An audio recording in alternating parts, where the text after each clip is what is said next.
live draft show here on PuckTalk Montreal. I've never done this before.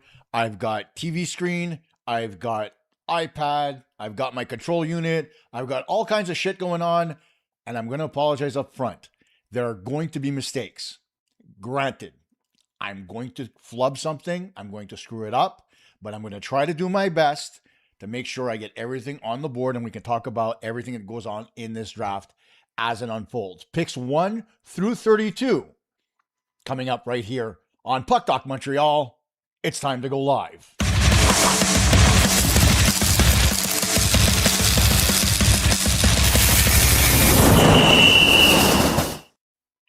So once again, welcome to the PuckTalk Montreal 2026 NHL Entry Draft, brought to you by JDM CPA Incorporated for all your accounting, personal and corporate income tax, and your year-end financial statements. Make sure you email Jimmy at jdmcpa.com. Also brought to you by JDM Prestige Memorabilia, and I've got some of it right here.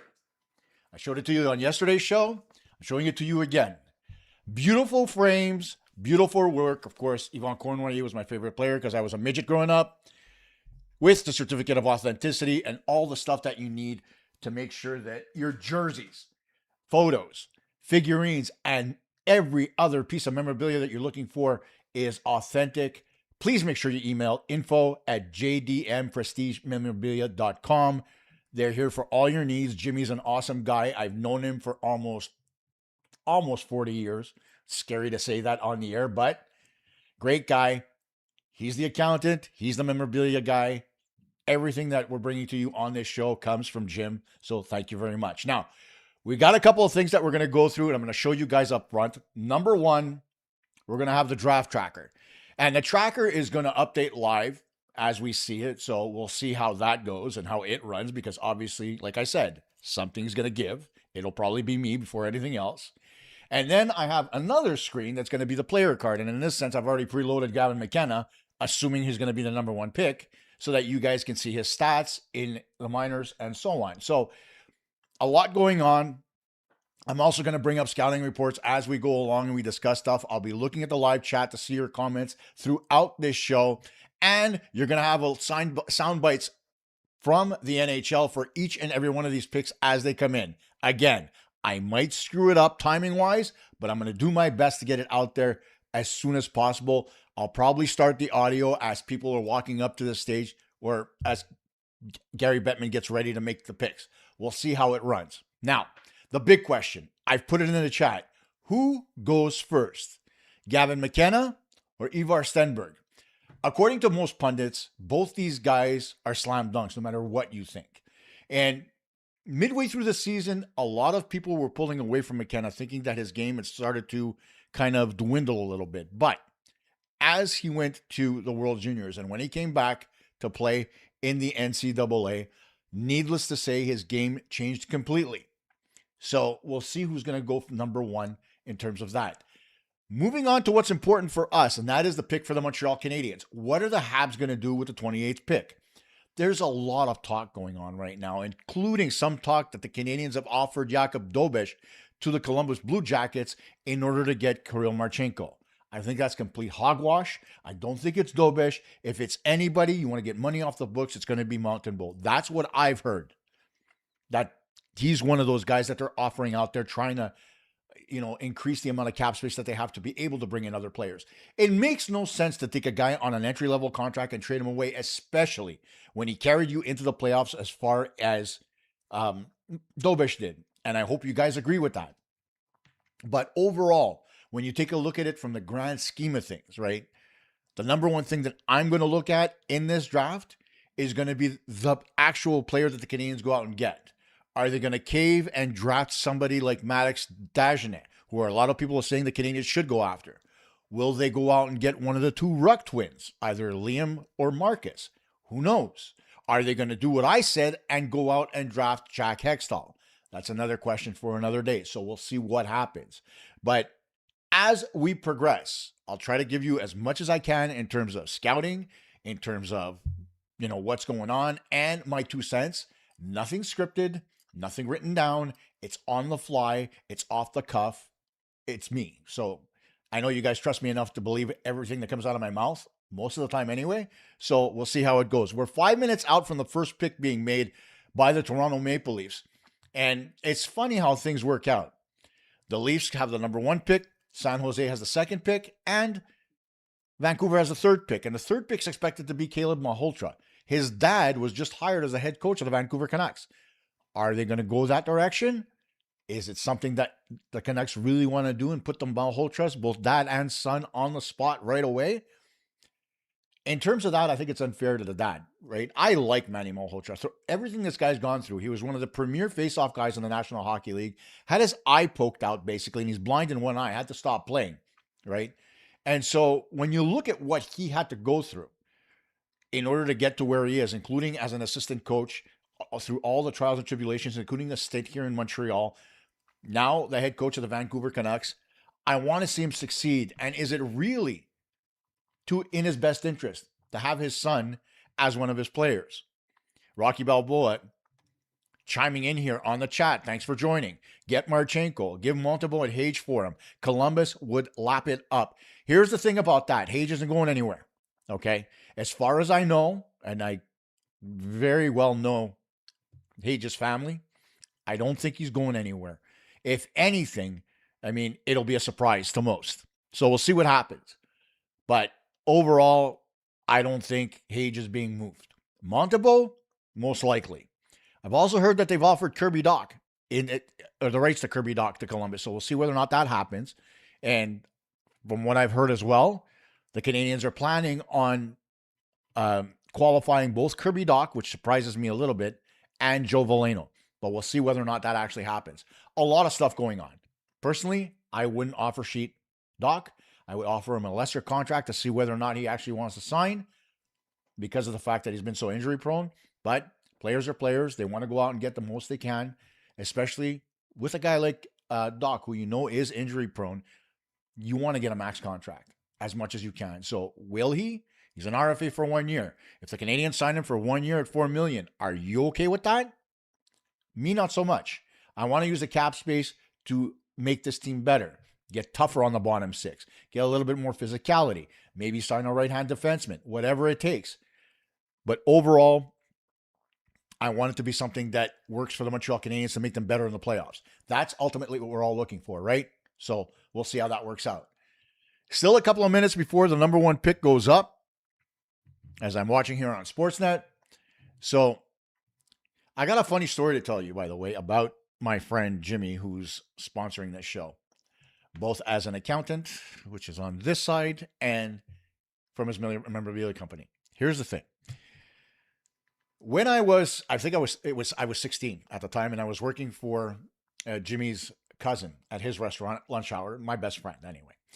And so he needed somebody at the other restaurant that they had. I was assuming that my busboy duties at the other restaurant would be kind of typically what I would do at the other restaurant, which is, change the place setting, forks and knives, get everything ready on the table really quickly and turn over the tables as quickly as possible. No. What happens? Jimmy brings me to the restaurant on what I would categorize, and I think he would admit to this too, the busiest day of the year. And I got stuck in the dining room where there's tablecloths and all this other stuff that I had never dealt with before that I had to deal with. So I did the job. I worked in that room most of the night, which was fine. And then Jimmy was driving me home, and as we got to the Lackady Circle, which is always filled with traffic and at the time didn't have stoplights, in the middle of traffic, I just stepped out of his car and walked away and didn't say a word to him. The next day, he called me wanting me to go back to the restaurant, and I pretty much told Jimmy to screw himself. And despite all that, we've been friends for almost 40 years. So, it is what it is with Jimmy. I love the guy. I love that whole family. So they're like brothers and sisters to me. So glad to have them on board. Jimmy's always been a fan. He's followed me through my days with Montreal Hockey Talk to now. Much appreciated. And if you guys can go out and support Jimmy, either with the accounting or with the memorabilia, I think he'd appreciate that as well. Now, we're almost ready for the first overall pick. We'll see when that comes up. Now, again, in the chat, I want to see, do you guys think it's going to be Stenberg or do you think it's going to be McKenna? Now, obviously, everybody at Sportsnet has a hard-on for Gavin McKenna. Canadian kid from the Yukon. You know, who doesn't want to have a Canadian kid playing for a Canadian team? That being said, though, having the Swede, selected by the Swede, in this case being perhaps Matt Sundin, maybe that's the direction the Leafs go. It all depends on analytics. Our friend John Xhekaj, and I say that tongue-in-cheek, of course, he depends on numbers quite a bit. So we'll see whether or not he actually goes in that direction. Needless to say, do I think it's the right move one way or the other for him? Who knows? But at the end of the day, one thing is for certain. They're going to get a hell of a player, whether it's McKenna or Stenberg.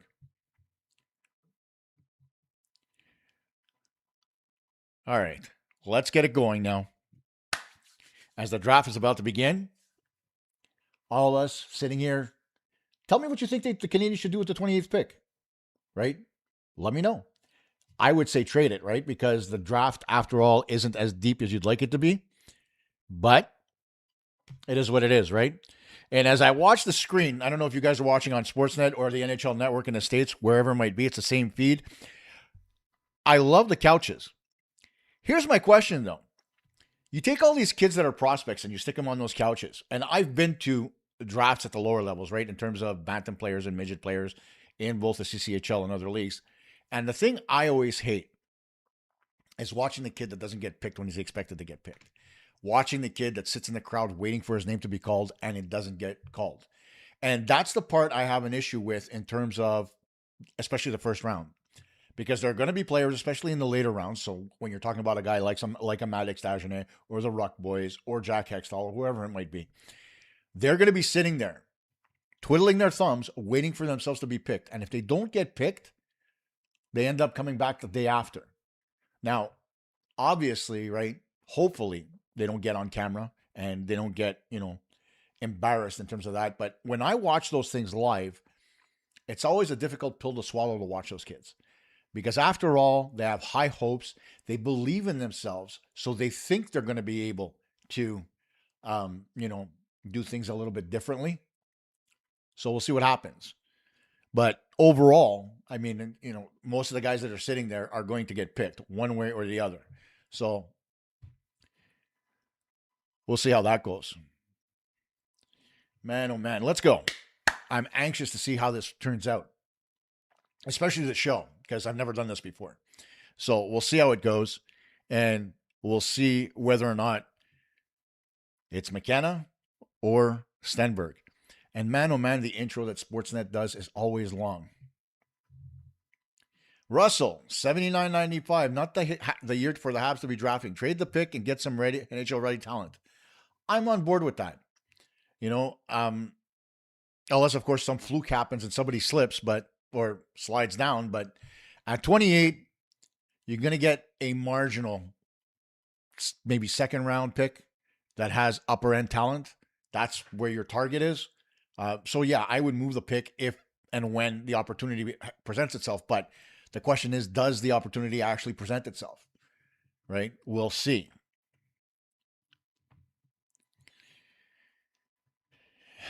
Oh boy. So introduction, they got to bring up the panel. They've been on for the last half hour. And they got to start with the panel again. And the panel, of course, David Arber, Sam Cosentino, who pisses me off, by the way, because they show him on TV once a year when it comes to draft time. Before that, he used to cover the CHL. And he comes into the draft. He no longer covers the CHL because that's a TSN thing now. And he comes in there as if he's an expert. And it kills me. Papoulias is the same thing. He's got his own company. And they have him on Sportsnet to talk about the draft. Now, of course, Papoulias has his history working in the NHL. So, I'll take that with a grain of salt. But Sam Cosentino and his handlebar mustache, that's got to go.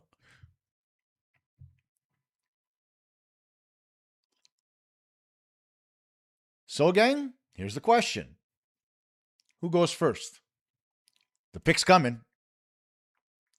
Festivus, welcome to the show. Why do the Habs want a right-handed D-man, coach? Isn't that why we got Dobson?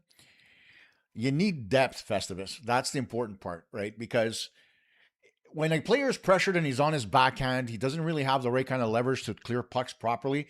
And with his back turned, he can't really see the play up the ice. So if he's going to distribute, he either ends up rimming the puck around to the opposite side, or he ends up having to play it on his backhand. And that's never a position you want to put a player in. It may sound simple, right? But unless you're a really highly skilled defenseman, like a Laine Hutson, for example, you don't really want to have him play on that right side because it puts them at a deficit.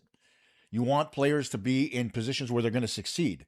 And now you always want to be able to face the play. So if a puck's coming to you along the boards, you want to be able to face forward, right? Now, if I'm turning and I'm facing this way to look at you, I'm not going to get as much leverage on a shot because naturally it's not the way I shoot.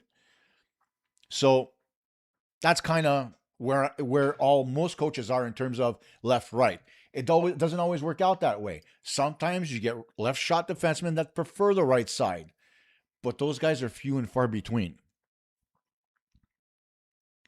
And again, they're going through all this stage stuff. If you're watching live, by the way, as you have me on the side, where Elliot Friedman and his bald spot are on the stage showing where the guys are going to be, where they're going to go over and talk to Kenzie Lalonde, and then whatever else happens.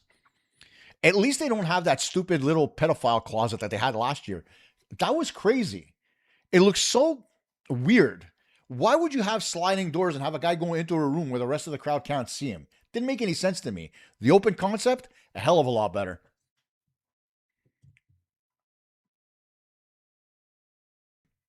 And yeah, God knows I'm going to cough a lot during this show, by the way. I always do when I talk too much. Ask my wife. She'll tell you. This guy, Sam Constantino, like I said, I hope you're watching live. His handlebar mustache has to go because it doesn't suit his face. That's just me.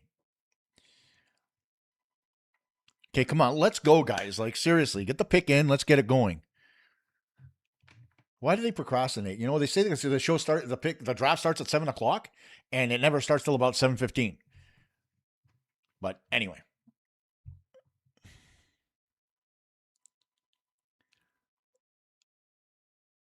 Oh, boy. Okay. Well, boring as it is, as we wait for this to start, because once it starts, we're going to get rolling here. But let me talk a little bit about our two top picks, okay? And I'm going to start with Gavin McKenna. He's got an elite hockey IQ. He's a dynamic playmaker with great puck skills. He can skate very fluidly. He can change. He's got agility in terms of his skating. He's got a lot of offensive creativity.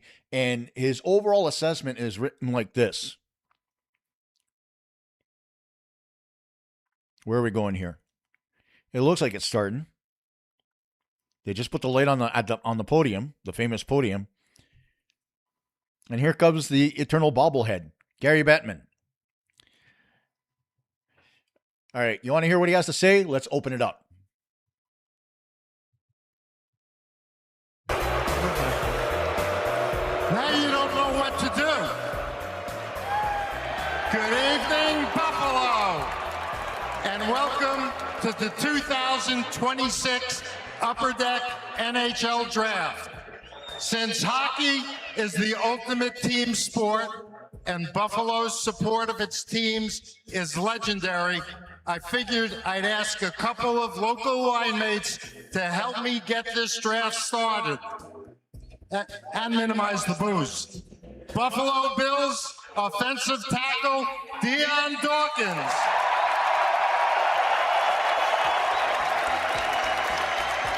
And Buffalo Sabres forward, Josh Stone.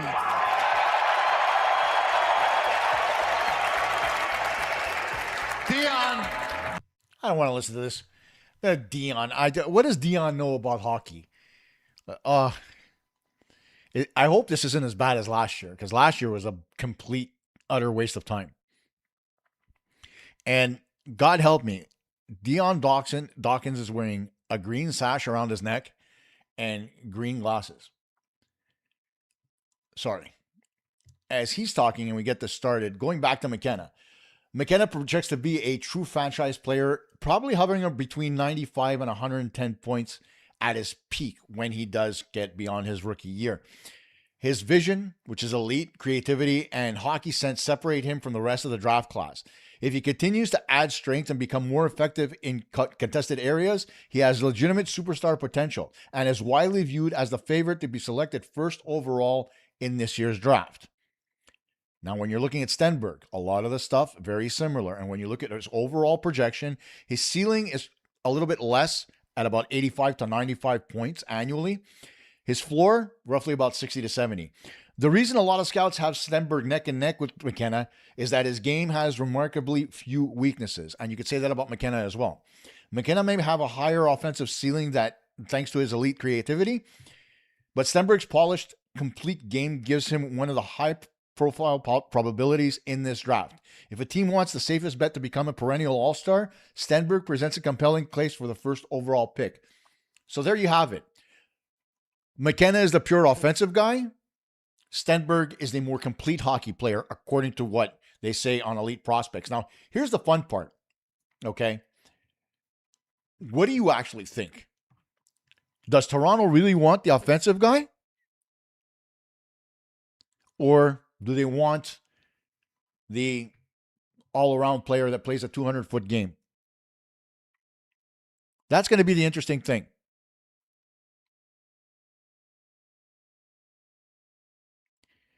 Oh, these clowns on stage, man. Why do they do this? I remember the good old days where they just used to sit people in the room and they wouldn't have TV on. They would just do the draft and then give you the results. But instead, you got to go through this pain.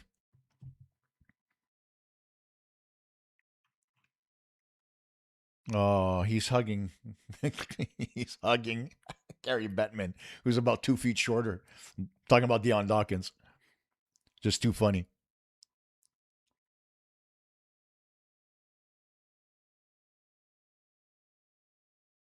Oh, they're trying to get a "Let's Go Buffalo" chant going. Oh, man, is this crazy or what? Let's bring up the board because the draft pick's going to be in shortly.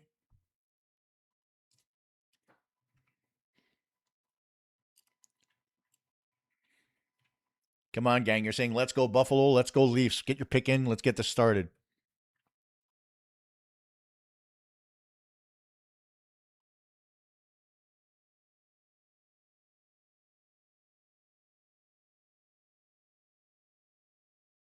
Blah, blah, blah, blah, blah. Man, oh man, why is this so long? Now they're bringing out a bunch of guys in Vegas Golden Knights jerseys. Why would you do that? Oh, the Blackstone Valley High School hockey team that won the national championship from Rhode Island. Oh, okay, that's okay. That's pretty cool. And why did only 8 kids show up? Probably because they all don't want to show up there, but it is what it is, right? Now, I know you guys would want to see video, picture-in-picture and whatever. Of course, I don't want to do that because getting a copyright strike is not in my DNA. So we'll see what happens. Festivus, let me know if my answer, by the way, answered your question in terms of why they want right-handed defensemen. The other part about right-handed D is that you don't want to end up with a guy like Carey as part of your number one D core because, man, oh man, that did not go well in the playoffs in terms of boxing out in front of the net.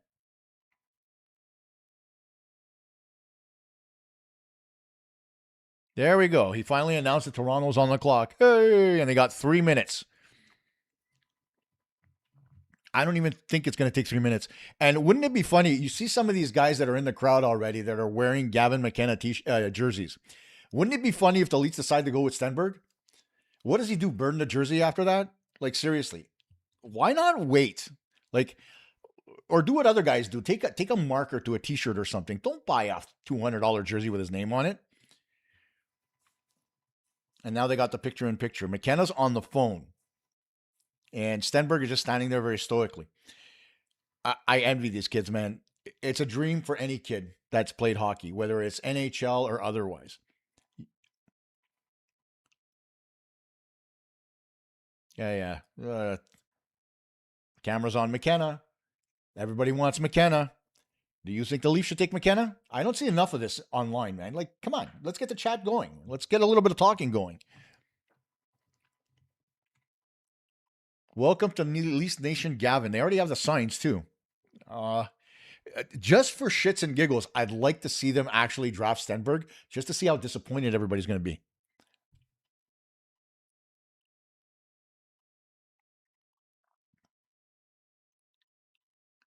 The fun part is that Buffalo's what, a 2.5 hour drive from Toronto? So we'll see how that turns out in terms of the players. Let's go. Come on. Recent number 1 overall picks. Nice. Celebrini, Connor Bedard, who, by the way, scored a mental contract today. 8 years, 15 mil around every season. Freaking awesome for the kid.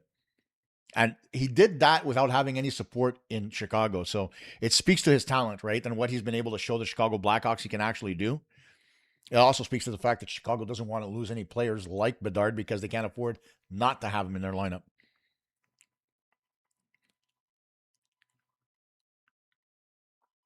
Come on, gang, let's go. There should be a countdown clock. Like, they don't have nothing on screen for us to be able to follow. Oh, there we go. 45 seconds before they make the pick. Toronto is picking the first overall pick for the 3rd time in franchise history. Only 20 times as a Canadian team in the history of the National Hockey League had the first overall pick. Can you imagine that? In a league that's over almost 100 years old? Over 100 years old. Here we go. Here's Bettman.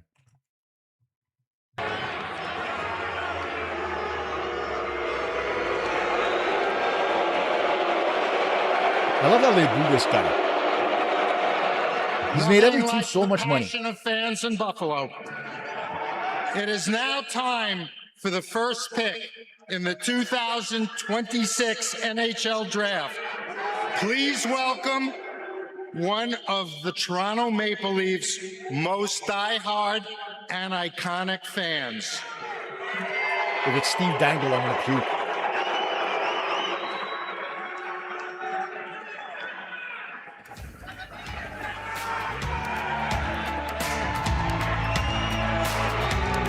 It's Edge.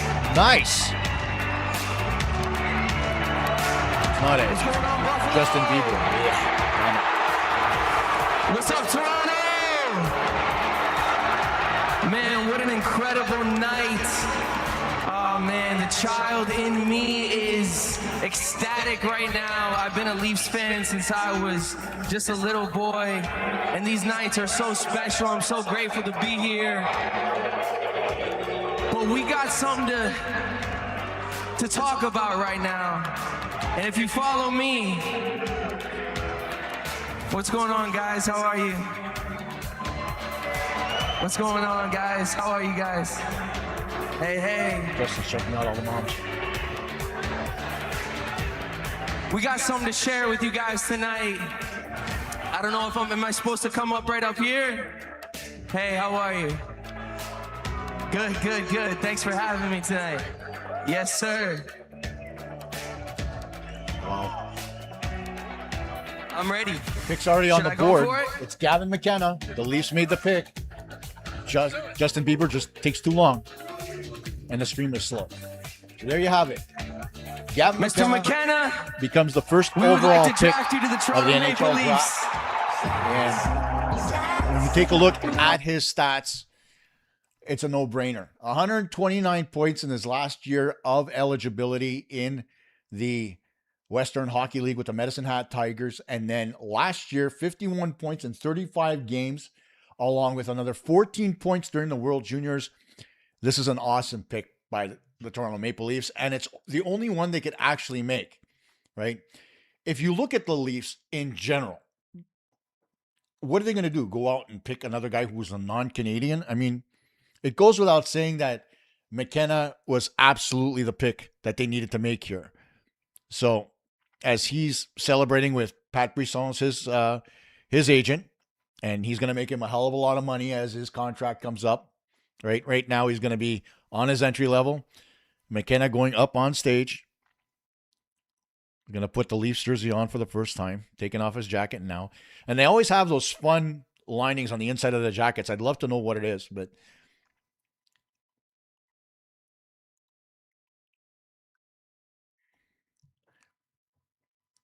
so here he is. There's the hat. There's the jersey. And he'll put it on for the first time, and you'll hear a very loud cheer from the crowd.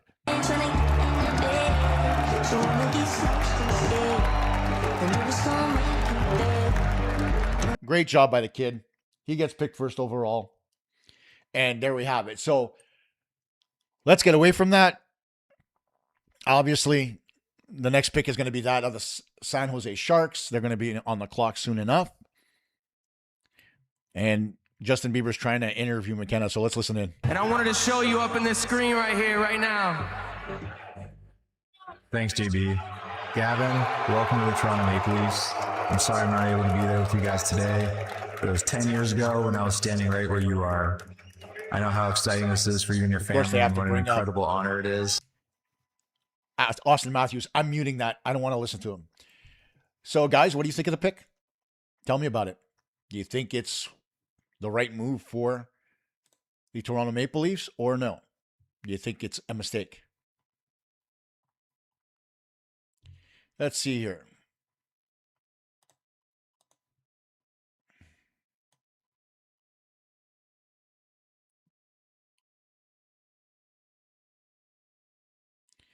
Someone posted a screenshot of a tweet from Marco D'Amico that the news Habs fans have been waiting for is coming. If you know, you know. Has anything been said on that? No, nothing. And we'll see. It's probably going to get called in this particular draft, right? So we'll see.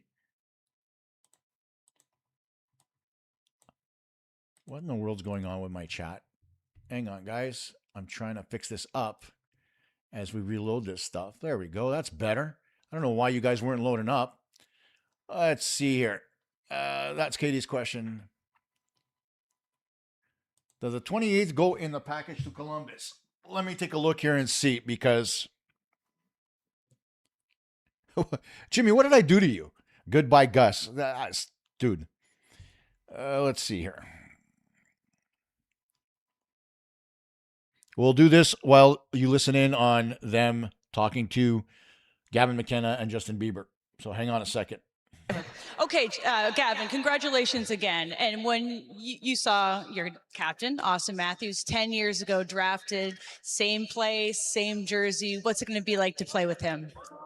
Obviously, he's a special player, so it would mean the world to play with him, learn from him. They've got a lot of talent in Toronto, so we've got a lot of experience, and as a young guy coming to the league, I want to learn as much as I can. So. We know you're a big Leaf fan, Justin. When you saw that 12 lottery ball pop up on the screen and Sundin's face, walk us through how you felt. Man, it's hard to put in words, honestly. Being here it's a dream, bro, and I know this guy's gonna kill it. Will you be at some games in his jersey? Absolutely. We'll hold you to that. Maybe you'll be in a feature coming up. Hopefully. Right. Well, congratulations again, Gavin. We have more surprises waiting for you down the stairs, so we'll let you enjoy your night. Thank you very much. Yeah, I don't know what's going on. Maybe the Islanders. I don't know yet, but we'll see. It'll get talked about, and it'll come up for sure. So we'll see how that goes. So now San Jose is going to be on the clock.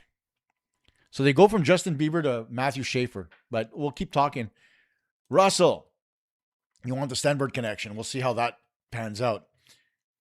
Is Carrier on this team in October? I think he's too soft. Well, you might be right, because, he's a good soldier, like you said, but I think he wasn't used properly. So we'll see. Toronto's going to take one at Werenski. They're going hog wild in order to please Matthews. I don't know about that, because there's going to be a lot of people in on Werenski. From what I've heard, they've kind of pulled Werenski off the market, so we'll see how that pans out. Poor Bieber got plowed by Diddy. Oh, God, I shouldn't have read that one. There was absolutely no chance for any other pick. You're probably right, Tony, but the thing is, Stenberg's going to go number 2 here to the Sharks, so we'll see.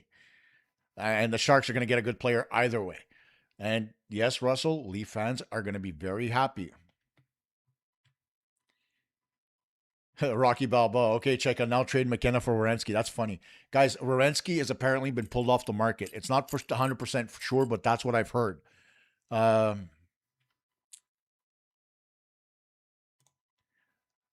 D'Amico knows nada, all hearsay.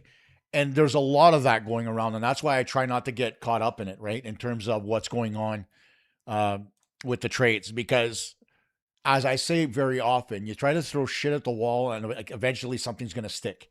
And that's kind of the way things have been working out. I heard from this source and that source, and those sources don't even come from Montreal. So what's the bloody point? At the end of the day, it's all hearsay. So we'll see how that turns out.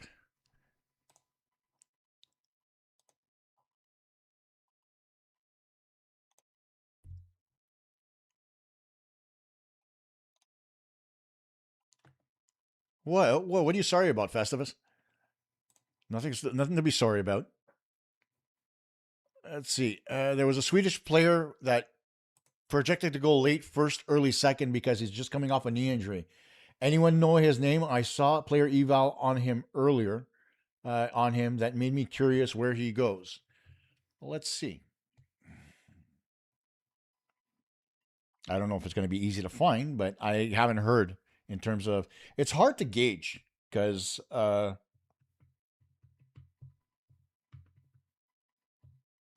on a second. Knee injury. Let's see if I can't find it. See if I'm lucky. Let's see the name.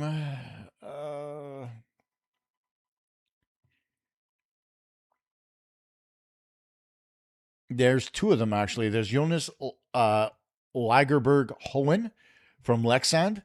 And then from Djurgården, there's Anton Frondell. So I don't know which one is ranked higher because it doesn't say, but we'll see. Yeah, Bieber is a joke, Festivus. Let's not stop talking about it, please. It's Justin Bieber. So no trades, no surprise. Get a big winger to play opposite Demidov. Who do you recommend? Wayne, it's kind of hard to say, right, when it comes to big wingers, because you don't just want a guy with size. You want a guy who can play the game, right? So who do you go out and get? Obviously, the Canadiens are going to go out and get somebody that, can play the part. Whether it's, I don't even know where to start when you're looking at a guy like that. Big winger that you can find that has skill. Well, they're not tough to find. There's that. But when I looked at my list, hang on. Looks like the second pick is in. Let's go back to Gary Bettman, folks.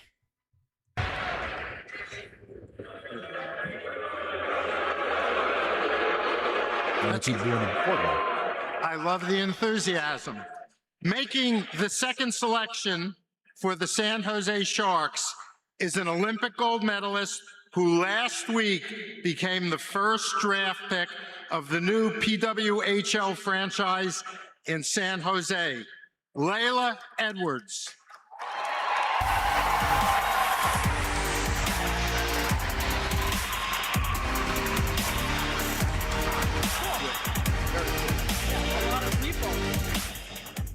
All right. How's it going, Buffalo? All right. Well, thanks for having me tonight, and I'll just get right into it. Here you go. I love it. There we go. Do I just let it play out? You should have brought the gold medal. I know. I should have brought the gold medal, he said. Dang it. Dang it. Well, with the second overall selection in the 2026 NHL Draft, the San Jose Sharks are proud to select from the Frölunda Swedish League, Ivar Stenberg. There you go. Stenberg, the number 2 pick. No surprise there, guys. As we get back to your questions very quickly, Marchment or Will Cooley, that's 2 very good names, especially Mason Marchment. I like that. And I know that the Canadiens are talking to Columbus, so that's so that's always a possibility. Riley Cusack, you're asking me who I would give up in exchange for Knies. Nobody. Matthew Knies is not a player that I see being able to drive a line to help Ivan Demidov, who's on the opposite wing. If they play with an experienced center, maybe I think about it, but no, not a chance. Coach, if Marchenko comes, why not get Olivier with him? Because I don't think Columbus is ready to make that deal. Let's worry about just getting Marchenko. Marchenko would be a big get for the Canadiens. Rocky, Kent Hughes, your move, man. Time is a ticking. True. Dorofea to the island, to the Rangers. Interesting. Paterka to the Bruins. That one we knew. It came up just before the draft. Columbus Blue Jackets already said they aren't moving Marchenko. They've said a lot of things. They also said they're not moving Werenski, but the Canadiens are still talking to them about Marchenko. So we'll see how that plays out. Someone pulled Bettman off the stage. His nasty face ruins the show. I think he already knows that, but he's the commissioner. What are you going to do? Layla, boom. She must be a beast on the ice. Seems like a good kid. Yeah, she is. That's for sure. And now they're showing Stenberg's highlight package. So as we look at Ivar Stenberg, let's take a look at his numbers.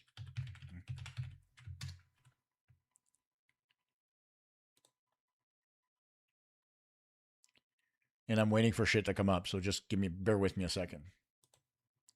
There it is. So here's the player card. Ivar Stenberg. 33 points last year this year, I should say, with Frölunda, and another 10 at the World Juniors. Not a bad season, nowhere near the numbers that McKenna put up, obviously, but still a good season for a Swede, and second overall is not too shabby either, and he's going to a great franchise. I don't know about you guys, but San Jose's been rebuilding nonstop over the past couple of years, and I like the work that Mike Greer's been doing. Elio Biancucci, how are you, buddy? I'm doing well, my friend. Thanks for joining in. I'm not seeing the Blue Jackets making any radical move until the next trade deadline. They have playoff odds. They need to get better. They missed the playoffs again. They need to get better. Chosen one, 54-71. Now it gets interesting. Yep, let's see what Vancouver does with their pick. They're up. Riley Cusack, 93-14. You give Kapanen a chance at 2C. He did pretty good for a rookie year. He did. But the problem with Kapanen is he doesn't look to his right. And he doesn't feed the puck over to Demidov as much as you like. You need a center who's able to play both sides. He was looking more during the season, especially when he was playing with Slafkovsky. Slafkovsky was the one that was doing most of the work driving that line in terms of getting pucks physically, moving it, etc. So a lot of that work was done there. So here's the thing about that. I don't believe by any stretch that Kapanen's done with the Canadiens unless they move him in a deal. 22 goals isn't anything to scoff at in terms of a rookie season, but he needs to put up more points from an assist perspective. It's easy to get passes and score goals, especially in Kapanen's case where a lot of those goals came in tight. But when it comes to actually setting up Demidov, who's supposed to be the guy that drives that line, you need somebody who's able to feed him the puck a little bit more. And I think that's why the Canadiens are really looking for a 2C. Jimmy, I'd love to see Marchenko on the Habs. Frank Saravelli said the Habs made a huge offer for him. I wonder who was included. Saravelli says a lot of things. But I know for a fact that one of the things about the Canadiens and the Blue Jackets is they're talking goaltending. Right? The Blue Jackets want to upgrade in goal. Now, as I've said, the Canadiens are not looking to just give up on a guy like Dobish, and they're definitely not giving up on Fowler. So to me, the obvious guy they're going to move is Sam Montembeault. But, a lot of people are saying, Montembeault's going to stay. So we'll see what happens. But Festivus, hey, Coach, is there any free agents you would be interested in? I talked about it on my show the other day, right? And I talked about the 2C options that the Canadiens have in terms of free agents. But the market's really, really slim. Most of the free agents are all over 30. And so there's two things about those guys. One, they're looking to get long-term and they're looking for big money. And I don't know whether those guys actually work in terms of the Canadiens. What I suggested is the Canadiens should try to make a deal to try to go at somebody like Barrett Hayden. Hayden's one of those guys that I think could really help the Canadiens, but we'll see. Here's Bettman. The selection for the Vancouver Canucks is an acclaimed actress known for her fan-favorite performance as Robin on the hit series How I Met Your Mother. Please welcome Vancouver native and Canucks fan, Kobe Smulders. Kobe Smulders. Hey Canucks fans, I am so thrilled to be here. Today is an exciting step forward for our favorite team, my favorite team. With the overall third pick for the 2026 pick is Caleb Malhotra. No surprise there. Let's go. Caleb Go Malhotra, Canucks, the go. third overall pick. He gets to go play for Dach, which is going to be tough. But you know what? If the Malhotra family is anything to scoff at, I mean, or to think about here, they're all character kids. Whether it's Manny or his boys, there's Steve Nash, and there's his dad, who's sitting with them. Probably the only guy from the Canucks who's actually at the draft. And good up Caleb Malhotra. The kid seems to be happy. I guess he wanted to play for his father. And so all that's really good. And when you take a look at his player card, Malhotra's numbers, pretty good, especially with Brantford last year, the Bulldogs. 84 points in 67 games. A guy who goes to the box a lot, so you know he plays with an edge. And so there you have it. Agent Hill from the Avengers Festivus. Agent Hill. Rocky's got a little bit more to say, and we'll get to that in a second. But what do you think about the Malhotra pick for the Vancouver Canucks? I like it. He's 6'2", 185, left-handed shot. I mean, all things being equal, I think that's a good pick. Now, getting back to Rocky's comments, you got to think Hugo are thrilled about Hage staying in Michigan for a third year. Best time to trade him while his value is still high? No, you don't. Okay. You do not give up on a talent like Michael Hage. You're talking about a guy who led the world juniors in points. I think it was with 16, right? And he's going back to be one of the key cogs in a Michigan machine that's expected and favored to possibly win the Frozen Four. It's going to be a very important developmental season for Mike as he turns around and he becomes a lot more engaged in the minutia of how the team is. He's going to be one of their leaders. He's not going to be one of those guys in the background. So his job is going to become a little bit more complicated with the Wolverines, and I think that in and of itself is more than he'll ever learn playing in the American Hockey League, because in the AHL, he's going to be expected to put up points. He's going to be expected to lead, but overall, what do you think he's going to do?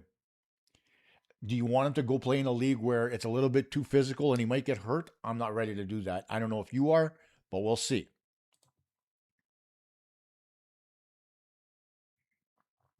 I like this format of the draft this year. Fun and interesting. The audience is engaged. Yeah, me too. A little bit more engaged than I normally am. And it's all fun. And again, that Jimmy that you see here, JDM CPA, that's the same guy who's sponsoring this show. So thanks again, Jimmy, on behalf of both JDM CPA Incorporated for all your accounting needs, whether it's your personal or corporate income taxes, year-end income statements, all that good stuff.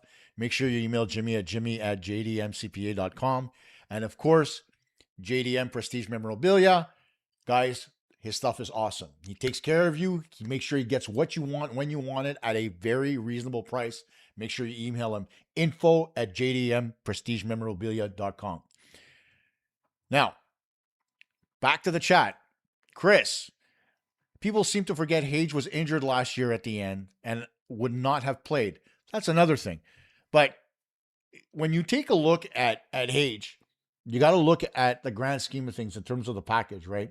You're talking about a 20th overall pick, same year that they picked Juraj Slafkovsky in 2024. So it depends how you see him, right?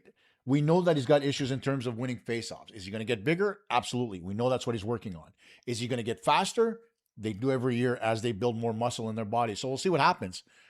Festivus has another great question here where he says, if we signed a second center, wouldn't that make Hage a third down the road? Not necessarily. Okay. Maybe, and this is just me talking in terms of being a coach, right? Maybe it might be easier for him to be the third line center to start in order to get acclimatized to the NHL and, the pressure that's going to be on him. And then from there, maybe move him up to the second line to play with Demidov. Maybe you put him on the second power play unit to give him extra minutes. There's all kinds of different options that you have. And even if you go out and you get a center, like, let's say, for argument's sake, you go out and you get a Mason McTavish, or apparently they were talking to the Islanders about Matthew Barzal. And those talks are still ongoing. Maybe that happens and you end up with another guy who's got a lot of skill. While I don't think he's necessarily the best centerman for a guy like Demidov, Barzal brings some skill. So it all depends. We'll see. But you can't make one deal and get rid of Xhekaj before you actually get that second line center. That would be detrimental to the future of the franchise. How many centermen do we need? And I don't want to trade Kapanen. 22 freaking goals as a rookie, don't touch. That's the part that gives him value. And the thing about Kapanen is the minute that Slafkovsky came off the line and ended up with Newhook back there again, the line kind of sank a little bit, right? And that's the reason why they ended up putting Jake Evans there and taking Kapanen off that line. I mean, it's tough, right? And the sophomore season is really going to be the one that's going to dictate what kind of player Kapanen is going to be. Are the Canadiens going to let him develop, or are they going to stifle him by putting him lower in the lineup? Again, another thing they could do with him is if they don't get a second line center, you put Evans on the second line again throughout the season, and you put Kapanen on the third to be able to take advantage of the fact that he plays a good 200-foot game while still allowing him to create offense. I mean, to me, that may be the smartest move. But again, if the Canadiens go out and get a second line center, we'll see. Next pick is for the Buffalo Sabres, so you know that the crowd's going to go absolutely mental.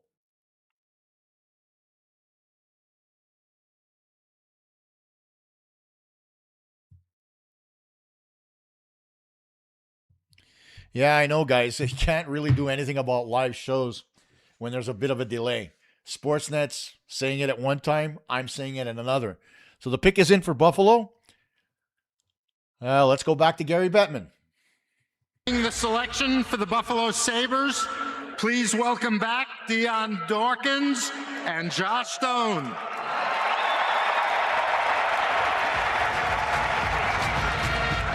We're here?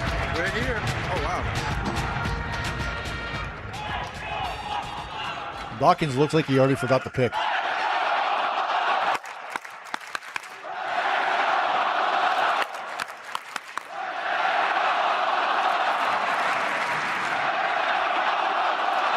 Hey, Buffalo, I think it's only right? We have a lot of unfinished business, but I get the honor to announce and bring to the stage Thurman Thomas. Wow. Nice. So Dawkins doesn't forget the pick. They bring out Hall of Famer Thurman Thomas.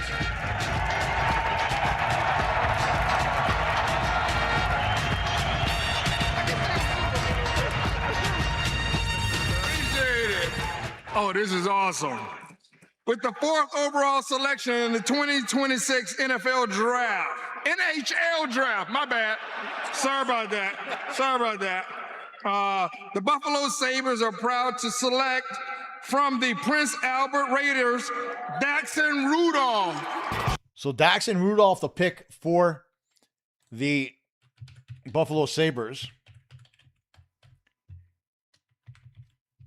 As I bring up his player card for you guys to see. Rudolph with a good season with Prince Albert, 78 goals in 78 points. 78 points in 68 games. Let's see his scouting report, and I will read this off to you guys so that you hear what they have to say about him. Daxon Rudolph is a right shot defenseman, so a need for the Buffalo Sabres, and he's emerged as one of the premier defensemen in this draft. A right shot defender with NHL size. He's 6'3" and 206. Offensive instincts and dependable defensive play. He offers one of the highest floors among this year's blue liners while still possessing legitimate #1 defenseman potential. He finished among WHL defenseman with 78 points, 28 goals, and 50 assists. That's probably second to Bryce Pickford, while logging heavy minutes for Prince Albert. So that's his assessment. They think he's going to be a defenseman who can play up to 24 minutes a night and can get anywhere between 55 and 70 points. And that's a great number. And if you were to take Daxon Rudolph and put him to the right of somebody like a Rasmus Dahlin in Buffalo, that's absolutely insane. So I like this pick for the Buffalo Sabres. Next up on the clock are the New York Rangers. We'll see where Chris Drury goes with that. In the meantime, go back to the chat. How did Chicago give up for Byron? Well, Chicago needs help on defense. That goes without saying. So the fact that they gave up the number 4 pick in order to be able to get Bone Byram, and Byram wasn't playing a lot in Buffalo, right? He wanted to play top line minutes, but with guys like Dahlin and Power, you know, you kind of eat up most of the time there too, right? So it is what it is. Festivus, I'm here for you and the guys. The draft is a bonus. Yeah, it is. Kapanen has to further develop. Has further to develop. He does. This coming from Jay Pesci 1262. Who knows what an 84 game season will bring? He's earned the opportunity. You're not wrong. I don't dislike the kid. Don't get me wrong. But I just found that given the opportunities that he had in terms of his playmaking with a line mate like Demidov, there needs to be a little bit more of a balance. And whether or not that actually comes, it remains to be seen. Yo, Rocky. Championship window for the Canadiens is open and should be open for 6-7 seasons. It means next season and the following, Montreal should compete for a cup. So must improve top 6 this summer. No time to wait. Rocky, one thing for sure, I still think the Canadiens are 2 years away. And I keep saying it and people get pissed off at me, but it is what it is. There's still too many pieces missing. Right shot defensive depth, your second line center, you know, another big, strong winger. There are pieces that need to come in to complement the Canadiens during playoff time. And that doesn't mean that there's nothing there in the market. It's really tough right now in terms of going out to get players, right? It's one of those years where, and the Canadiens have been testing the market out, sending out feelers, sending out offers, and it just hasn't worked out. So we'll see. I mean, it is what it is, right? While Buffalo looks formidable, they're a little less formidable without Alex Tuch, to be very honest with you, and without Byram. Will Kapanen still be here in October? We'll see. Still smoking one. Why has Montreal been so quiet when other teams in the Atlantic are improving? Because the deals have to be right. They can't not be. The Canadiens need to make deals that work for them, guys. They're trying to be responsible, and they're trying to not make knee-jerk reactions to what they saw in the playoffs this year. Be patient. Everything so far that they've touched has turned to gold. They really haven't made all that many mistakes. So let's see what happens. Rangers on the clock now, so we'll see what comes up in their pick. Hope you don't get a gaffe and regret it for a decade. And that's the reason why I'm saying they need to be patient and make the right move. And yes, Chris Hansen, you need 2 teams to tango and to make deals. For me, you can unload the Bolduc. I've seen enough. Easy. Bolduc's a good player. He just needs to get used to the way that the Canadiens play. It's a different system. He's had one season under his belt. Let's see how the second season turns out before we pass judgment. People say he played. Who do you mean by played in the playoffs? I say, oh, hell not. If you're talking about Kapanen, no, he didn't play very much.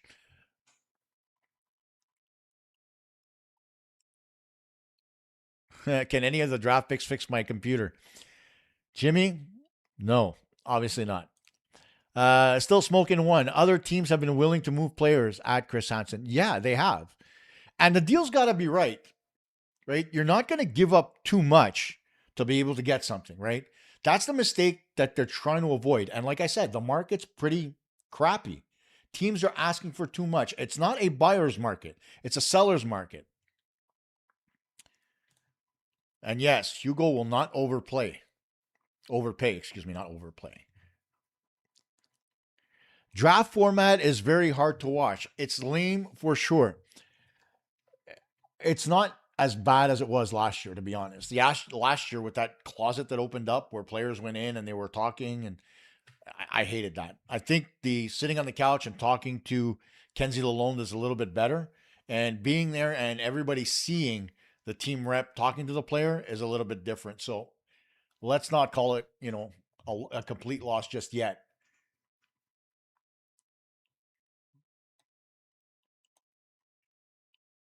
$30 seconds for the Rangers before their pick is in, so we'll see how that turns out.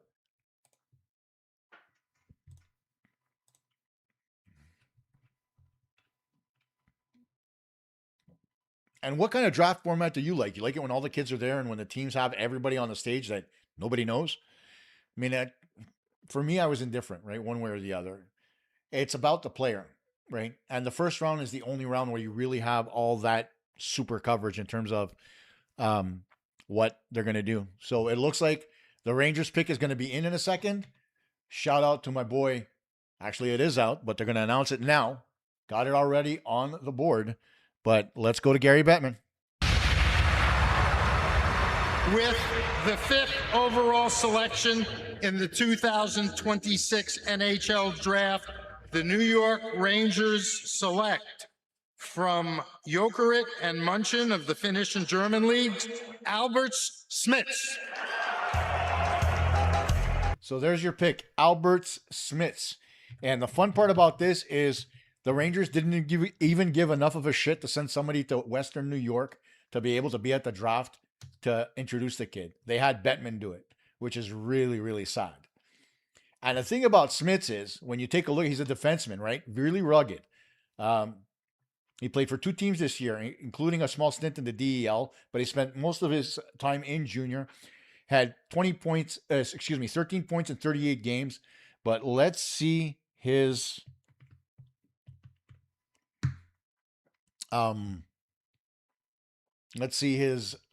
first of all, I'll show you his player card for you guys to be able to see the stats on your own.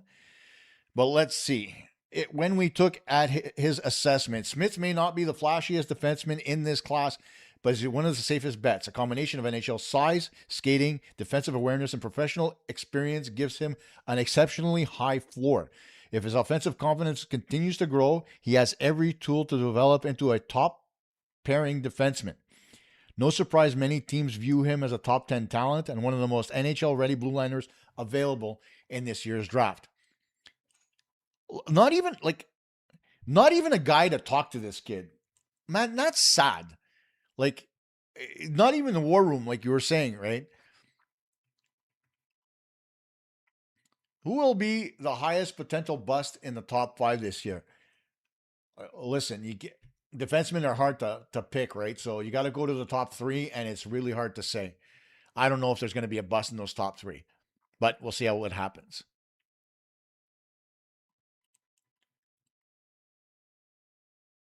Well, there's a trade. Hang on, guys.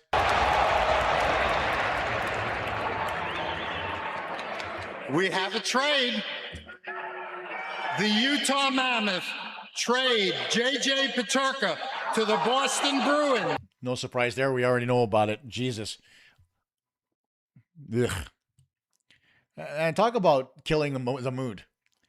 Okay, let's go to the next question. 4 Summers. I'm hoping that waiting for the 28th pick is exciting. I have a feeling that Hughes will pull a trade. I hope so too. Let's see here. Festivus. And the shoots in the war room is too funny. Mostly it's a crapshoot. True enough. By far the best draft was 2024 at the Sphere. It was nice to see the teams there and the picks to get to meet the table and get after getting drafted. Is there another trade? It's trade. There is. Pavel Dorofeyev to the New York Rangers. We know about that one too. Dorofeyev to the Rangers. We heard about that earlier, so no surprise in that one as well. Hemsky is Edmonton is sausage. Latvian players is junk. Okay. There's another trade? Hang on. Wow. Elliot's head's going to explode here. Pavel Dorofeyev. Nope, no other trade. Calgary's on the clock and their pick's almost in. Let's see here. Vegas Dorofeyev to the Rangers we knew about. Stenberg will emerge as the best player from this draft. These Swedish kids have amazing pedigree and are very tough mentally. And there's no doubt about that. But keep in mind, Jimmy, while you say that about Stenberg, you've got to think about the pedigree of a guy like a Gavin McKenna. Plays in the Western Hockey League and dominates with 129 points. Goes to Penn State and dominates there as well in the NCAA. Dominates at the World Juniors.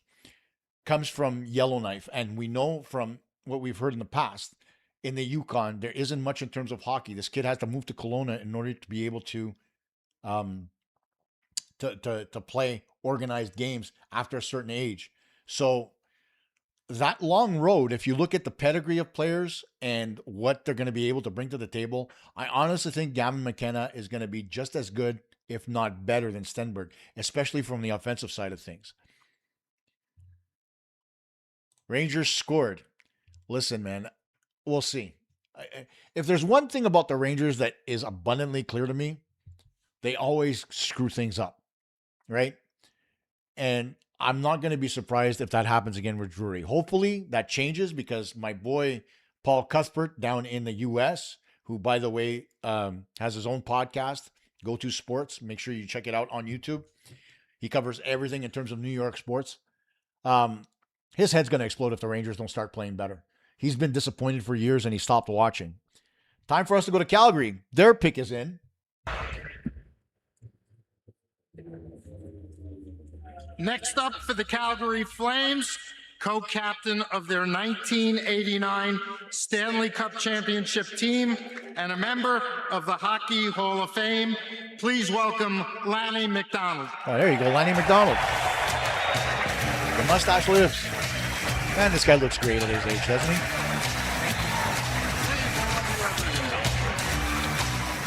Hello, Buffalo. And thank you very much for the hospitality. I'd like to say a special hello to our fans, our season ticket holders, and our partners back at the Scotiabank Saddle Dome in Calgary, where they're hanging out at the Sportsnet draft party. Hello, gang, and here we go.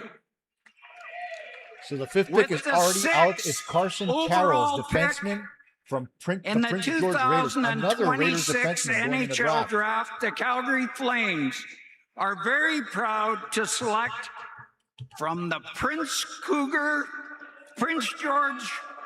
Cougars. Oh, sorry, it's Prince George. Carson Carroll. Yes.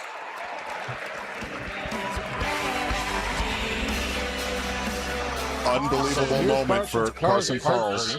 To be with us tonight, as he's actually working on his family's farm in Cypress River, Manitoba.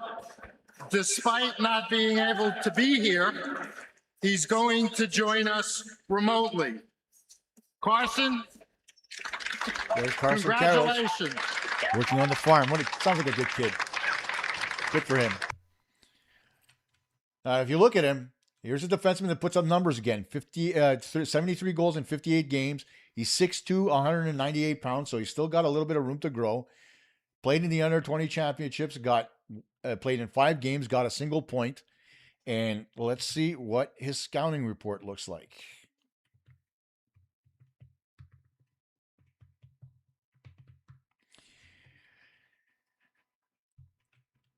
Let's see what we got on Carroll's. Let's see. Carroll's biggest selling point is the balance in his game. He doesn't have one elite trait that overshadows everything else. Instead, he does almost everything at a high level. His skating, physical edge, and defensive awareness, and along with his offensive instincts, make him one of the most complete defensemen in this year's draft. For teams seeking a dependable cornerstone on the blue line, Carroll's projects as a player who can impact every facet of the game for well over a decade. So for the Calgary Flames, they put an emphasis on defense because their defense hasn't been what they've wanted it to be over the last couple of years. So it's better just by picking Carroll's to begin with. And so that's a great move by Calgary. Let's keep going to the chat. For Summers, Coach K, will you be disappointed if the Habs don't move the 28th pick, or do you think Hughes will have a few surprises after July 1st? Again, it's hard to say because of the fact that what's happening is that geez, I got distracted for a minute. The free agent market is very slim, right? If the Canadiens are going to do anything, they may very well move the 28th pick to try to get the rights for an RFA. As I mentioned, the guy I looked at myself was Barrett Hayton from the Utah Mammoth. He's an RFA. Right now he's making $2.5 million. His qualifying offer won't be that expensive. And the Canadiens should be able to use him, and move him in under the cap relatively easily. So that's what you want to look for, because the Canadiens, again, have multiple pieces they need to get. Speaking of Seattle, they're on the clock now. Still smoking. Valeri Nichushkin is a 50-point guy who would be a huge upgrade from Laine. I don't know how it works, but couldn't the Habs have made a better package for him in terms of Nichushkin? Well, it all depends on whether or not they were in on the discussions to begin with, right? There's nothing for sure, right? In terms of discussions that you have. You call, you ask, you see. If a player fits the mold that you want and you want to get him, then great. You go out, you make an offer, you see whether or not the offer is turned down outright or whether or not the offer is going to be, maybe doubled down on and they add something else. But I'm not convinced that the Canadiens were in on Nichushkin to begin with. Hemsky is sausage. The Habs acquired a 4-foot guy from the Rangers. The Canadiens don't need anybody else. Hemsky, I'm going to stop reading your tweets if you're going to be that negative, man. This team is going in the right direction, and this management group has been great in terms of building this team. Do they have to shift? Absolutely. Is it going to be an easy shift? No, it's not. But at the end of the day, they're moving in the right direction, and all we can wait for is for the next move to fall. Have we been disappointed in any deals that the Canadiens have made in terms of, whether it was in 2024? Yes, Kirby Dach got injured, but the deal in and of itself, from a hockey perspective, make total sense for the Canadiens. We were disappointed in the Dobson deal. No, because we got ourselves a number one right shot defenseman who's young, who signed long-term because he wanted to be in Montreal. That's all important. So let's get away from the whole negativity here, because there's a lot of positives coming to the team. And we can't just turn around and say everything is negative, because that's not how shit works. So 7 picks almost up.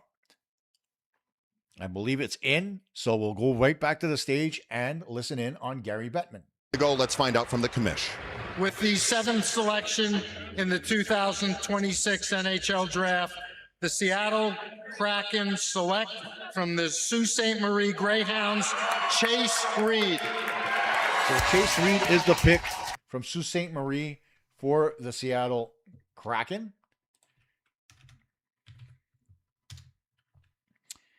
And here are his numbers in terms of his player card. You take a look at him. He's a right shot defense, 48 points in 45 games for the Sioux. Guy that's in the penalty box, played in the World Juniors, 5 games, 4 points, good output. And when we take a look at Chase Reed's, let me bring up his scouting report.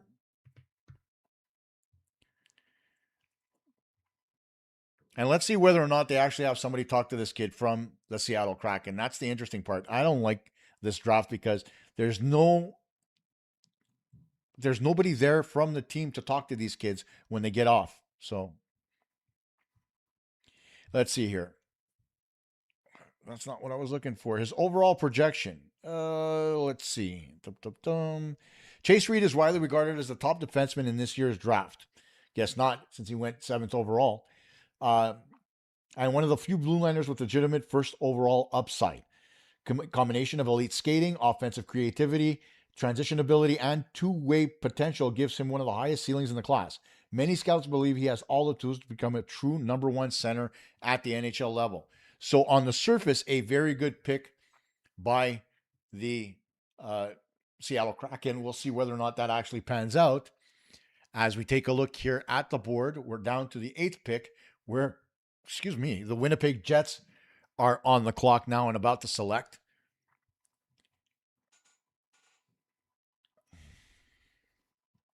That's a good one, Jimmy. I like that one. Let's get a poll going. Who's going to announce the Habs draft pick? I'm going to put my 2 cents in and see whether or not you guys agree. And I think it's going to be Sami Zayn from the WWE. I could be wrong, but that'd be the guy because you see him in hockey games. The other guy, since he's injured right now and is not working, would be Kevin Owens. Those two guys are huge hockey fans. I can't tell you how many times I've caught up to Kevin Owens and his dad at Place Von Adventure in the bathroom, relieving themselves after the game so that they can, move forward, right? In terms of, and leave. Like, you see them there, and trust me, I wasn't the guy who was going to shake Kevin Owens' hand when he was coming out of the crapper. Let's just say that. But it's good to see them at games, and you see them on replays a lot too. Still smoking. I say Bettman will announce the trade. I don't think so, because it's got to be done in French. And I know both those guys speak French. So I think that's going to happen. We'll see. So now next on the clock, like I said, is the Winnipeg Jets. Man, is Winnipeg a mess. Connor Hellebuck, they're looking to see whether or not they can move him. There's all this talk about income taxes and not being able to get players to stay in Winnipeg. We'll see what happens. The Canadian dollar is low. It's at 70 cents. It's bound to rebound, right? So you can't really jump the gun here when it talks all that. And I am actually going to do a show in terms of talking about this American-born player dilemma with Canadian teams, because honestly, I think it's bullshit. But that'll come up next week. This weekend, it's all about the draft. So let's just focus on that. And I'll put up a podcast, by the way, tomorrow, guys, once the draft is complete, with all the draft picks the Montreal Canadiens make, good, bad, or indifferent. We'll see what happens. But we'll take it one player at a time and see how it goes. So Winnipeg's on the clock, and we await the next draft pick from Buffalo. Festivus has a question for me. Hey, Coach, you think Habs snatch a Shane Wright, Matty Beniers? All right, guys, timeout. The Seattle Kraken are trying to build around Matty Beniers. They're not going to get rid of their best offensive forward, okay? Move that aside. He's not going anywhere. And just because you saw a picture of him on the internet that had him at the airport, number one, I haven't seen a corner of Dorval Airport that's ever looked like that. And I've been in every corner of that airport. With windows like that and such, I don't know. Second thing is, even if he was in Montreal, both Bauer and CCM are headquartered here in Montreal. Players come into town all the time to test equipment in the offseason. Don't read too much into it, okay? A player is not going to come in to discuss a trade when he's still under contract with another team. And from what I know, Seattle has not given him permission to look for a trade. He hasn't demanded one. So leave it at that. In terms of Shane Wright, I wouldn't touch that guy with a 10-foot pole because he's got character issues. I don't want another Jonathan Drouin, a guy who's got potential upside but has the brains of a pea. Let's stop that. Winnipeg's pick's already in, and it's a kid by the name of Vigor Bjork. Here from listen in the 2026 NHL Draft, the Winnipeg Jets select from your garden, Vigor Bjork. So Vigor Bjork is the pick for the Winnipeg Jets. 5'9", 180 pounds, a right shot defenseman. Wow. If you take a look at his numbers, not much to talk about here in terms of acumen. He did have a good World Junior, 9 points in 7 games, but Bjork is a little bit of a surprise to me. So let me see what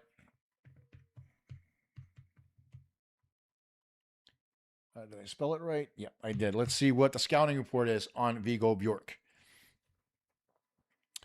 So right shot, he's a forward. Right shot forward who plays center and wing. 5'9". Bjork is one of the smallest and most complete forwards in this year's draft. Although his size is the biggest question mark, his hockey sense, competitiveness, and ability to excel against professional competition have him elevated into the top 10 conversation, and he goes at 8 to the Winnipeg Jets. His first SHL season with Djurgården, combined with standout performances for Sweden at the World Juniors and World Championships, demonstrated his game translate against elite competition. And that's all great, but 5'9"? We'll see how that turns out. You know what? Were the Kings Québécois? That's not even funny, but hang on. We've got an accountant in the chat. Jimmy, what do you think of this whole income tax deal? You know that players can hide money everywhere. Tell me what you think. Is there any legitimacy to the fact that they're talking about players wanting to choose to play in the U.S. because of the income tax situation? Because it's always been this way in Canada. I don't see how it changes. Come on, buddy. Let me see you chime in. Let me know what you think. Corville G1. We need many. Let me get back to the. There we go. We need many nasty, heavy on the puck Anderson clones. Vision and quick release not needed. Can drop the mitts now and then. You know what, Corville G, you're absolutely right. We do need players like that because those are the players that win you games in the playoffs. Guys that are heavy, guys that forecheck hard, finish body checks, and separate man from puck. It's unfortunate that Winnipeg had a bad season considering they were tops in 2025. Hopefully, they can have a rebound year. I would hope so too because I like that market and I like the people in Winnipeg. They deserve not to lose a team a second time around. Russell, 79.95. Agree, coach, but Seattle may have to unload to rebuild a base through the draft. That's very true, Russell. But again, you need to be able to give and take. And I don't think they're going to give up somebody like a Beniers or even a Shane Wright unless they actually have whatchamacallit, a good return. And that good return means that you have to have somebody or some substance in the draft. So we'll see what happens.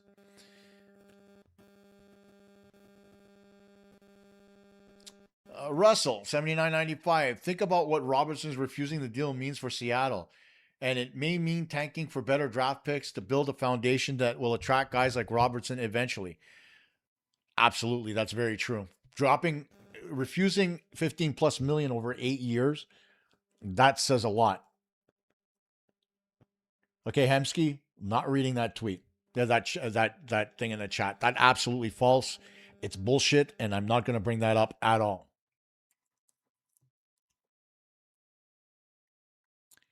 Festivus, 51%. Ouch. Oh, you mean in Seattle? Yeah, most likely. Next up on the clock, by the way, are the San Jose Sharks again. And they got this pick, geez, from Florida to Ottawa, now to San Jose. So we'll see how that pick pans out. So as the board continues to fill up, you know, you've got San Jose next, followed by Nashville and St. Louis, who's going to be taking one of their 4 picks in this draft in the first round. It's crazy to me that they haven't moved one of those picks, honestly.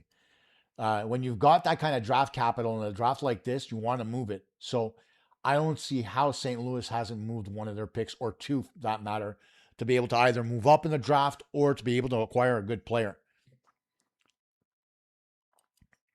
So we'll see how that pans out.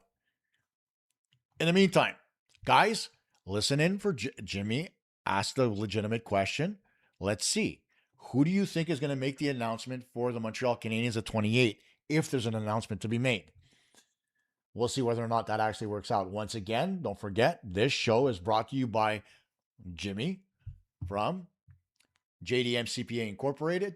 Make sure you contact Jimmy for all your accounting, personal and corporate income taxes, and your year-end income statements.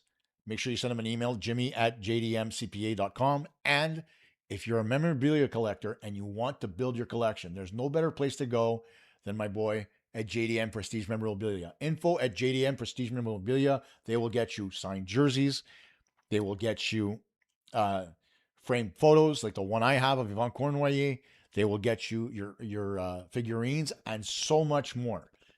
Drop Jimmy a line, info@jdmprestigememorabilia.com, and let's take it from there. Look at that. The Sharks actually have everybody in the war room, and they have a camera in there for people to see, which I think is awesome.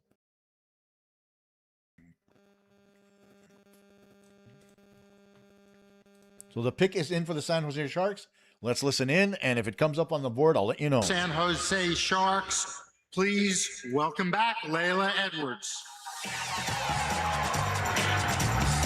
So Layla making the second pick for the Sharks. I'm back. Thank you for having me again.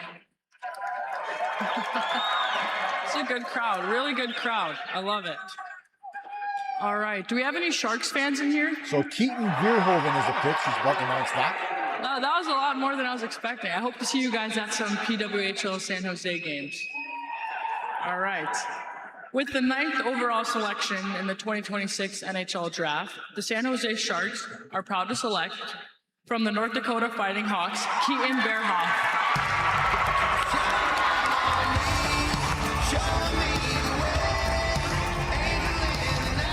And there's Keaton Bierhoff with Keaton his long Bierhoff McEwen. is the pick for the San Jose Sharks. His player card is up. Defense, shoots right. And there's a theme here, guys, if you've seen. The defensemen, for the most part, all right-handed. So the league is a little short, and they know it. So they're picking those right-shot defensemen, and Bierhoff is a good one. Bierhoff. I am no good at names. I apologize in advance, guys. I'm telling you, I suck at names. Bierhoff is one of the most coveted players in this year's draft after making the rare jump from the WHL to the NCAA, where he played for the North Dakota Fighting Hawks. He's one of the youngest players in college hockey as well. He proved that he can not only handle the competition, but thrive against older, stronger opponents. His blend of size, mobility, and offensive instincts and leadership give him have him firmly in the conversation as in terms of a first defenseman selected. And on some draft boards, he was a prospect to be the number 1 overall pick. So we know there's a lot of talk here in terms of Bierhoff, and we'll see how that pans out for everybody. As we go back to the chat here, guys, let's see. For Summers, whatever happens to AJ Greer talk? Wasn't he spoken about frequently in the last few weeks? I think he would be great with Anderson and Florian. Very true. And I don't know where that went, but it kind of veered off a little bit because I think the Canadiens tried to get him, but it didn't pan out.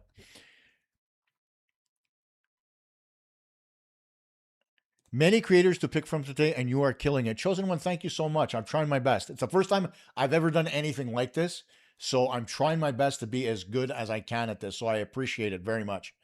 Guys, want to talk money, tax-free states, but they also want to win. I remember the old days in Florida when no one came to the games. Montreal has no one talking about leaving for tax-free money. And that's the point I'm trying to make here, Russell. I think it's bull, honestly. There is no way, shape, or form that U.S. players are going to limit where they can go in terms of playing, right? So, I don't know. There are some guys that want to stay in the States. Some guys it's because of political views. Other guys, like what happened to, what's his face? Brady Tkachuk, is because the fans in Ottawa, after what happened at the Olympics, didn't receive him in a very good nature. I mean, that's hurtful for a guy who leaves his blood and sweat on the ice for your team every night. And you can't bring politics into the game of hockey. I've said that a million times when it comes to the French-English thing. I've said it a million times when it comes to the U.S.-Canada thing. Leave it alone, man. It's a game, right? Just play and get out there and build your career and just move forward. If you earn the right to go to whatever team you want through either free agency or whatever, fine. But stop, man. Just stop. I think the Habs are going to have the Soraya Fernandez make the pick. The mayor, not a freaking chance. But very funny, Jimmy. 6'4", boy, is an obvious score. When you're talking about Bierhoff, yeah, absolutely. It's a really good pick for the San Jose Sharks. Like I said, Mike Grier, he's a sleeper, man. In the next couple of years, this guy's going to win a GM of the Year award. Trust me on that. For Summers, Hutson contract was heavy on bonus money to alleviate the taxes a bit. That's the point. There are tricks to it, and every team knows it. For Summers, you're doing a great job, Coach. Thank you very much. I appreciate that. So, the panel on Sportsnet has who is it? Bjork sitting at the desk on the panel, which is fine. Nashville on the clock right now, so we'll see what they're going to pick. And Nashville is one of those teams that, man, you want to see them do well because they've been good for years, but it just seems like the last couple of years, things have veered away. It's one of the reasons why I think Barry Trotz is kind of stepping down, because the moves that he tried to make over the years just haven't really panned out for him. So, he's stepping down. He's letting somebody else take over. So we'll see what Nashville's pick's going to look like, and that's really going to dictate what they're going to be like. So let's go to the pick. Hired 3 weeks ago from Colorado. Making the selection for Nashville is a huge Predators hockey fan. He happens to be performing in Buffalo in about 90 minutes. He's a 5-time Entertainer of the Year and one of country music's biggest stars, Luke Bryan.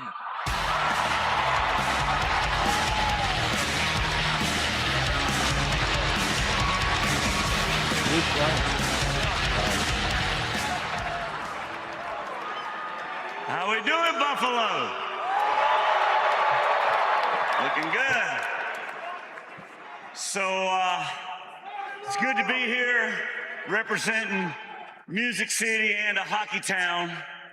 And so this next election, they'll learn to appreciate beer chugging and catfish getting thrown on the ice, all right? So with the 10th overall selection in the 2026 NHL Draft, the Nashville Predators are proud to select from the United States National Team Development Program, Wyatt Cullen. So the pick, Wyatt Cullen from the U.S. NDP, the U.S. National Development Program. Not a bad place to pick your players. Left winger, 6'1", 176 pounds, so you know he's going to have to get a little bit heavier.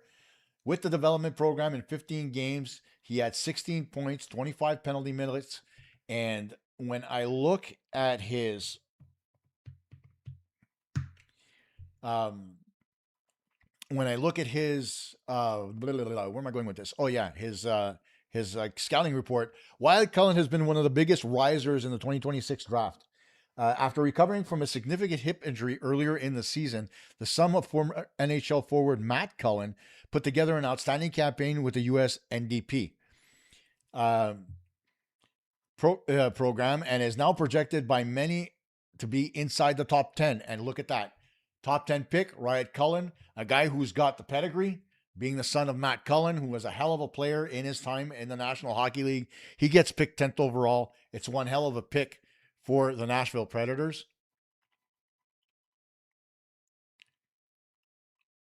And so that's where we go from there. Guys, what do you think of the pick so far? We've gone through 10. You got McKenna at number 1, Stenberg at 2, Caleb Malhotra at 3, Dach and Rudolph at 4, Albert Smits at 5, Carson Carls to Calgary at 6, Chase Reed at 7 for Seattle, Vigo Bjork 8 for Winnipeg, Keaton Vierhoff 9 for the San Jose Sharks, and Wyatt Cullen number 10 for Nashville. So we'll see what happens here. Next up, of course, St. Louis, their first pick of the draft. Again, 1 of 4, and I'm surprised. Put it in the chat, are you not surprised that St. Louis has not moved a single pick? Like, seriously. They've got 4. Don't you think they would try to move up or try to get some kind of a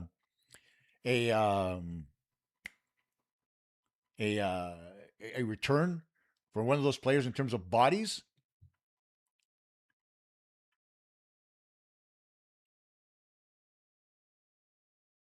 Nobody cares of stats in Montreal Canadiens. Hemsky, you're really funny. I love this one. Next year, Oilers and Leafs are better than the Habs. Boy, I don't know what you're smoking, but not a chance in hell. In a couple of years, you may very well not see Connor McDavid as an Oiler unless things start to move forward. And that kind of brings us a little bit, and I want to talk about it in terms of Mike Babcock getting hired by the Edmonton Oilers. I don't know what happened in Columbus. A lot of it sounds really stupid to me in terms of, asking a player for his camera and looking at his personal pictures. I mean, to me, if you hand over a phone to somebody, you're an idiot to begin with. Because the answer to me is no. It's your personal property. Coach has no business looking at it to begin with. He asks and you give it to him, shame on you. But that being said, if there's one thing that I know about Mike Babcock is that he's got a great mind for the game. If the other bullshit moves off to the side and you can actually get him to coach and be good with his players, then he's a great pick for Edmonton because they need a little bit more structure in terms of their game, especially on the defensive side of things. Here comes Bettman.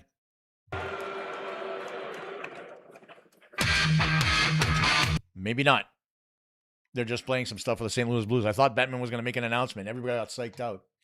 Go figure that one out.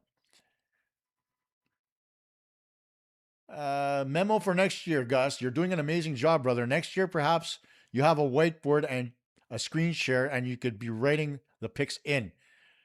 Jimmy, I was trying that, but the thing is, and I had it all worked out. Don't get me wrong. The problem with writing the picks in is it takes too long, right? I've got to write the picks in. I've got to get the draft, the scouting report. I've got to get the pick and get the name. I've got to get the team and all that. I tried it. It's better this way. Trust me. But I like the idea. The problem is, again, it's hard to write it in. Still smoking. The Oilers have had veteran coaches before. It's not about the coaching in Edmonton, right? Maybe Chuck Knobloch wasn't a veteran coach. When we look over the years at the coaching that they had, when you talk about a guy like a Todd McClellan, Nielsen, who was there for a little bit, I hate to tell you this, but they've had veteran coaches that have been able to move the team forward. The problem is the longevity. What always happens is the coach comes in, the message is sent, and keep in mind, Chuck Knobloch got them to back-to-back Stanley Cup finals, and they didn't improve their goaltending. That's not on the coach. That's not on the moron up in the office and Stan Bowman, because everybody could see that the Oilers needed a goaltending. We all knew it, and Tristan Jarry was not going to be the answer to that. So let's just stop pointing at the coaching and the bench. Is Babcock going to help? Absolutely. Is he going to be able to get the best out of his players? I have no doubt that he's going to be able to do that with his top-notch players.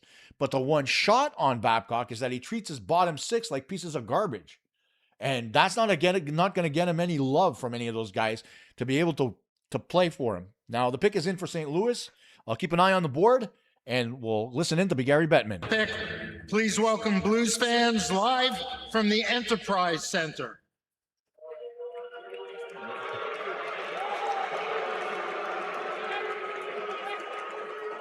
Kind of looks like my backyard barbecue Well, at least it worked Easter that time.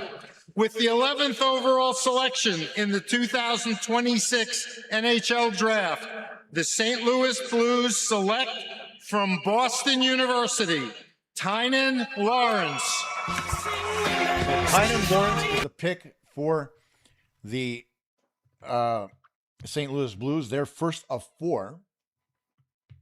We'll see whether or not they deal anything. Oh, we'll take a look. But Tynan Lawrence, if you take a look at his draft card, or his player card, I should say, spent the year at Boston University, center, shoots left, 6'1", 185 pounds. This one, kind of mind-boggling. I mean, he's the number 2 ranked center among, North American skaters. And his scouting report goes like this. Tynan Lawrence is one of the most complete centers in the 2026 draft. Although his draft stock fluctuated during the season after an early move to Boston University and a slow offensive start, most scouts remain convinced that his long-term projection is much stronger than his raw NCAA statistics suggest. His combination of skating, intelligence, relentless pace, and defensive responsibility makes him one of the safest centers prospects in this class. And that might be the very reason why the Blues selected him, because they do need a little bit of help at center. But the thing about Tynan Lawrence is, number one, he's a little light for a center. At 6'1", he's got the size. He's got to grow into it. But, I mean, you would have wanted to see a little bit more from him in terms of offense. Slow start? Yes. Started with Muskegon in the USHL, moved to Boston University. I don't know, man. These last 2 picks, I agree. Still smoking. Last 2 were Knobs and Woodcroft during their... hang on a second. You're talking about the coaching. The last 2 were Knobs and Woodcroft during their competitive window. Huge mistake. Woodcroft? Knobloch, not Woodcroft. But he got him there. 4 summers. As much as all the guys that the Habs had eyes on, either the teams wanted too much in return or the players have NMC clauses or limited clauses. It would be great if and when players want to come. Well, you know what? It's not one of those things where it's the NMCs, guys, because most of the time when the Canadiens are talking to players who have no movement clause, it's because they've named the Canadiens as one of those teams and the teams reach out to the Habs. Are there too many of them given out? Yes, but that's kind of the when you're not giving as much money, or when you're giving out term like players want. Player wants 8 years. You want to guarantee that, so you put the no movement clause in. And normally, what you do is you put a full no move in for the first 4 or 5 years, and then the last 3 are normally limited, right? Because you never know if a player is going to, regress or anything like that. So those are smart moves by teams. But when you take a big contract and you give it to a player, and you don't end up with what you want, you're stuck with that player until that NMC goes away and the limited no trade clause kicks in. 5 years down the road, that can handcuff your team. That's not something I want to see here in Montreal. That's for sure. Now, as you talk about that guy, let me take a quick look at, because when you throw up names like that, there's a lot of them out there.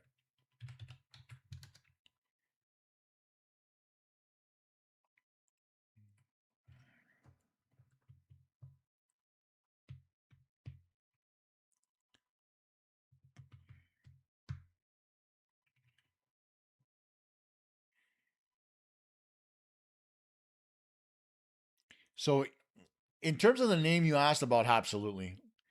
Ethan Belichick. Here's his scouting report. Yeah, he's one of the rarest player types in the draft. A true power forward who combines elite size with legitimate offensive skill. He's climbed into the top 10 on many draft boards because he isn't simply a physical presence. He possesses soft hands, high-end playmaking ability, and the offensive instincts to drive play around the net. And you know what? That's the type of player that I think the Montreal Canadiens are looking for in terms of a good winger, 6'5", 227 to 229 pounds. Absolutely. I couldn't agree more. But why he's dropped, as I mentioned before, there's a little bit more of a focus, to me anyway, in terms of defense to start this one out. And again, I'm going to point this out, not because I'm an asshole, but because it's just the truth.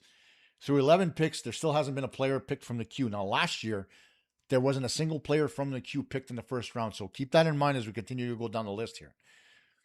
But yeah, Ethan Belichick would be a guy that, if I'm looking for a guy like that, I'd definitely pick him up. So now New Jersey's on the clock. They've got the next pick, and we'll see how that turns out. And if Belichick does come up, because I keep misspelling his name. You know what's really funny? He doesn't have a hockey DB profile. Oh, there he is. Finally showed up. Spelled his name properly. Look at the war room, or the stinky locker room of the New Jersey Devils. Isn't that fun? And there's the pick. So let's go back to Gary Bettman. I've already got the pick, but I'll let you guys listen in. With the 12th selection in the 2026 NHL Draft, the New Jersey Devils select from Arber in Sweden, Alexander Command. So the pick is Alexander Command. Left shot center, 6'1", 183, put up 44 points in 30 games in junior and played 6 games in the Swedish Professional League, which is great. So a good pick here by the New Jersey Devils. Not really a top-end guy that you would think, but let me take a look at his... Whoops. I keep using the wrong keyboard. Sorry about that, guys.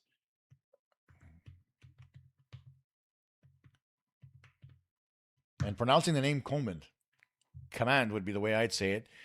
Number 3 ranked skater among, where are we here? Among European skaters or international skaters, I should say. 6'1", 187 is his current weight and height.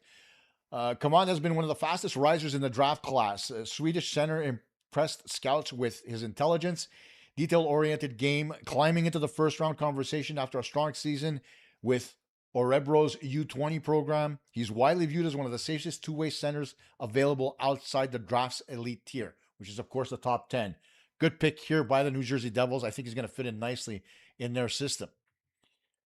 Take a quick look at the draft board here as you've got Command right here listed on the board. So good for him.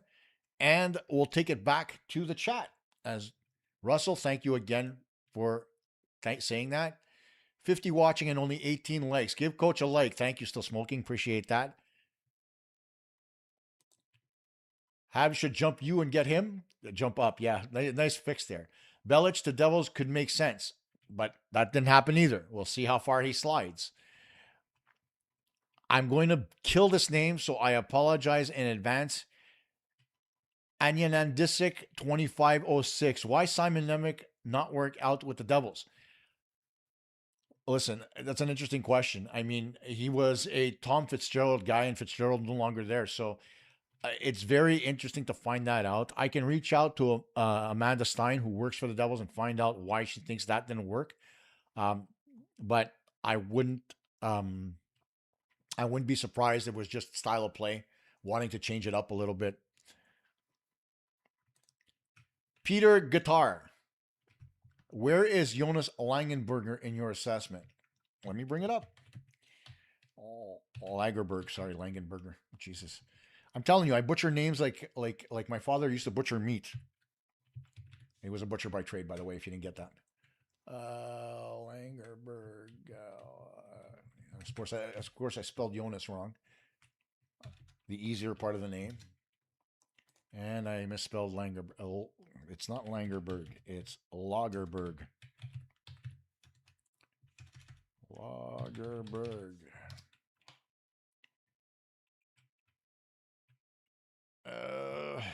Let me bring up his assessment. Next on the clock, by the way, are the New York Islanders. So let's see here what they say about Lagerberg. 6'2", 190. Lagerberg Hohen. Yeah, that's his full name. And he's one of those guys that I would have thought would have gone in the top 10, actually. Very good scorer. Played for the Leksands U20 team. Got 16 points in 9 games. Went to the Swedish regular league. Played a couple of games there. I think one of the reasons why he slipped so far is because of the fact that he didn't play very much last season. But that being said, I still expect him to go first round. Jay Pesci, 1262. Thank you very much for asking for elect. Doyafeyev, 7-year AAV equals 11 million by New York. I'm so disappointed the Habs are doing nothing, man. Like, what the heck is that? Guys, don't... Man, how do I put this?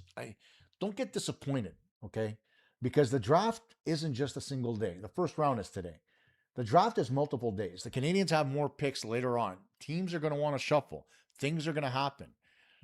There's a lot of teams that are holding on to their picks. I mean, it goes without saying that that's where they know they have to build. So don't expect a lot. If it happens, it's going to happen. But it takes two guys to tango. Like, the Canadiens are making the effort. They're making the calls. They're asking teams, what's it going to take? They're making offers. The question is, though, is the partner wanting to accept the offer? And so now the answer to that is no. So don't be disappointed. This isn't on the Habs for lack of trying. It's on other teams for lack of, wanting to be a dance partner. Is there a player that you would trade up to get for the Habs as they did for Xhekaj?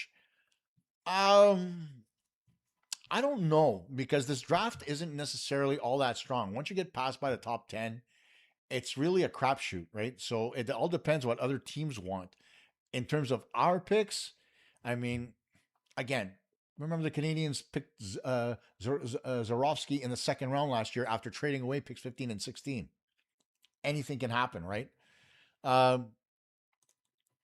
We usually trade our picks, coach, to improve the roster. That was a one-time thing with what happened with Dobson last year. Because remember, in 2024, we picked Slafkovsky first overall. We picked Michael Xhekaj 20th. Is it that teams don't want to trade with the Habs? Part of that's yes and no. I've always been a firm believer that teams inside of the same division don't want to trade with their partners, right? Ottawa, obviously the exception to that with the trade that they made for Brady to send Brady Tkachuk to Florida. But overall, old school managers like, for example, Steve Yzerman, they don't really want to, especially a guy like Yzerman who wants to win. Why is he going to try to make a team in his own division better when he's looking to make the playoffs? So there's got to be some kind of a logic behind that, right? So in division, I could see teams not wanting to trade. From outside the division, I mean, you take a look, it's not that teams don't want to make deals with Montreal. They're asking for too much. Here's Gary Bettman. Was the player who 1 year ago was the #1 pick in the draft, had an amazing rookie season, and was the recipient of the Calder. Matthew Schaefer. From the Islanders to make the pick. There you go.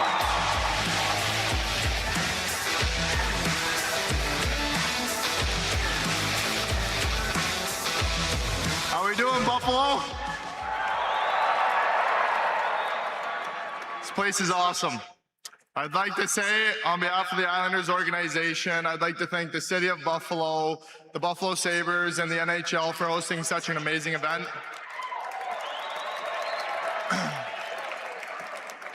I'd like to say hello to all the Islanders fans across the world and all over. And without further ado, with the 13th overall pick in the 2026 NHL Draft, the New York Islanders are proud to select from HV 71, Malte Gustafsson. So Malte Gustafsson will pick a left shot defenseman from Sweden, plays for HV 71 and for Jokoping in the regular league, 27 games, 3 points. But this guy is one of the premier European defensemen. Big mobile left shot blue liner, splitting time between the SHL and the U20 level while earning meaningful minutes against professionals. His combination of size, skating, and defensive awareness has solidified him as a projected first-round pick. And I don't think this is a pick by the Islanders in terms of trying to create offense, because obviously Schaefer's the guy that creates the offense here as we take a look at the trade board. Excuse me, wrong button. But that being said, next pick up is that of the Columbus Blue Jackets. It's a safe pick by the New York Islanders to be able to build the back end. So we'll see how that's going to turn out. Getting back to the chat momentarily here. Dobson, Newhook, Dach, we traded. Dobson, you traded 2 firsts to get him. I just mentioned that. Newhook, yes, you made a deal to get him. Dach, you traded for him, but you still made the first overall pick that year, did you not? In getting Slafkovsky? That trade doesn't apply. And I'm trying to remember the Newhook deal, so hang on a second. I can't remember it offhand.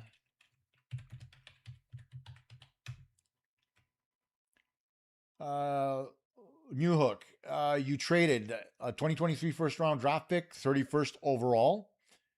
You traded a second-round pick in 2023, 37th overall, and Yanni Fairbrother. So when you're talking about the 31st overall pick, you're not really giving up all that much, to be fair. But that being said, I mean, the day's not over yet. Let's see what happens. Let's see. 4 Summers. I'm fairly certain we'll be happy when Demidov pens his new contract after July 1st. I won't be surprised. He's going to do that for sure. Peter Guitar. Grant McCagg is his name, not McCann, is very high on him. What a shot. Yes, Lagerberger trade up. That's Montreal for you. Reinbacher might not be the future RD. Okay, let's get to Reinbacher for a minute, okay? Because this bullshit has to stop, okay? Reinbacher is a very good two-way defenseman. He provides some offense. He's got a good gap. He's physical when he has to be. He clears the front of the net, and he makes a very good first pass out of your own zone. What more do you want out of a right-hand defenseman? Do you want him to knit and make supper at the same time while he's playing on the ice? I dismiss the notion that people are saying that this kid is not good enough to play in the National Hockey League and isn't the answer on the right side. He doesn't have to be. Dobson's there for that. What he's there is to make the right side better. Who would you rather have on the right, Reinbacher or Carrier? If you answer Carrier, get off this channel. If you answer Reinbacher, you're absolutely right. And stay on the channel, by the way. Okay, Carrier is not the answer on the right side, and the Canadiens don't have any other answer on the right side outside of Bryce Pickford, and even he might not show up. And no, this is a complete fabrication in terms of injury prone. He hurt his knee? Yes. He hurt his thumb? So did Dobson. On fluke plays, you don't break your metacarpal because, oh, let me see if I can break it. You break it because a puck gets in between the padding on your thumb. That's an equipment problem. That's not injury prone. Because in that case, so is Guhle, so is Dach, so was Gallagher by breaking his fingers twice. And seriously, guys, limit it. Okay? He's not injury prone. He played most of the season, tweaked his hip a little bit, but he played most of the year healthy at the AHL level. So stop with the whole injury prone thing. Okay? Give the kid a chance. since this kid got drafted, everybody's been shitting on him nonstop. And all I've seen is a very solid right shot defenseman who's been moving up the ladder in terms of the American Hockey League and his value to this franchise. Stop. Until you see him at the NHL level and he plays meaningful NHL hockey, then make your decision.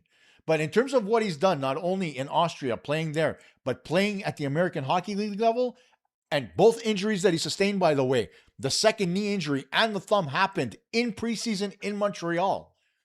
I mean, give him a break, okay? Let him play NHL minutes. Let him see what happens. The pick is in for Columbus, by the way. With the 14th overall selection in the 2026 NHL Draft, the Columbus Blue Jackets select from Boston College, Oscar Hemming. So this is a kid from Boston Oscar College Hemming that got selected. Left winger, 6'4", 204 pounds. He's not there for his offense, okay? Played 1 year at Boston College, 8 points in 19 games. Not much to talk about in terms of that, to be sure. But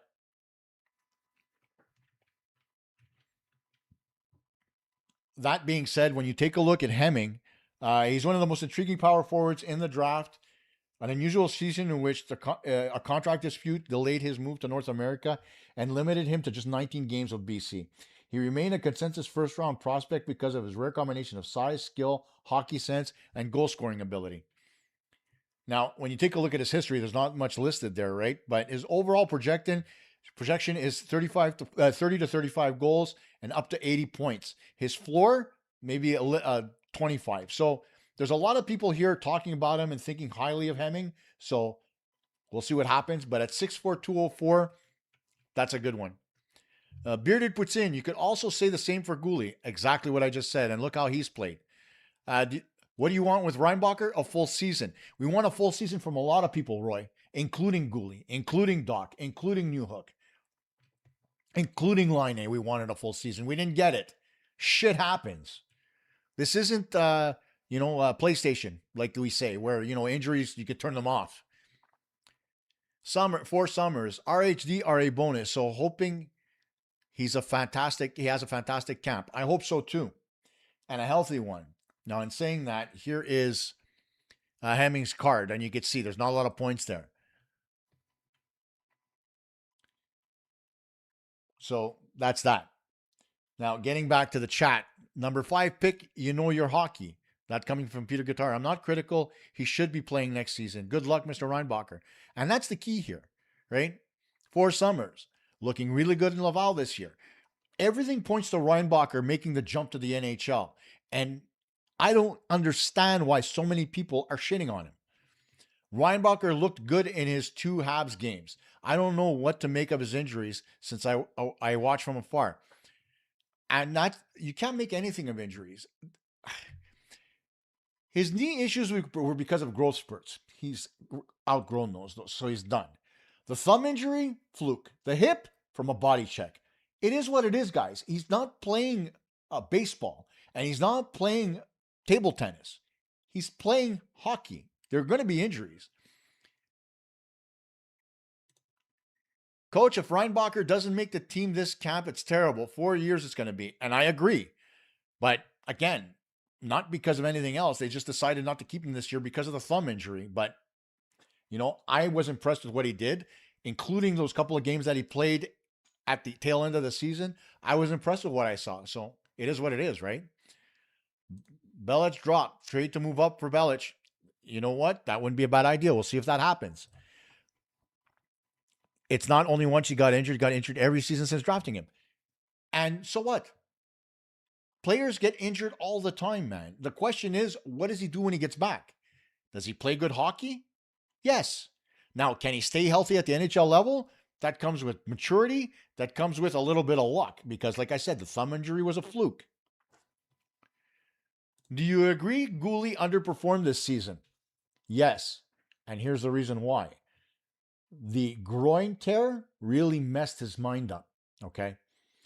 And this was one of those things that I didn't agree with that the Canadiens did, right? Both Dobson and Guhle stretched out their groins in the preseason.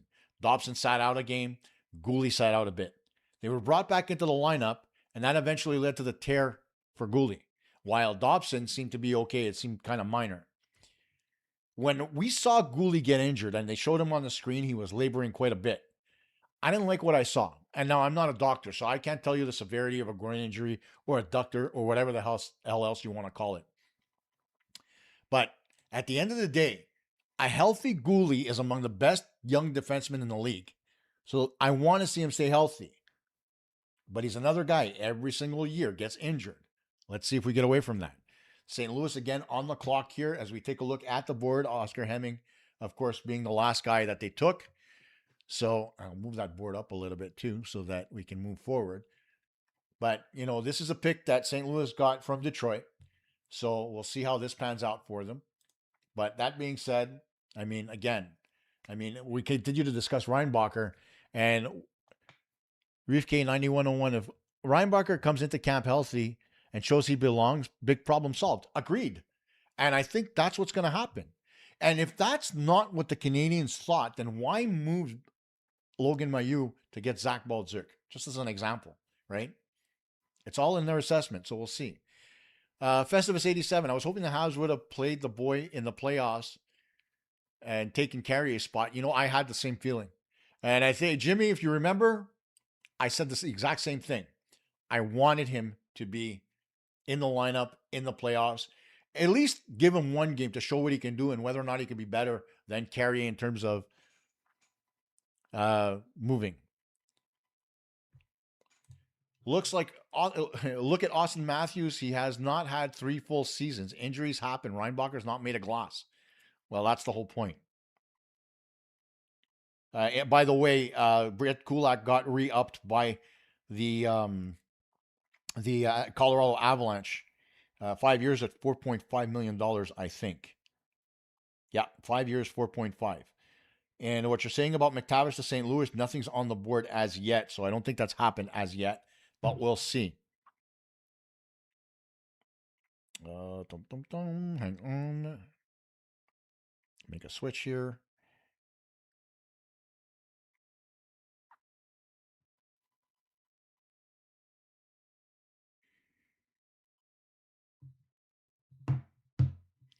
Wear a hat. Marco D'Amico put up a picture of himself in the press room at the draft at the Bell Sports Complex.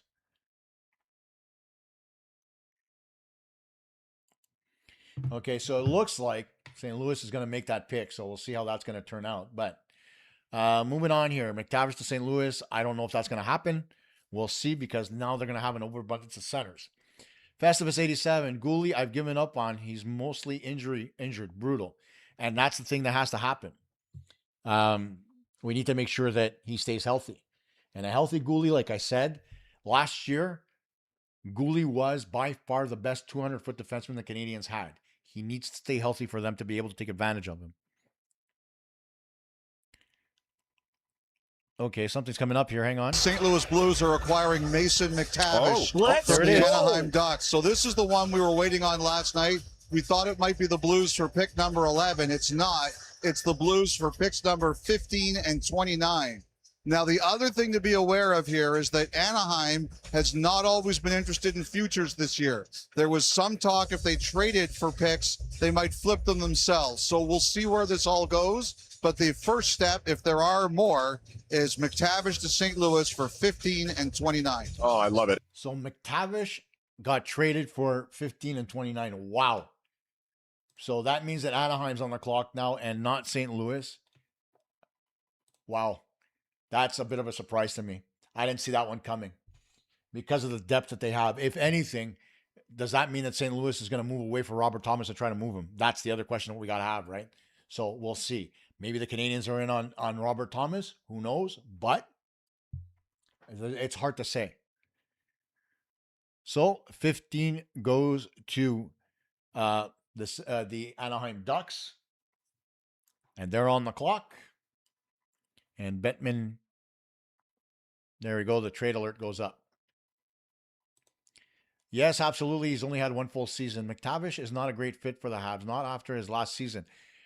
4 summers, he wasn't used as much as people thought he would be, and that kind of hurt his development a little bit. So It remains to be seen what he's going to do in St. Louis, but I don't disagree with you in terms of, well, there's a fly in here, believe it or not. Guhle seems to put himself in harm's way too often. Sometimes a little too aggressive. Yeah, Super Dave Osborne of defense. He throws himself in there hard all the time. But that's the type of player that he is. He was like that with the Edmonton Oil Kings as well in the Western Hockey League. They expected him to be physical and come in and hit guys. So we'll see. Sportsnet going to commercial. And give me a second. We'll talk a little bit more about the Canadiens. Yes, Russell, exactly what I said. Thomas seems movable all of a sudden. They may be looking to move a little bit of money to try to move it somewhere else. Maybe it's Parayko that's moving. Maybe it's Thomas. Who knows?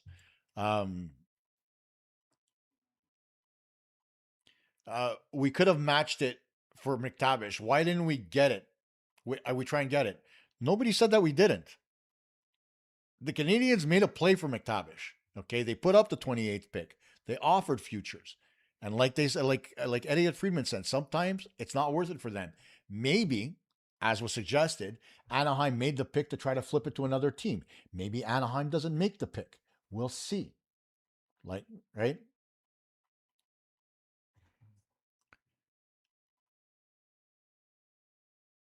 I don't know what you mean by Bat Festivus. Can you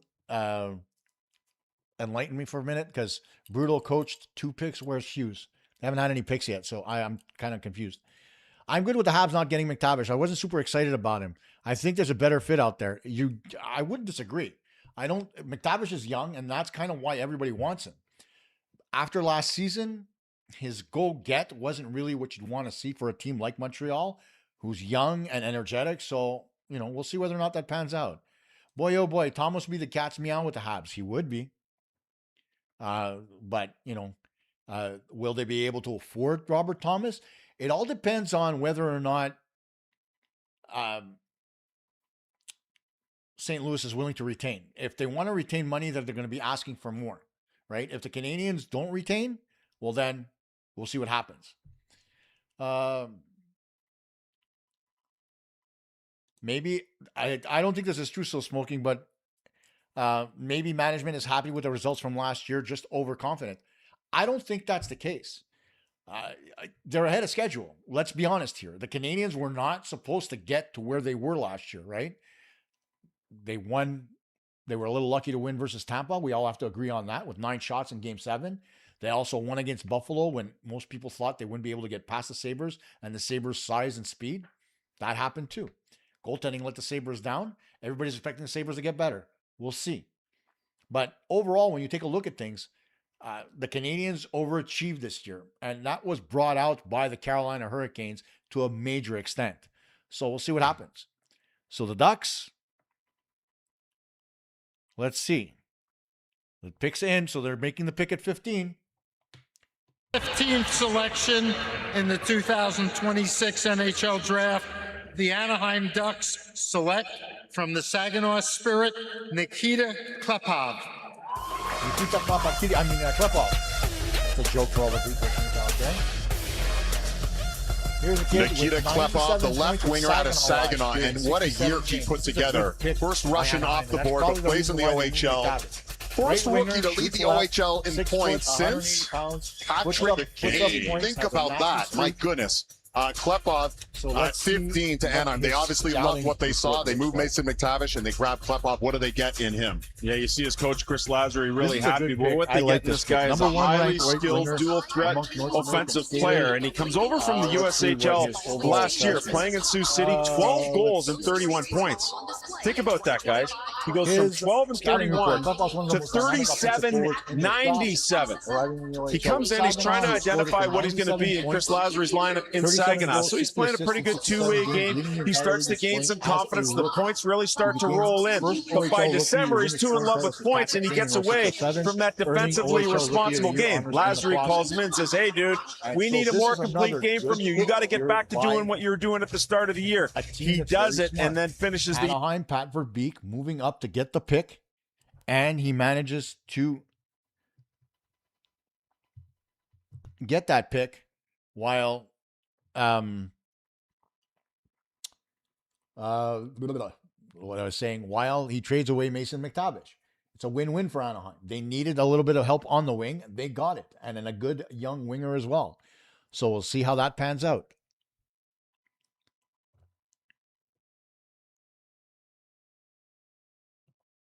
And of course, my feed's frozen, so I'm going to try to change that up.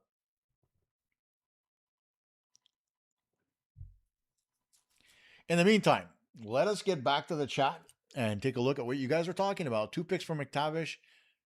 Why didn't we make a run? Stop assuming that we didn't, right? But the Canadiens don't have the 15th overall pick, and if Pat Verbeek was targeting Klepov, then that's the reason why this was done. Don't blame Montreal for not having. If you want Montreal in the son of a bitch, in the this fly's gonna kill me. If you want Montreal in the conference finals, then obviously their pick is gonna be low end in the first round. So if that's what you want, then don't come on. Don't be one of those guys that, oh, we have to have our cake and eat it too. Right? You need to make sure that the team gets good, and because they don't have the pick, that's why Anaheim moved up. I did mute the TV feed. In fact, it froze on me afterwards. Why wouldn't Habs trade for Frost on Calgary? Suzuki's good friends, they say. 2B center, adequate? Oh, that's a very good question.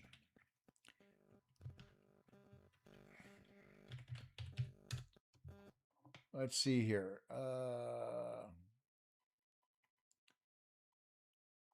Morgan Frost. Well, Frost had 43 points in 82 games last year for Calgary, and he's in his 6th NHL season. Would it be a good second line center? Sure. And he's a lefty, 6 foot, 193.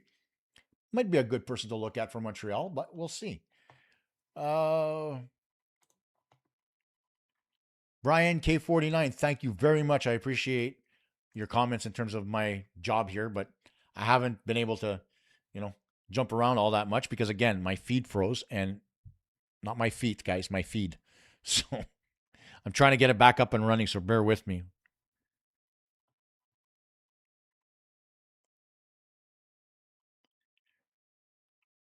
This always happens. Anyways, let's get back to the chat.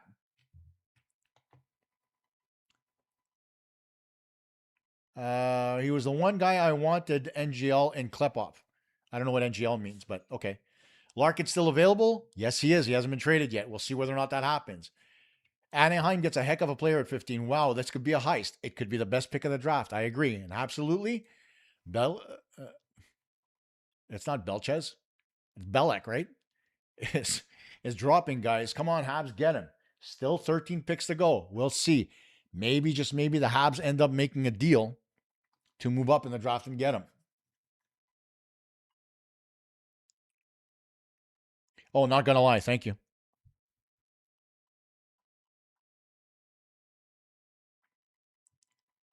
Let me see if I can't get this feedback up, boys and girls.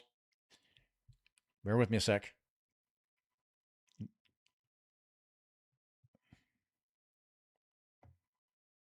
Oh, stop it.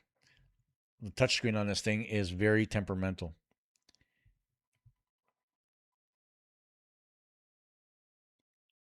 Come on. Let's go. Show me the money. There you go. Maddox Dagenet. First player from the queue picked, going to the St. Louis Blues. And this was a pick that a lot of people wanted the Canadiens to make, except me. So Maddox Dagenet goes to the St. Louis Blues with pick number 16. Here's the reason why. And I know a lot of you are going to be, but coach, he's a 6'4", 198 center, 198 pounds. And he put up a lot of points from what I could see in the queue, 62 points in 62 games. Here's the problem. The thing I don't like about the queue is that defensively, the league sucks. Okay? It really does. It's horrible.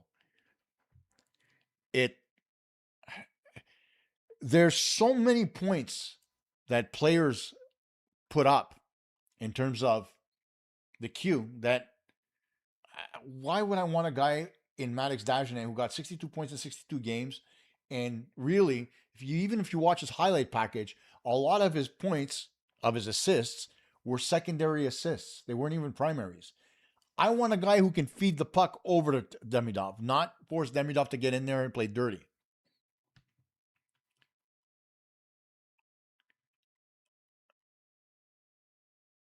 Maddox Dagenet did not go to LA. He went to St. Louis. That's what's on the board here. If you take a look, oopsie. Right here, Maddox Dagenet, St. Louis. Man, oh man, this sucks that my feed just stopped working in the middle of the draft. I told you, something was bound to happen. I'm not that lucky. Hang on, guys, as I try to fix this up. Where are you?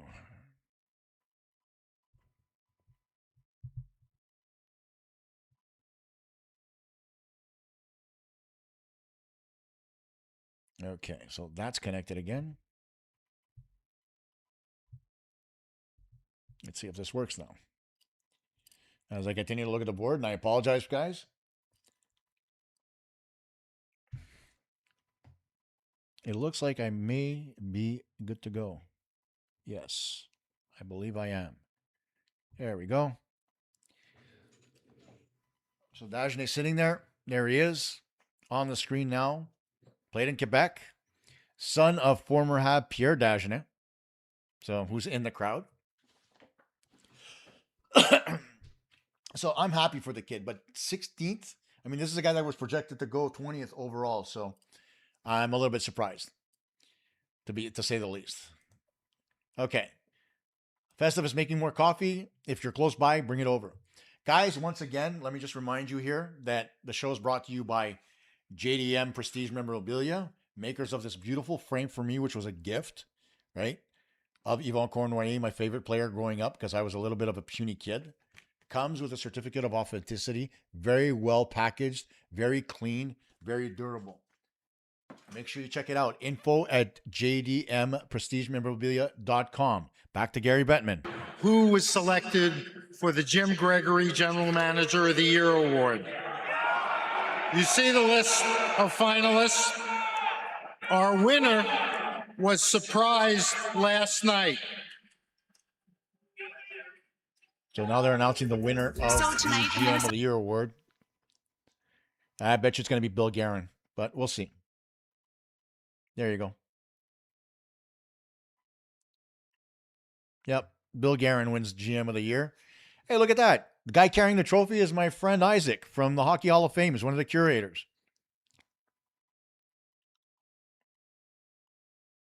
So as you await the pick, we'll get back to the chat. St. Louis needs... Oh, St. Louis or St. Louis? Needs an RHD, and the Habs have one that they can trade to get Thomas. Oh, you're talking about St. Louis. They need RHD, get Thomas, since many don't have faith in him staying healthy. Again, for Summers, I'm not moving a player that I need on my team. The Canadiens need right shot defense. Okay, if they didn't need right shot defense and we had an abundance of them in the system, then absolutely I'd make that move. But we don't have depth on the right side. I'm not doing it.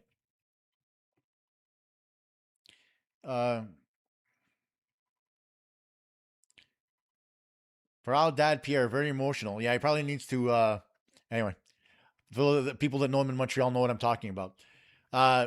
Nice to see you with a few sponsors for your show. I watch you most every day. Hey, keep them coming. Like I said, Jimmy's an old friend, and so it's nice to have him on board. Roadrunner, freaking boom. Absolutely. Like, there wasn't a jersey I wore when I was a kid that wasn't number 12. So, as they talked to Bill Guerin, here's the part I don't like. It's the draft. You're halfway through. You're talking to Bill Guerin about winning the GM of the Year award. Who gives a rat's ass? I would have saved this for just before Minnesota had a pick.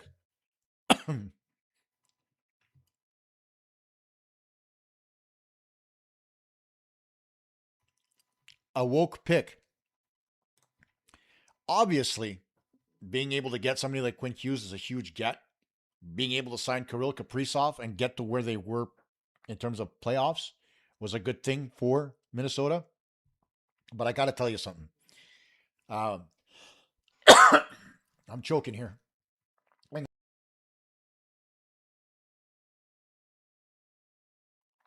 I honestly needed a drink, but anyway. The one thing for sure here, in terms of him winning the GM of the Year award, hang on, is that he did a lot of good things and he won an Olympic gold medal. I think all of that combined is the reason why he got it. But hey, it is what it is. And yes, for Summers, the draft format is very lame. Jesus, this cough. Hang on. Excuse me.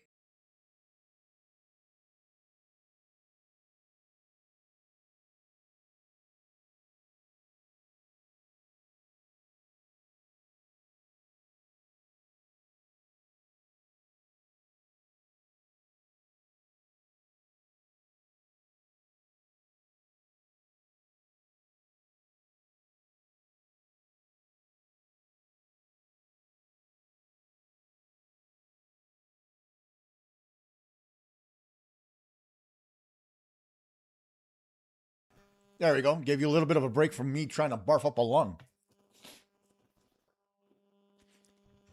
Now, Hamsky, you asked me this question, and I've done a bunch of shows about who I think I should pick, and I mentioned it in yesterday's show. The guy I would pick at 28, if it was available, would be Jack Hextall, because he brings you a combination as a center. He brings you a combination of toughness and skill that I think would complement Demidov very well. But that's down the road. The GM in Carolina killed it. It deserves it, IMO, and I despise the Canes. Not the GM, dude. To me, the GM did nothing.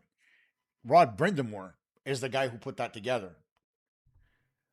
So, Hamsky, as you mentioned, like I said, Jack Hextall will be the guy. But as the draft continues to develop, right, and as teams and players start to drop, there's possibilities of good players being available to the Canadiens. Belech being one of them.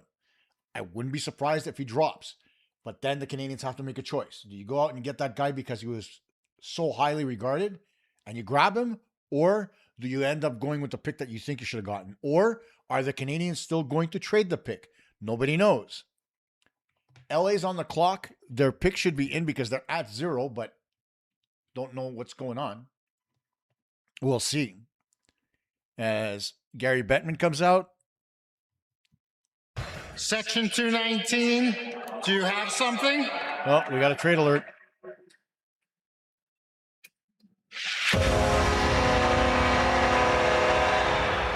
Let's see what this is all about. The Los Angeles Kings trade pick number 17 in this year's draft.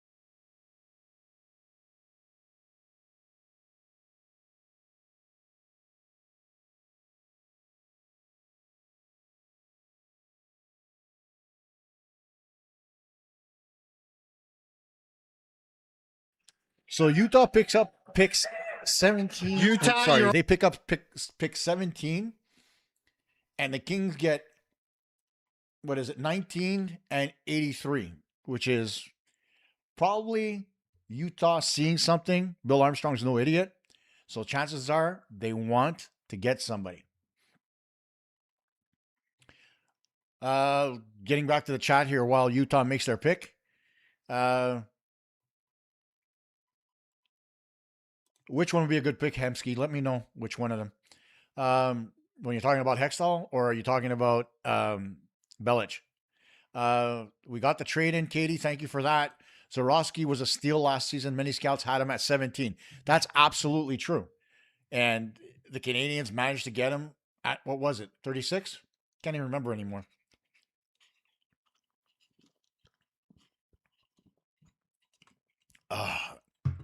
For those of you that don't know, my wife actually came downstairs and gave me a drink while Bettman was talking about the trade. So I'll survive for another 2 hours now. And yes, who was it that said that this is lame? It is. There's nobody. It's freaking Buffalo. Nobody wants to go to Buffalo.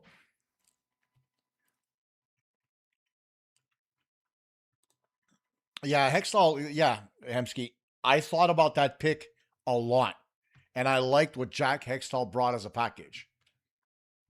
VD Play S15. That's what I'm talking about. Jack Hextall. Yeah,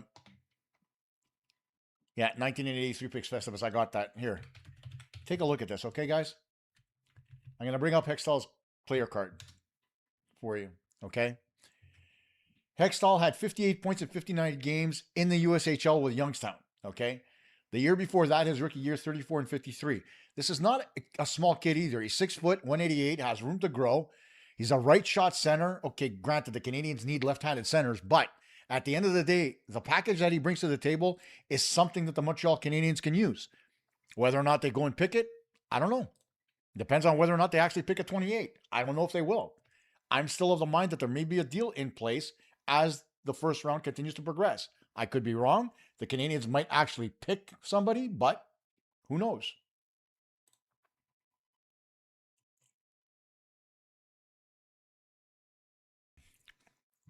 Man, oh man, this cough is bad. I don't know where this came from, but I apologize.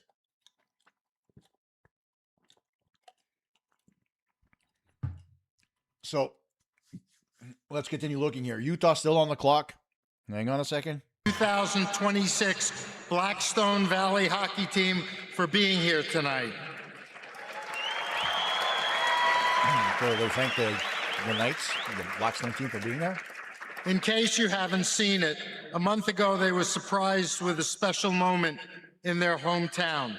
Roll the tape. I don't care about the special moment in their hometown. So before I get started, one thing I want.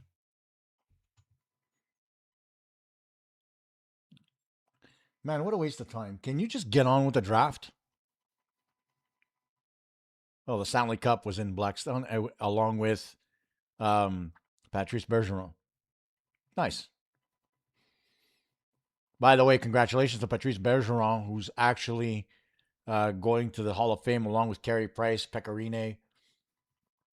Really, really cool, honestly. Who else is going this year? Jeez, I can't remember anymore. My memory has gone to hell in a handbasket.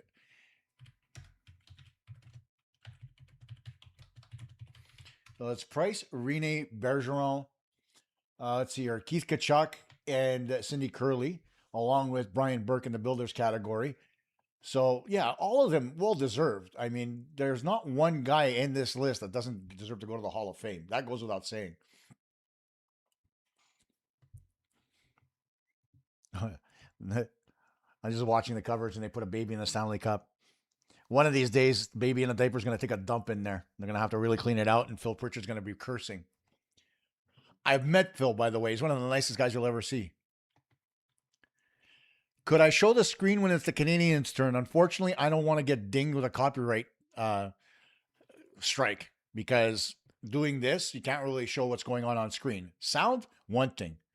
Other than that, different story. Blah, blah, blah for Bettman. Absolutely. Coach, he convinced me Hextall, if he's available. Is that Ron's kid? No, I think he's his nephew, actually. Because he doesn't look like Ron at all, does he? But I believe he's his nephew. Let me check that out, actually.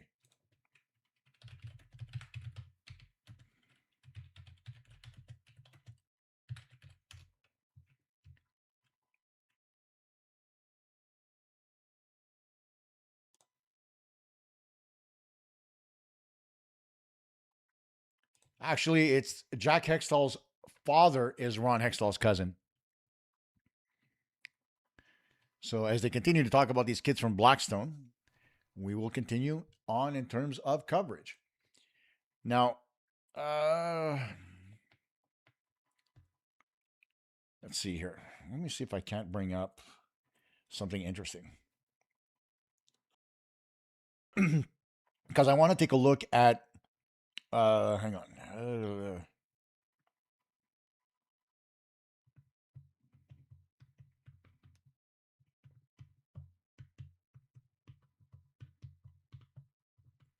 I want to try to get a list of players that still haven't been picked in the first round that might be available as they continue to fall. So they'll take a look at the board while my computer's tallying this. They'll take a look at the board, and here you go. The number one guy, as was brought up, is Ethan Bellich from the Windsor Spitfires. He's the number one guy who hasn't been picked yet. There's Oliver Savantino. Dajan is already gone. Elton Hermanson and Adam Novotny. Those are the guys that need to be picked now. Any one of those guys would be a good pickup from Montreal. There's a couple of centers there now. Dajan is gone. Suvanto is a good pick from Tapara. He's got size. He's a center. And, the centers in this draft are thin. So if Suvanto is available, or Hextall for that matter, it'd be a great pick. Okay, now we got a pick. Here we go. With the 17th overall selection in the 2026 NHL Draft, the Utah Mammoth are proud to select from the Windsor Spitfires, Ethan Belch. And now you know why Utah made the trade, in order to get Belch. Good move by Utah. Unfortunately, gone from the Montreal Canadiens. And Belch is a big winger, has high-end tools. Where are we here? High-end tools. Probably the most notable faller right now in the draft, and now he's off the board. Let's take a look at his, where are we here? Oops, not that. Right there. That's the one I'm looking for.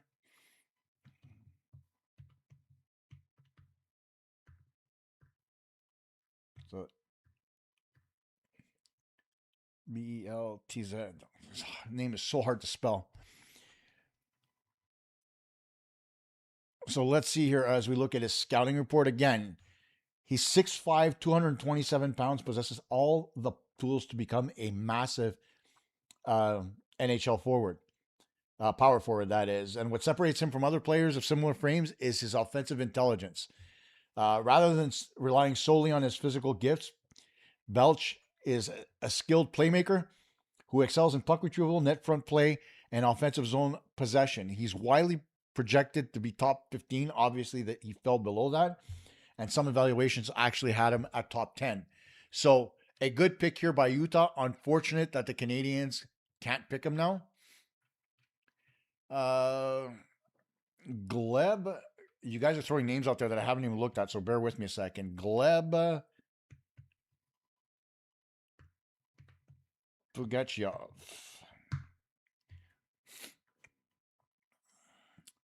So let's see here. Right winger, 6'3", 198. Guys, if I'm the Canadiens, even if this guy's the best guy available and stylistically they're comparing him to Nikushkin, there's one thing that I want in a player that I'm going to pick, and that's to create more depth on my team. And the only way I'm going to do that is to pick positions high up in the draft that I absolutely need in the next couple of years. I need centers. I need right-hand D. I don't need to go out and get big forwards. Big wingers grow on trees in Canada and around the world. You can find them. So you don't have to relegate that to one draft. The hardest positions to draft any year, doesn't matter what year it is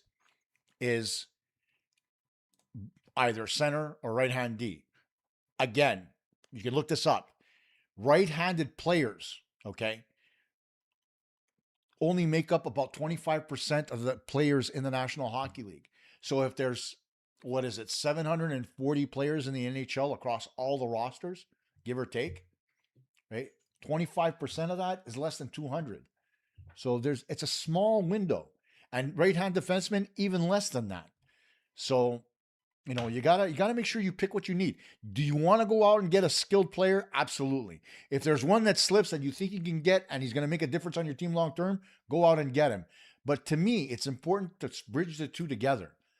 Best player available with positional need, and go out and get the best guy. If it happens to be the same guy, great. If it's not, well, decide. How do you want to grow the team? Do you want to force yourself to make trades that you can't make, or do you want to develop from within? That's the question. So I don't know if I showed you Belch's card, but we'll give a quick look at the board as well. Up next are the Washington Capitals, which they got from Anaheim. And that was for the John Carlson trade, so that's why that pick is there. But in the meantime, all things being equal, let me bring up Gleb Pugachev. Is one of the most intriguing power forwards in the draft. He's also seen time in the KHL as a draft eligible player and is regarded one of the most ready NHL Russian forwards in terms of his physical game. He doesn't possess the elite offensive creativity of the top forwards in the class, but his size, work ethic, and pro style habits give him an excellent chance of becoming an impactful NHL player.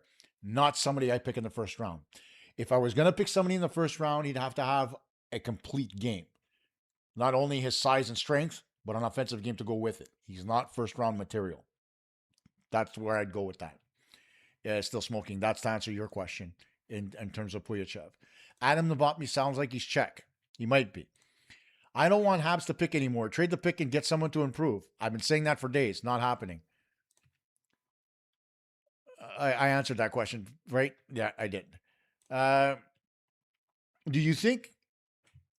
Yeah, VD plays 15. I do think they should trade the pick, but no, it doesn't look like it's going to happen, but we'll see.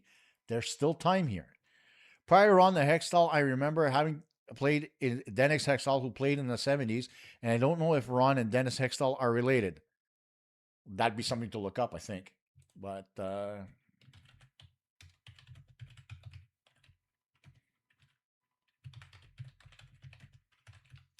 let's see here. That's not what I asked you, jackass. I love when a computer does that. Let's see here. Nope, he's Ron Hextall's uncle. So yeah, he is related. That's always good. So now, who do we got? We've got Washington on the clock here. Another 30 seconds before their pick comes in. Hemsky, agree. Always pick the center. Moreover, the Habs need a one right now, not a winger. That's very true. But again, pick the best center you can, whatever's available, right? And if you can move up in the draft, do it. Big guys for a fourth line can be had at trade deadlines to complement size for the playoffs. If they have good hands, it's a bonus. That's true. That's why you don't draft them in the first round. The pick is in from the Capitals. Let's go back to Gary Bettman. With the 18th selection in the 2026 NHL Draft, the Washington Capitals select from Tappara, Finland, Oliver Suvanto. Oliver Suvanto is the pick for the Washington Capitals. There goes the other center I was talking about that was still available. Suvanto is one of the safest center prospects in the draft. Playing a full season in Finland's top professional league, Tappara, as a 17-year-old, he earned a reputation as a mature, detailed-oriented, pro-style center, while his offensive numbers, 11 points in 48 Liga games, don't jump off the page. Most scouts view his production in the context of playing against men in a demanding league, which to me says he's an elite two-way player, has a great game, and he's NHL ready. So this is a good pick for the Washington Capitals, somebody that's going to complement whoever his winger is down the road. What website do I use to see the best players available? I just put it in Google and it pops up. Google's AI is pretty good at that. Now trade the pick and get someone. Yeah, that's very true. Okay, let's do that again. Let's see. Let's see here.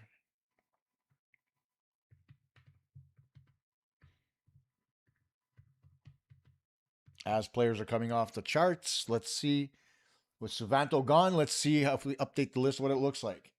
Here's your trade board, guys. Suvanto right there at number 18. Next up, the LA Kings, the first pick that they got from Utah after they traded number 17 in order for Utah to get Belchin. Okay, so gave me the same freaking list. Nope. It added Elton Hermanson is another guy now from Modo who might be available as a winger with good pace and offensive upside. Adam Novotny is another one. Absolutely. Good winger. But again, looking for centers, man. Scoring profile keeps him firmly in the first mix. Ryan Laine is a defenseman. Whether or not he's right-handed, I'll tell you in a second.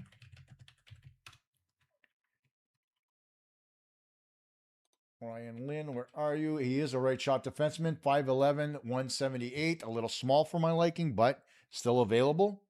So we'll see how that goes. Casey Mutrin. Let's see about Casey.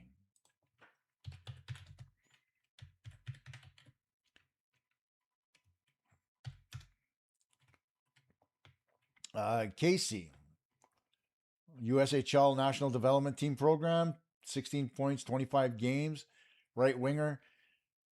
Guys, we need somebody. You're not going to draft a right winger in the first round, and you need somebody who's going to put up points for you. In 58 games in that program in 2 years, he's put up 33 points. Is that really somebody that you think is going to help your team? I don't see it. I know he's 6'3". I know he's 200 pounds. I know he's physical. But you need somebody who's physical and brings an offensive upside. So you're looking for somebody who can contribute 40 to 45 points on the wing. I'm not looking for Casey Mutrin. He's not my pick here. Ryan Lynn would be a good pick if he's available, but again, he's a smaller guy.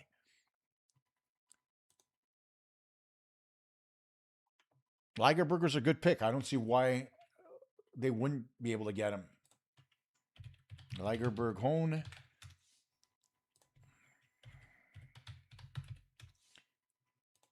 Oh, I keep misspelling his last name. Where are you?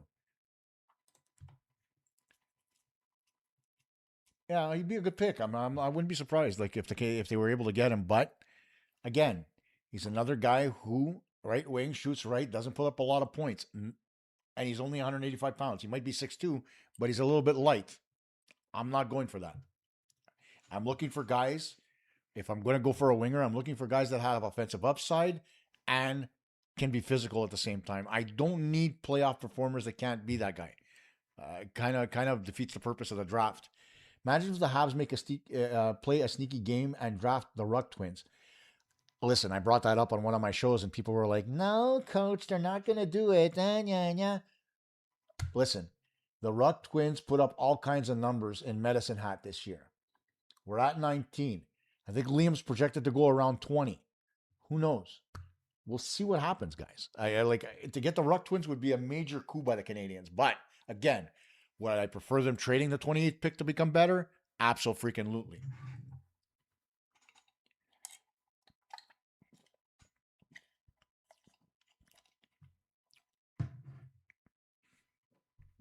First overall picks for the Leafs. Wendell Clark in 85, Austin Matthews, and Gavin McKenna this year. Only 3. And the thing is, when you take a look at Wendell Clark, you know they drafted him and he was a defenseman and they ended up putting him on the wing. That's crazy to me, especially given the career that he had. So the LA Kings are on the clock with pick number 19. That's the one they traded with Utah. And they've got a minute left before they have to make the pick. We'll see whether or not something else happens, but I don't think it will. In the meantime, guys, if you haven't already done it and you're watching this show, please make sure you subscribe to the channel. There's no harm in that. I try my best. I'm going to be trying my best all summer long to bring you stuff that makes sense. One thing that I'm going to add to the show as well, and I'm going to put more detail into it in the next couple of shows that I do. I'm going to start a segment that I'm going to call Ask Coach K.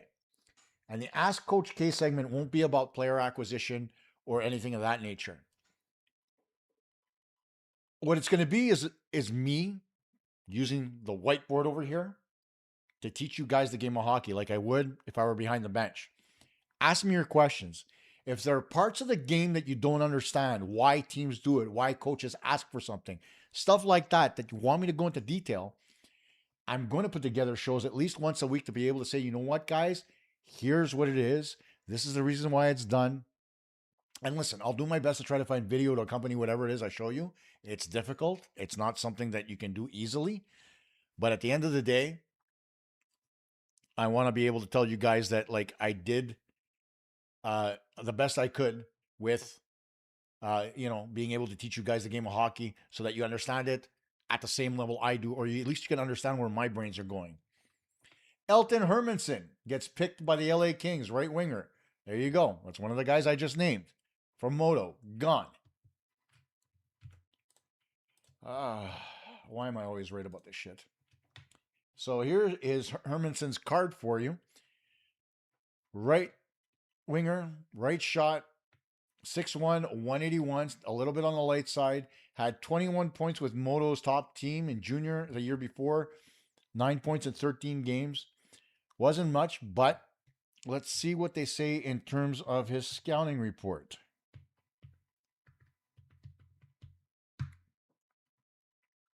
Oh, God, I put it in the wrong screen. Hang on.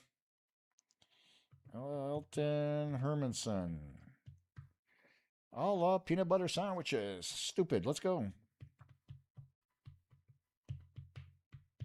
Sometimes your computers don't want to do what you want them to do.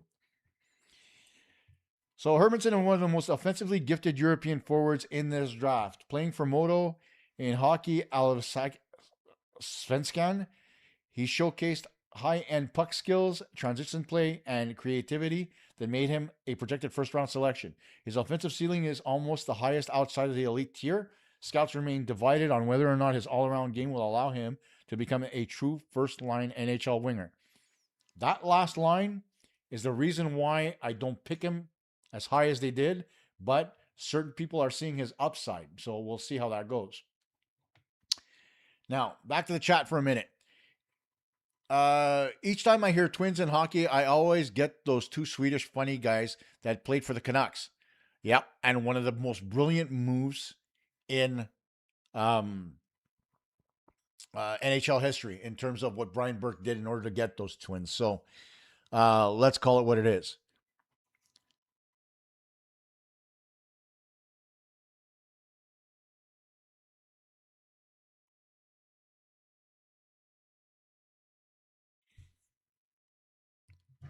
So Bill Guerin's saying something, and he looks like he's drunk.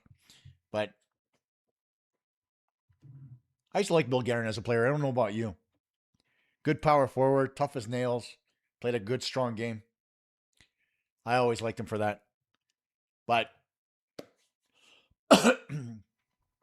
let's see.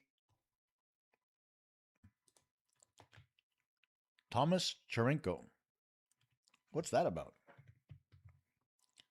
You're just throwing names at me now, right?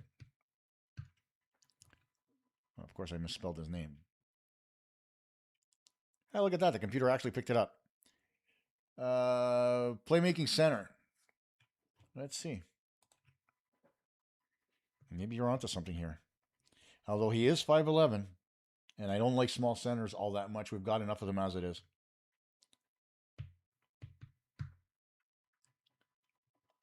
Oh, I typed it in the wrong screen.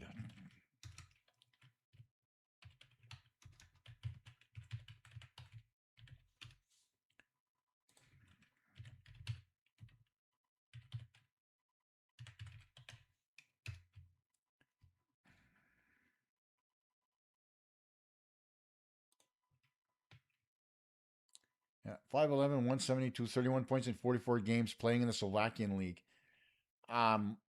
And again, 5'11", 172. He's a little light. He's a little short. Not somebody I pick in the first round, guys. The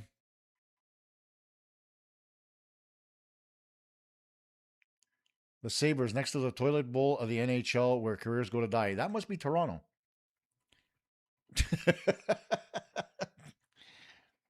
But it looks like Buffalo's up to make their next pick.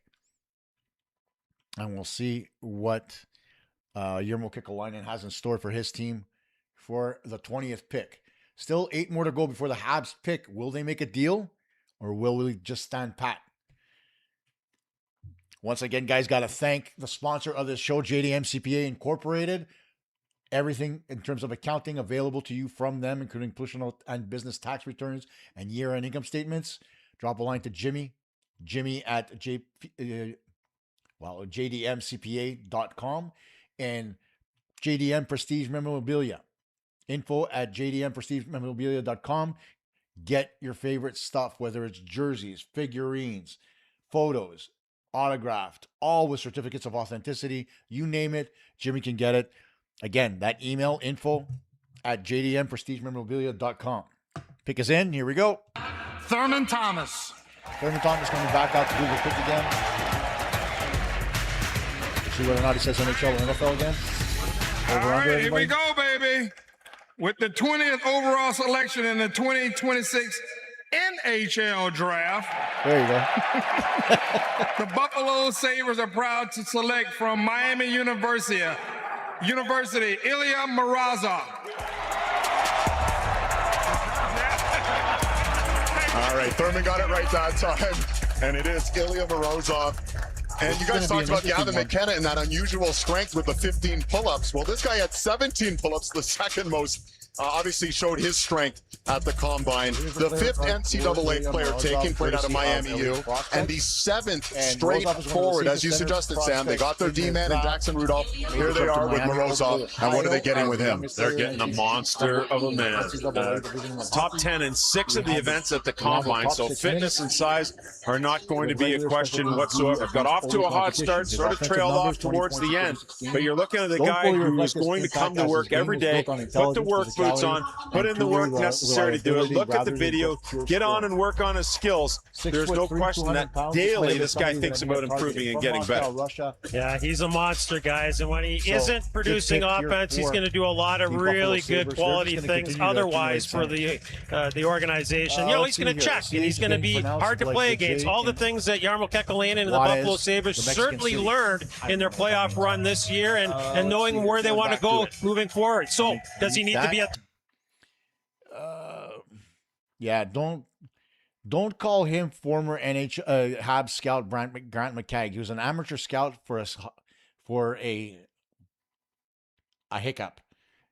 If the Habs don't make moves ASAP, they're putting a lot on Dobish again. Yeah, that's very true, but I don't think that would happen.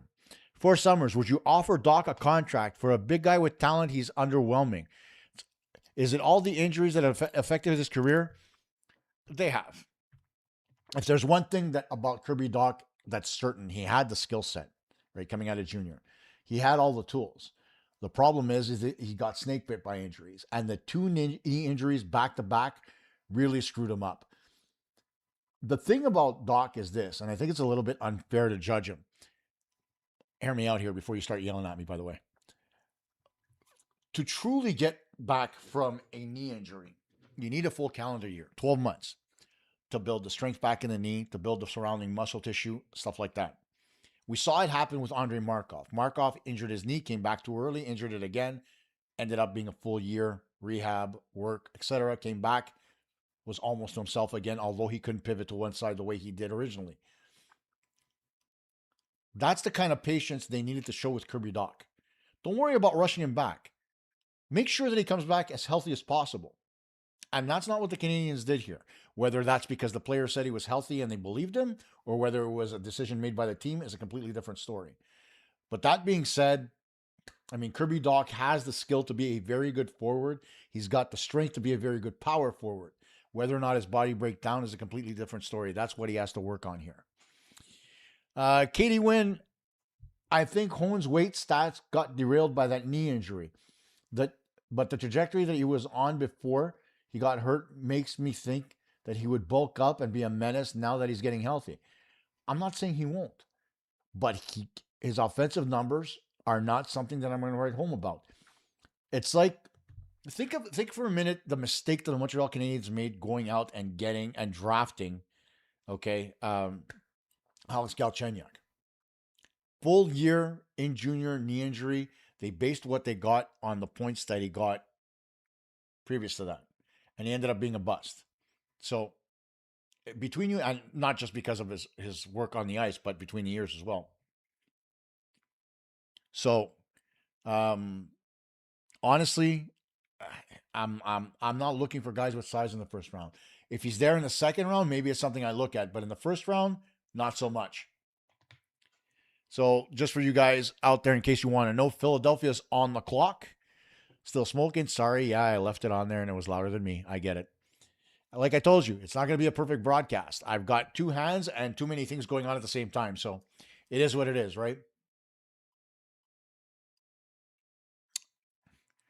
So let's keep things rolling here in terms of the draft show. And let me see if I can update my unpicked list to see what's available out there.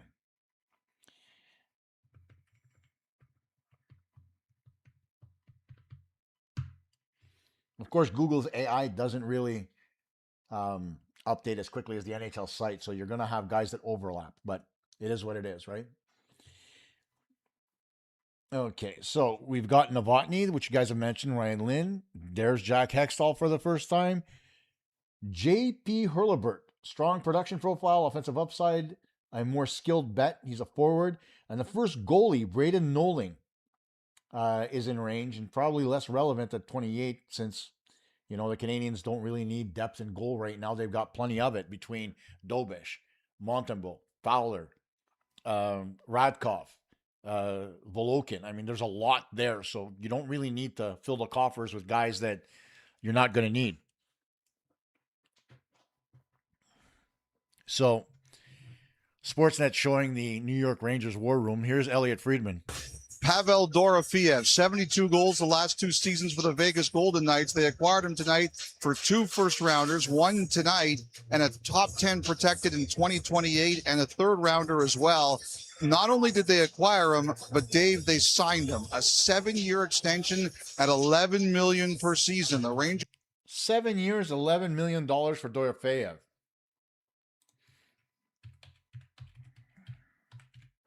Wow.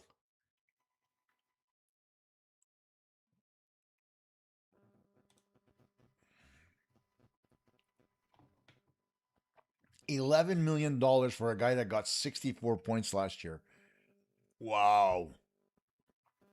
Just freaking wow. If that's not a kick in the nuts for the rest of the league, I mean, explain to me why the Rangers would overpay somebody like Dorofeyev, whose current contract, if I look at it on Puckpedia,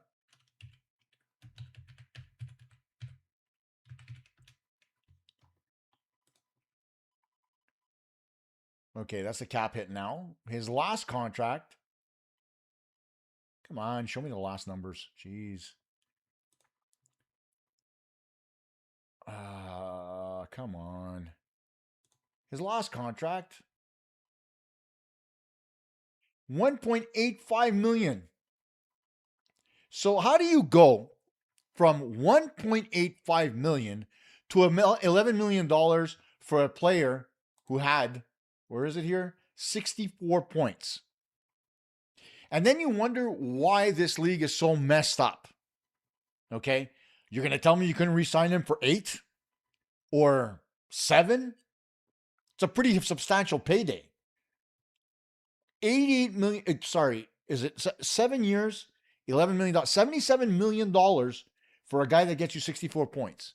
If that's not an overpayment, I don't know what is. Another brilliant move by Chris Drury.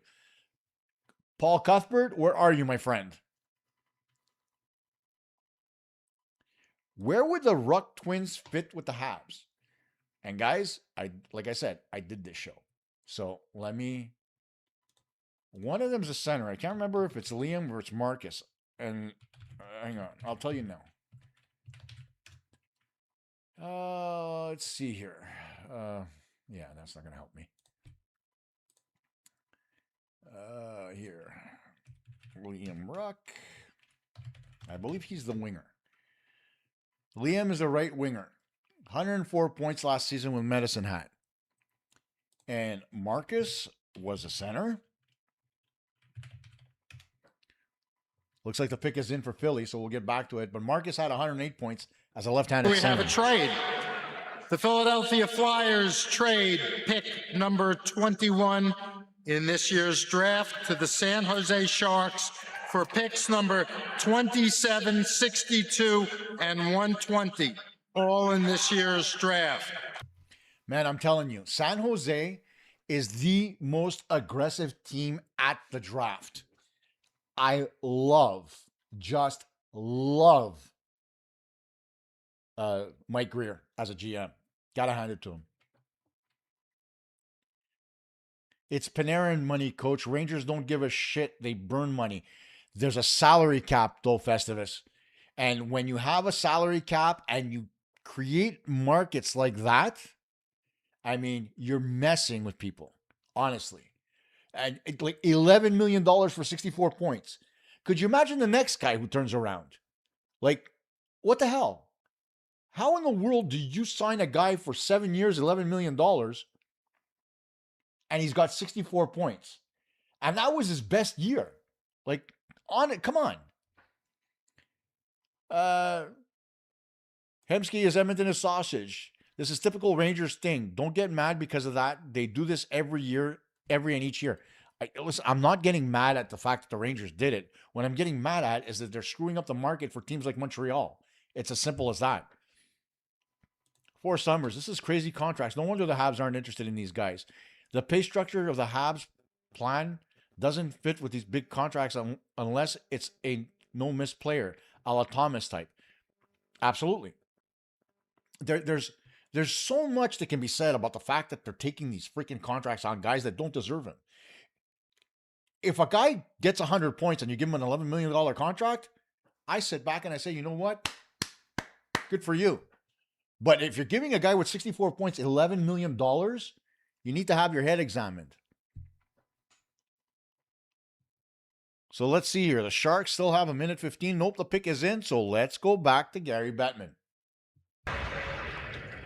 With the 21st selection in the 2026 NHL Draft, the San Jose Sharks select from Vancouver of the WHL, Ryan Laine.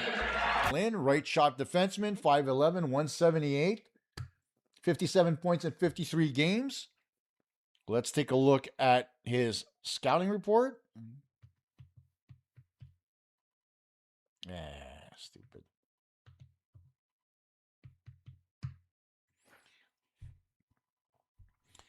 Let's take a look. As Ryan Laine is one of the smartest, most polished defensemen in the draft.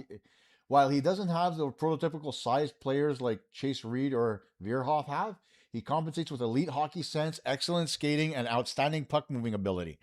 He led the Giants with 57 points, 14 goals, 43 assists in 53 games, an impressive feat for a draft-eligible defenseman. Again, Mike Greer is no idiot. He's building a hell of a contender, so we'll see what happens. Getting back to the conversation, I'm serious to see what happens with Robinson. Turning down $12 million from, it was 15 from Dallas, $12 million from Dallas and 15 from Seattle. What's this guy looking for? Destination. To me, it's clear. He wants to play in for a specific team. And so, to me, Robertson wants to play somewhere where not only he gets paid, but he ends up being, there for long term. I think that's what he's looking for. And he's looking for a destination that it'll make him happy. And more power to him. If teams are going to allow him to do that, then you know what? Make him suffer. Lynn's mom is crying, which is always great to see. Up next on the clock is the Pittsburgh Penguins. And let me see here.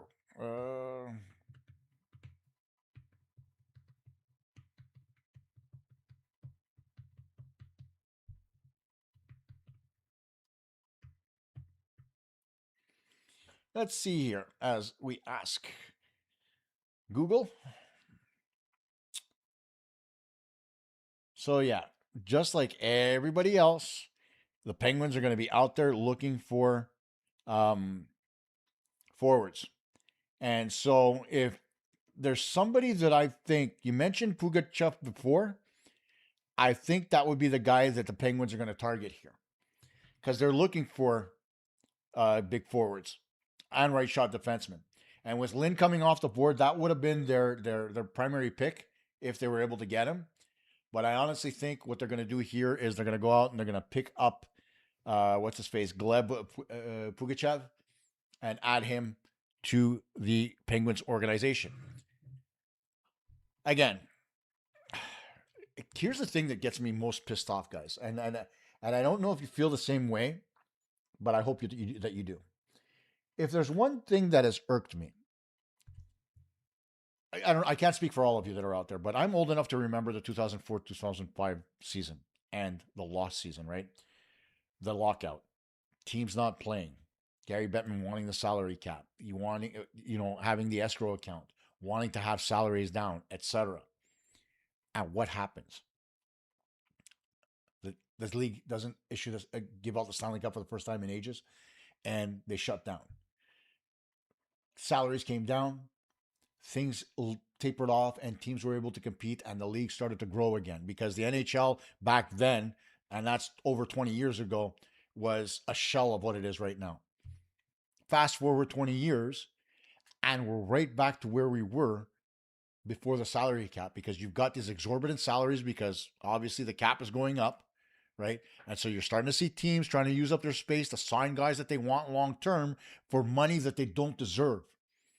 That's what got this league into trouble in the first place.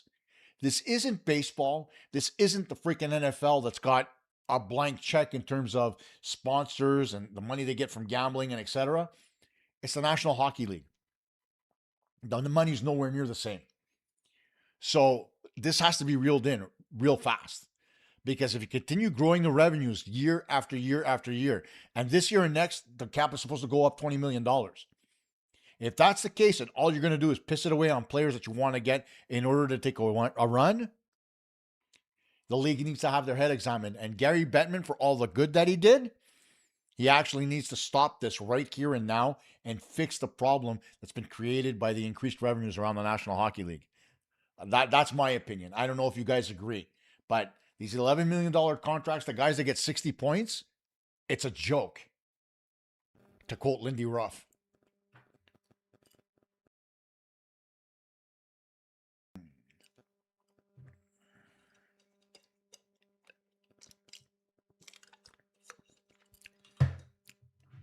Okay, the pick is in for the Penguins. And there goes the idea of getting 20 seconds back. I'll be right back. There goes Pittsburgh. 26 NHL Draft. The Pittsburgh Penguins select from Medicine Hat of the WHL, Liam Ruck. There it is. Liam Ruck is off the board. One of the two twins is gone, and I can guarantee you they're not playing for the same team. As you take a look at Ruck's numbers, like I mentioned, Liam, 104 points in 68 games with Medicine Hat. 6 foot, 177, still a little bit light. And one of the things about the Ruck boys, which is a little bit concerning in terms of their ability to play, is that they're both not very fleet of foot. And so as I take a look at Liam Ruck's scouting report, here's what you're going to get.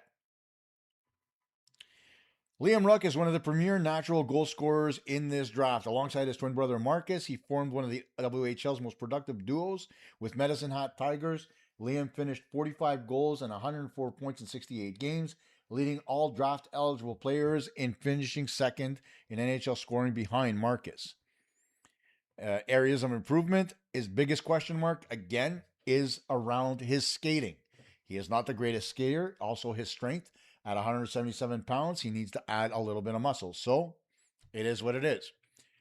That's why we got away from Liam Ruck. Dorofeyev did score 72 goals over the last 2 seasons, and the salary cap is increasing like crazy over the next 3 seasons. Eddie, I get that. I'm not discounting it. But paying a guy who gets 64 points, he may have scored 72 goals, but 64 points last season, starting at 1.85, by the way, on his contract, right? That was his bridge deal with Vegas.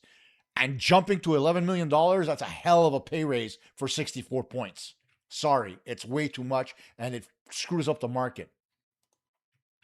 Yeah, don't talk to me about this one, okay? When you're talking about Kaprizov and the $17 million contract. They did start the mess there. I think Robertson wants to play for Colorado. You may be right, but I don't know that Colorado can fit him under the salary cap. Nick, it's been a while. Hey, coach, why isn't anyone talking about Mantha? Don't you think that would be a good fit for Montreal? I honestly do. But the thing about Mantha is very simply, he's a third-line center, Nick. He doesn't have the skill set offensively to be a second-line guy. He's not going to be out there to be able to complement what Demidov is able to do. You need a guy that has both size and skill at center. Mantha, when he was young, he was projected to have that skill, but not really. And that's kind of where I am on that. On the clock right now is Utah. This is a pick that they got from the Boston Bruins. Exactly. Still smoking at that payday. Demidov is going to be worth $18 million. That's what I'm talking about. It's a complete screw up. I don't know what you're talking about, Maddox Dagenet. He's already gone, vid plays. But yeah, that's the part that I'm talking about. It's going to screw up the whole structure here for Montreal. And that's why it's going to be so important right now to get Montreal to sign Demidov as quick as possible. Before his agent turns around and says, oh yeah, he got 11, I want 12, because that's going to screw up everything for Montreal. It appears that some players on a chat group want to make a super team a la NBA, which ruins this league. The cap was supposed to balance the teams across the league. The guy who wants to make the super team, he's a commissioner. It's not just the players. Novotny, please. Yep, definitely if he's available. But I wouldn't mind taking Marcus Ruck either. Laughs and Habs are among the leaders in revenue every year, and last I checked, they haven't won in decades. Festivus, it's not about revenue. It's about the salary cap, right? The cap keeps going higher and higher, right? And the more it goes up, the bigger percentage of that cap you can give to players. Well, if you want to make it really a hard cap, how about capping the revenues and saying, you know what, if the revenues go beyond a certain point, then we cap at 120 and we stay fixed for a few years. Because that's where the cap's going, right? This year, 93. Next year, 104. After that, it's going to be 115. They need to cap it, because if they continue to allow it to grow the way it is, you're going to have these stupid, crazy salaries for players that don't deserve them. And that's what got them into trouble in the first place. That's what's got to stop. So let's go back to unpicked drafted players. Update the list.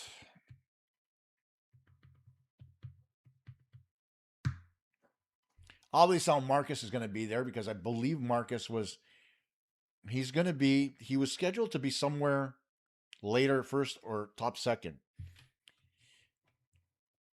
So you've got Hurlbert, you've got Hackinson, Pirpinen, Sherbakov,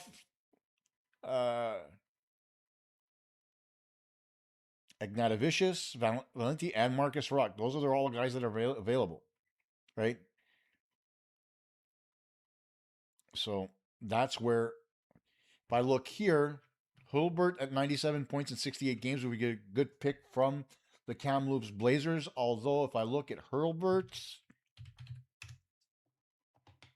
damn it.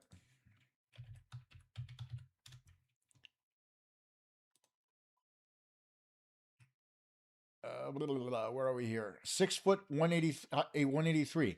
Somebody I'd look at if I were the Canadiens would be Hurlbert for sure. Good numbers, so could take a chance on him at 28 for sure. Novotny would be a nice pickup for the Habs. That's another one. And then you've got Ignatavicius. That name says something to me, as I had him on my list of players that I would pick. Of course, there's always Jack Hextall, but Ignatavicius. Let's see here. Did I spell it right? Yeah. Played in the Swiss League, but he's a right winger. So not really. I don't know why they have him listed here as a center. He's a right winger on Hockey DB and Elite Prospect. So it's kind of bizarre. We've got a trade. Here we go, another trade. This has been a massive day for the GMs. Let's hear from the commission. We have a trade. The Utah Mammoth trade pick number 23 in this year's draft to the Detroit Red Wings in exchange for Sebastian Kosta. 23 from Utah to the Red Wings for Sebastian Kosta. So there's your first trade that involves a player. Sebastian Kosta getting moved from the Detroit Red Wings for pick number 23. Detroit's on the board now.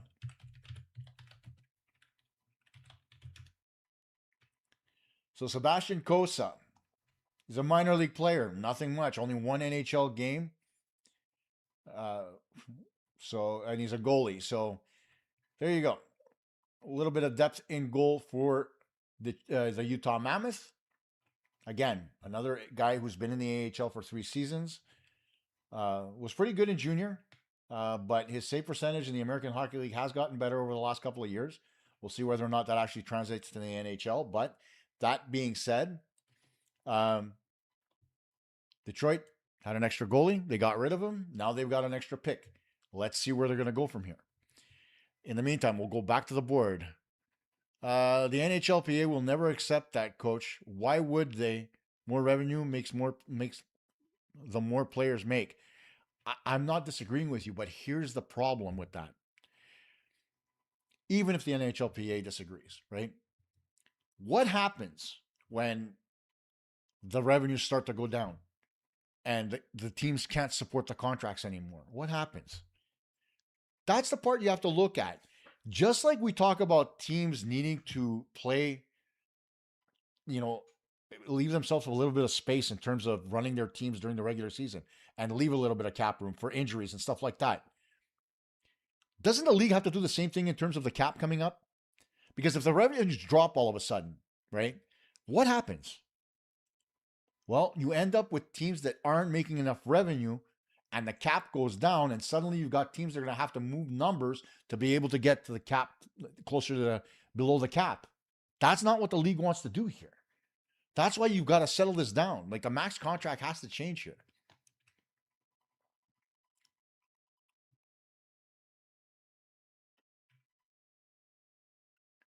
Yeah, Francois, you know what? It's hard to do what they used to say, right? Even if it is the Habs and the Leafs subsidizing most of what the league is doing, right? At the end of the day, they can't come out and say that. It would be nice, but at the end of the day, the league is the league. So we'll see. There we go. Detroit made their pick, and it's coming right now. Draft. With the 23rd selection in the 2026 NHL Draft, the Detroit Red Wings select from Kamloops of the WHL, J.P. Hurlbut. So there goes Hurlbut. 97 points off the board. Kid from Allen, Texas. Good move here by Steve Yzerman. Left winger, 6 foot, 190 pounds. He's going to be a good one for them. Here's his card for you guys to see once again. There's Hurlbut. And when we take a look at the draft tracker right now, we're up to 24. Vancouver's on the clock next, and we're almost at the bottom of this list. So Montreal still there at 28. We'll see what happens. But at the end of the day, Montreal is picking in 5 picks. So 24 is next. Montreal up in 5. And then all of you are going to go to sleep and leave me alone. No, I'm kidding. I'm going to stay here till 32, till Ottawa picks. But at the end of the day, when you take a look at this pick, it's a very good one for Hurlbut and the Detroit Red Wings. So they just got better by picking this kid. They've made their organization a little bit stronger. That's for sure. Now then, Hurlbut off the board. Coach, the owners share the expansion cash. Houston is going to pony up. $3.5 billion, I heard. They do. Every owner gets a little piece of that, right? In terms of adding another team. And that's the part that's going to screw up Houston too. Could you imagine coming into a league where you're going to have an expansion draft to pick players, and then you're going to have to build a team with a max salary upwards of Kaprizov's $17 or $18 million? It's crazy. Forget 50 and 100 million, coach. Those days are long gone. What are you talking about in terms of that, Festivus? A little bit of clarity on that comment. In terms of the cap, I don't know. I don't think it's going to be that much higher than it is right now, but we'll see. I don't know. If the cap continues to go up, right, it doesn't mean that just because a player's max salary, if you want somebody, you're going to pay him the maximum amount of money. You do that with a free agent. You don't do it with an RFA that you just picked up. Like, seriously.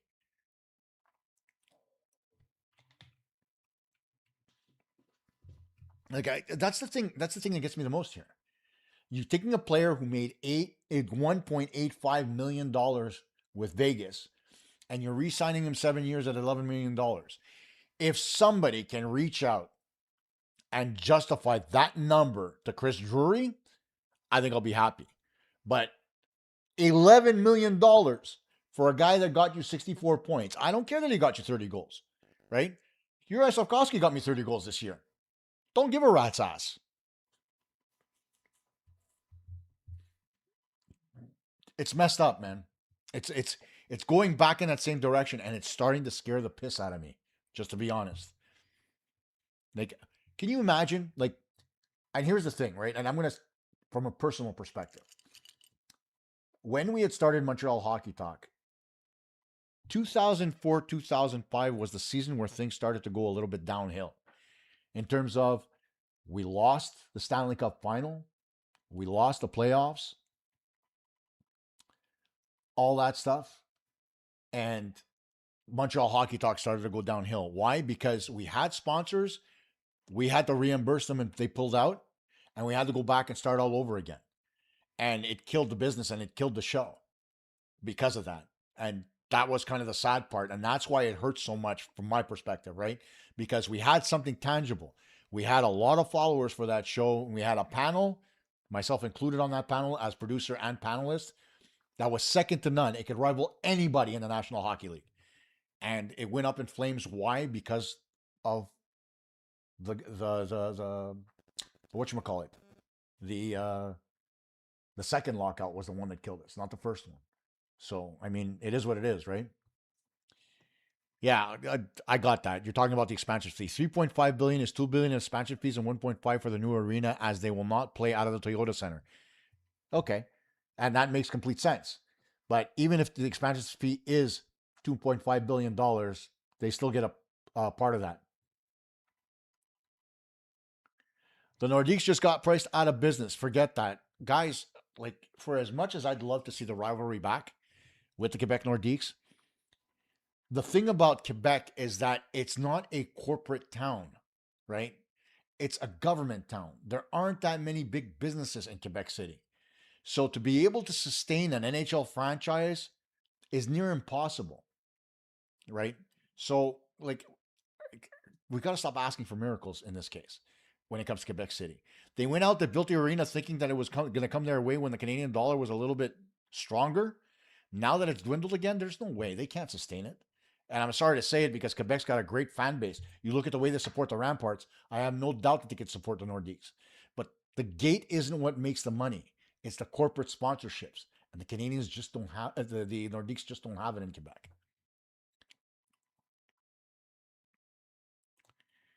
Marchenko informed the Blue Jackets that he's not re-signing with them. He may still be in play for the Habs. I haven't heard otherwise.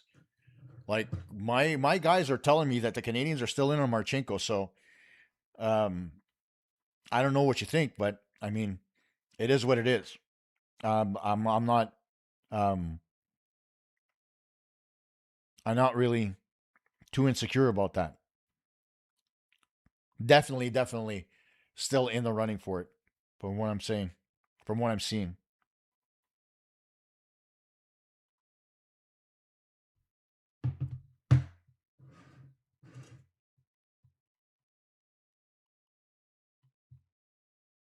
And to boot with, you're talking about Marchenko.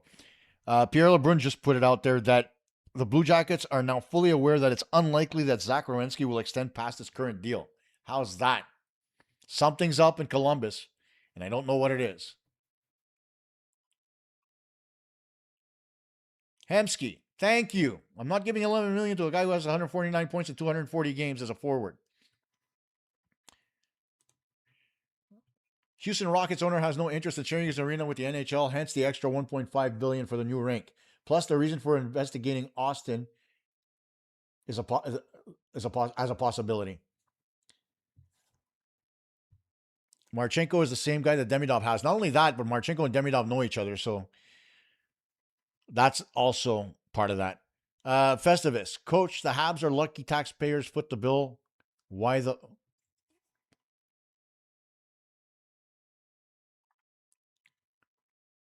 Your taxes don't fund the Habs, Festivus. I don't know what you're talking about. The taxpayers foot the bill? That tweet doesn't make sense, Festivus, because no, they don't. The taxpayers don't fit the bill. The Canadians have sponsors coming up the wazoo. And the Canadians make money. Don't forget that they've got their Tour des Canadiens around the rink too, and all that stuff. So they own the arena, they own everything. Like, there's a lot of money being made by the Canadiens organization, or the Molsons, I should say. So there's that.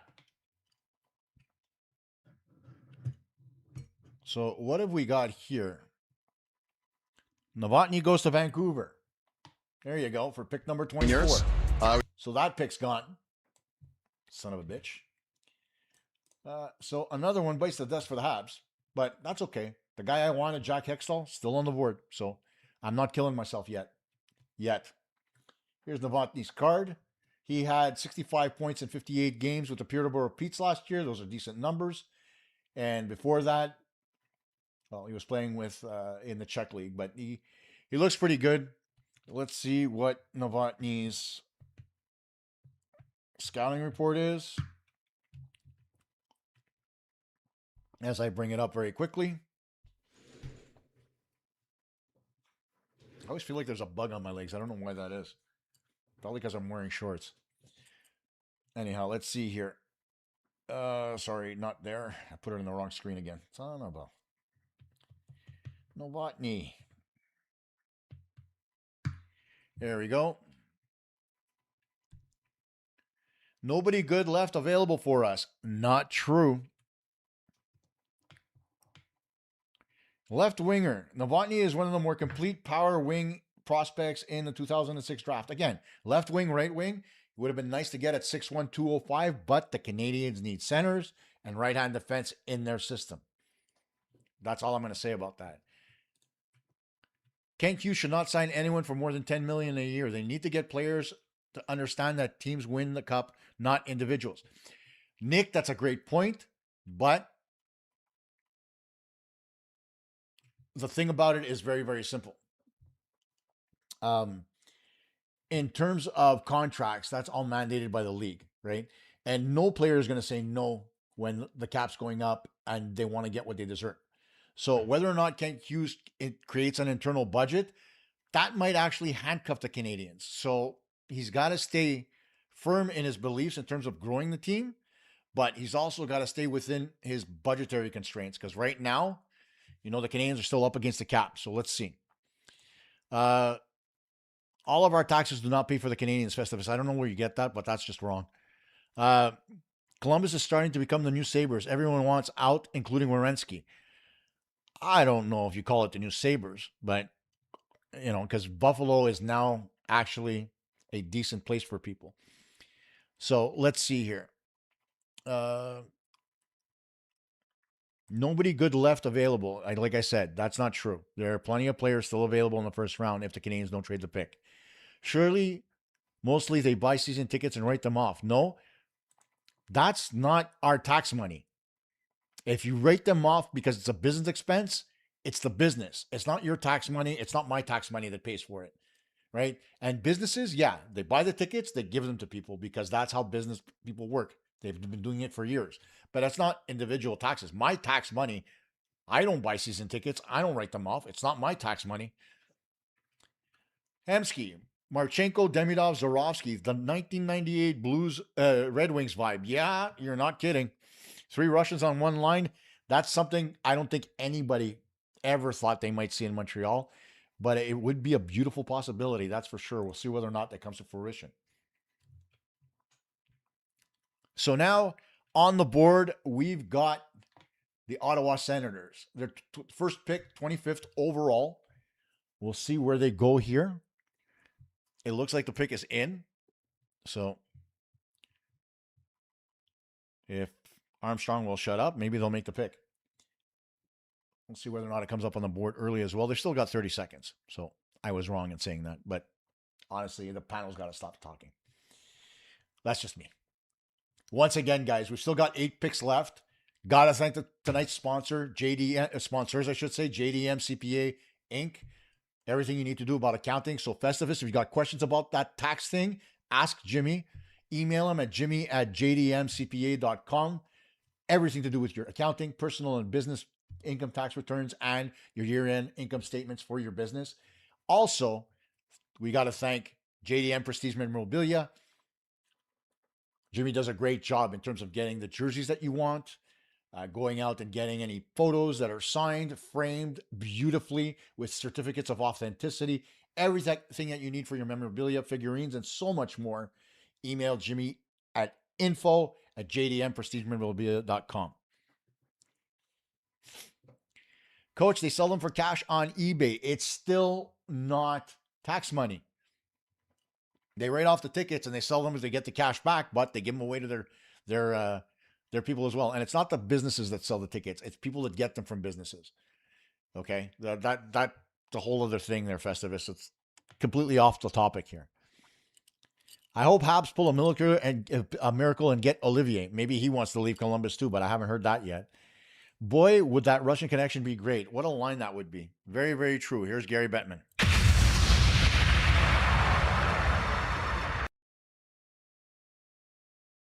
In the 2026 NHL Draft, the Ottawa Senators select from Leksand, Sweden, Jonas Lagerberg Owen.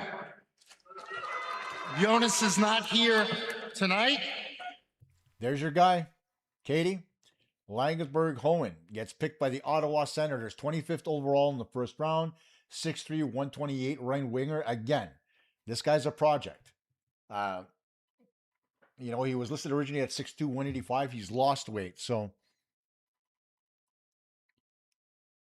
it is what it is. You know, next up on the clock is Vegas. I'm not too keen on this pick. I told you, not something that I would do in terms of the Canadiens, but it is what it is. Now, when I take a look at the list of players that haven't been picked yet, there's still, let's see here, Hackinson from Luella Jr. There's Piparinen from Tappara. There's Adam Valenti. There's Jack Hextall. There's Nikita Sherbakov. And there's still Marcus Ruck. So there's still plenty of guys for the Canadiens to pick if they get there. I just answered that question. Still smoking. I guess the feed's not as fast. But anyway, is what it is. But yeah, there's still plenty of bodies out there. And Jack Hextall, again, is the guy.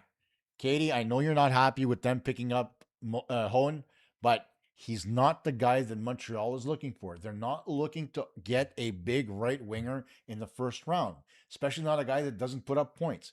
They want somebody who can go out there and be physical.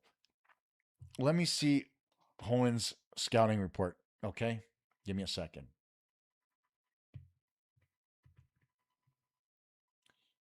Jonas Lagerberg.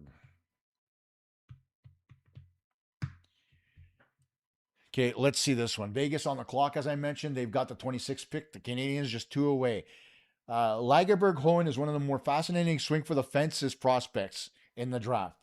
He has a rare blend of size, speed, shooting ability, and flashes of high-end skill, but he's also one of the most inconsistent first-round candidates.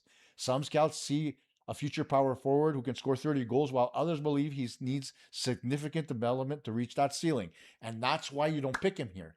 This isn't a good pick by Ottawa. I don't think it suits them. I'm not liking it. It's ridiculous. I mean, it's a pick that you're taking a chance on.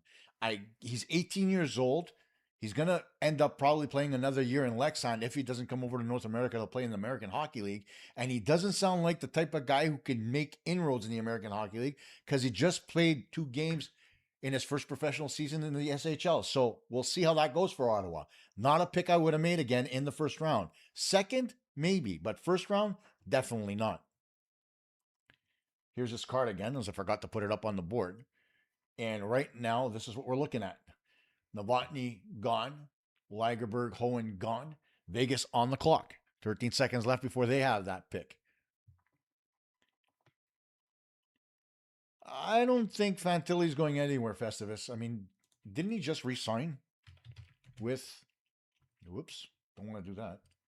Didn't he just re-sign?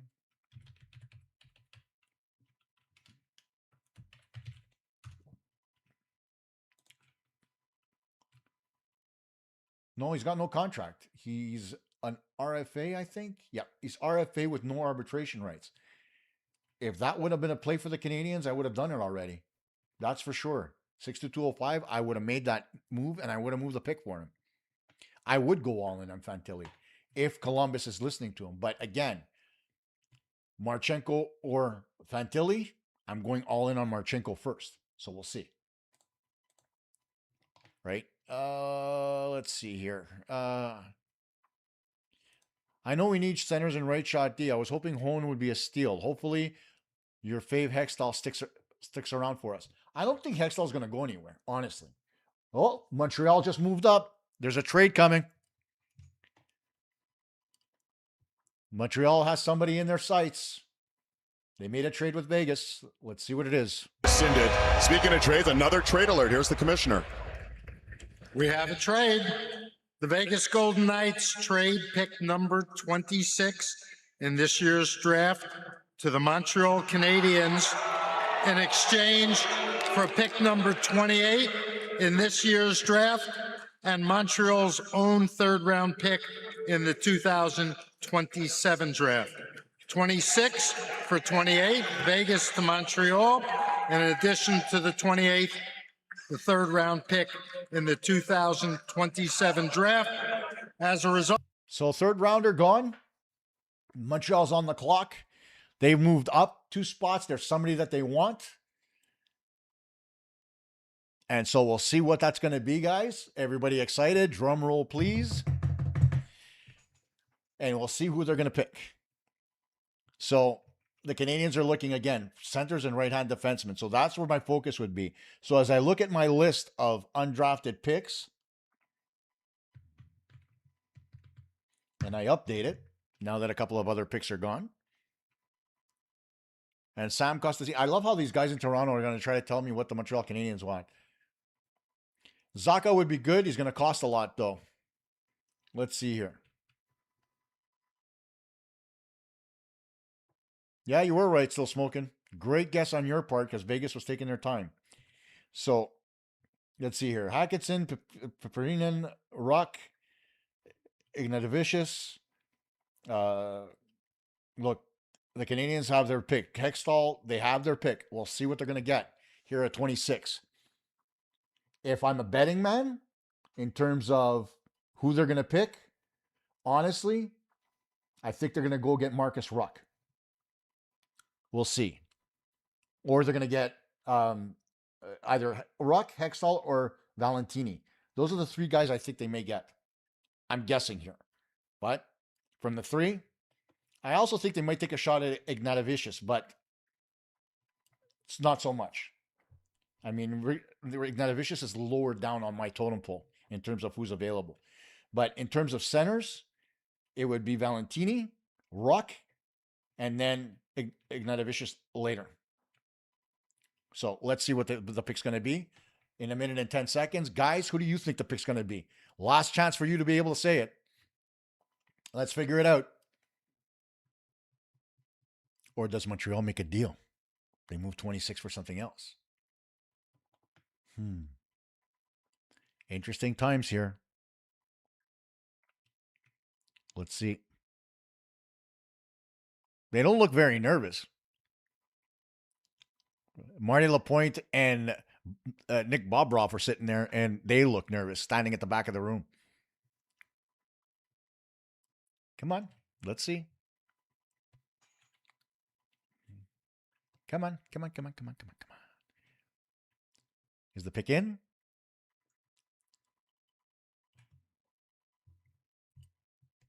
There you go. The commissioner. Who called Pugachev? with the 26th selection in the 2026 NHL Draft, the Montreal Canadiens select from Novgorod Gleb Pugachev. Gleb Pugachev. He is not here. Right winger, shoots left. With the 6'3", 27th selection of this year's 2026 draft. That will be made by the Philadelphia Flyers. Philadelphia, you're up. Yep, still smoking. You may have been right on that one, but I don't understand the pick. Let's listen in. That's all I kept reading about him. Huge hitter. Monster. Oh my God, look how big he can do this, but it's hard to get into Russia. I definitely know. So Nick Bobroff, he probably was living in this guy's backyard over the course of the winter here.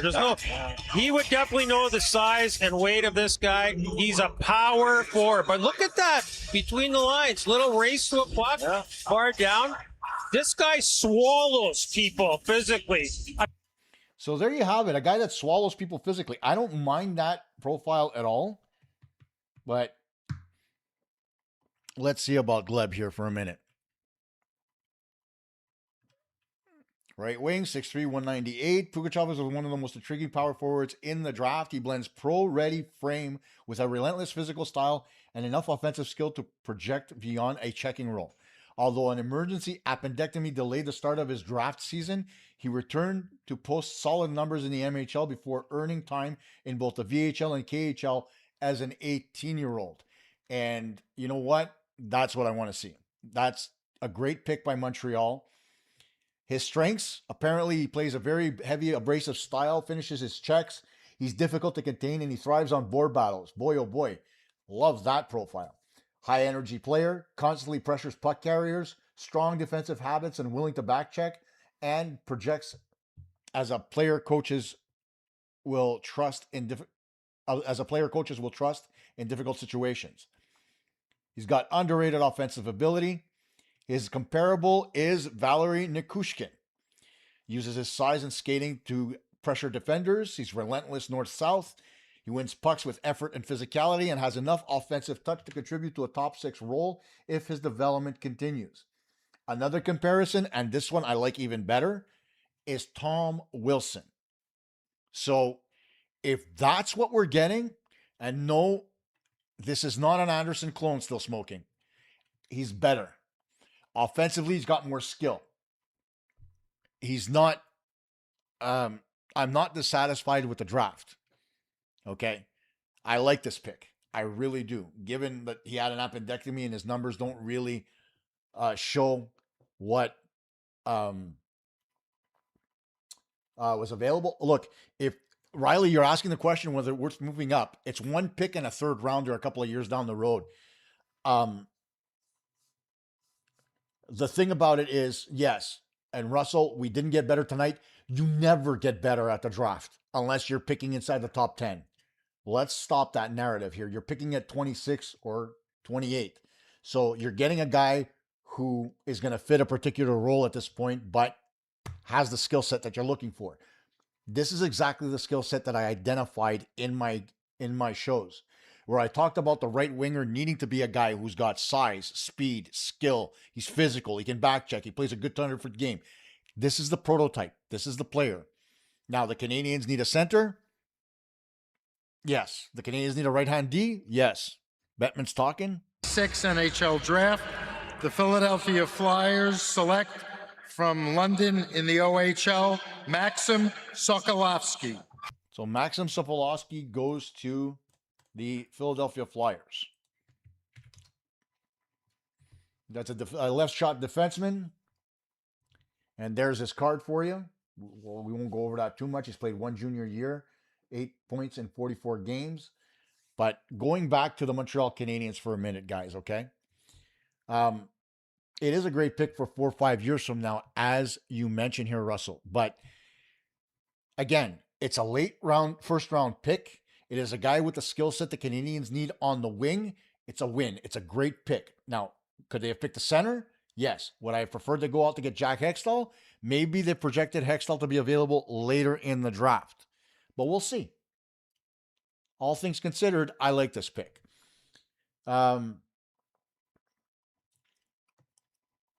Why they traded up 2 spots, he wouldn't have been there.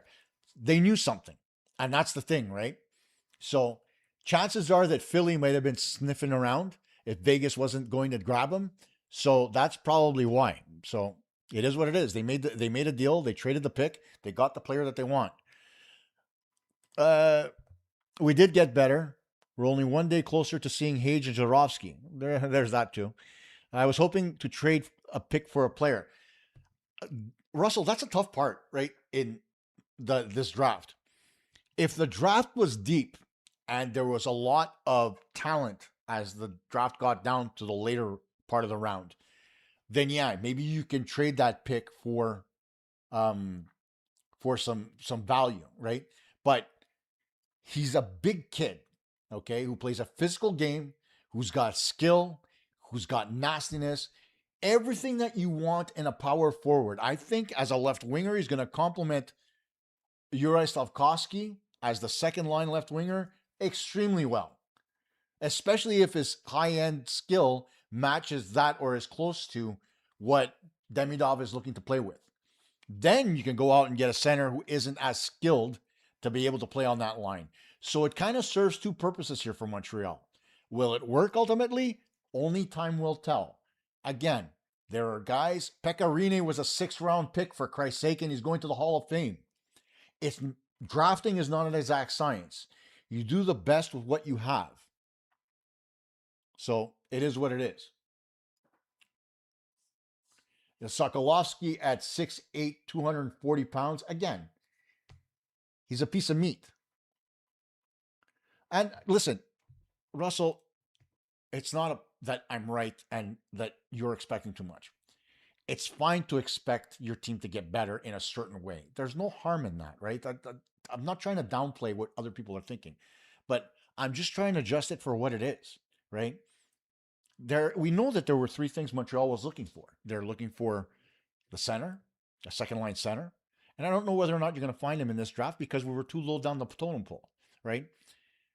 You're looking for a right-shot defenseman. A lot of those better right-shot defensemen got taken earlier in the draft. And then you're looking for a power forward type winger to complement a Demidov, possibly play second-line minutes, maybe third, be skillful, heavy. That's what they got. So 1 wasn't there, 2 wasn't there in the first round, 3 was there. Okay, I'm going to go get him. Now you reset. Second round comes up. The Canadiens are going to have, whatchamacallit? They're going to have, I think it's pick number 61 is their next pick in the second round. And I'll check that right now. Round 2, pick number 61. Yeah, pick number 61 goes for Montreal. And again, that doesn't mean that they don't move up in the draft, right? They might. We'll see. But at the end of the day, going out and getting Pugachev is a very good pick for what the Canadiens need. Simple as that. Now, guys, I know you're disappointed. They didn't trade the pick. Give me more in the chat. Let me know what you're thinking here. I know some of you have gone over to listen to Tony Marinaro. That's fine. Come back, right? Think about it. It's just, to me, it's logical, right? In terms of going out and getting one of the 3 things that you want. You couldn't get 1, you couldn't get 2, you go for 3. They got 3. Best player available. They need a winger, strong to play, skilled, whatever. They got what they needed. This is going to be a sleeper pick for Montreal. I guarantee you. Down the road, you guys are going to be like, wow, what a pick. And this isn't necessarily on Kent Hughes, right? Because if there's one thing that we know for certain, it's not Kent Hughes trusts Nick Bobroff and Marty Lapointe to make the picks, right? Now, getting back to the draft, 5 picks left, only 1 player from the Quebec Major Junior League drafted. Remember what I said about that lack of skill from a defensive perspective and goaltending in the Quebec Major Junior League hurting players?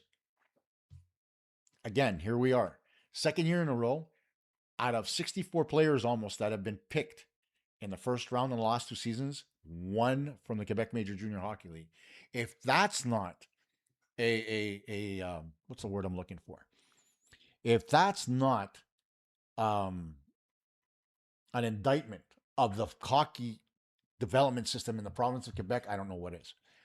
Russell, yep, needs 1 and 2 are likely going to be trade and free agency. So viewed as addressing need number 3, this is a good thing. Yeah, it's not a bad thing. Number 28 in this year's draft to the Anaheim Ducks in exchange for picks 29 and 117 in this year's draft. So a minor draft. Vegas again moving their pick to the Anaheim Ducks in exchange for pick number 29 and another one, 10-something way down the road.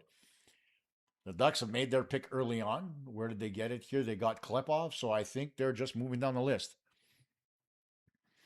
This trade makes even less sense. Yeah, it totally doesn't make sense. So what you ended up doing is giving the Anaheim Ducks a pick, right? Vegas goes down 1 more. Anaheim moves up 1. God knows why, because if Vegas isn't taking your pick, then why are you trading? And then what happens is Vegas gets an extra, I think, pick 107 or whatever it is. I don't know, man. I really wonder about Kelly McCrimmon sometimes. And now he's on the phone again. Somebody's going to call him to trade that pick as well. Weird. All he's going to do is accumulate late round picks, I'm telling you.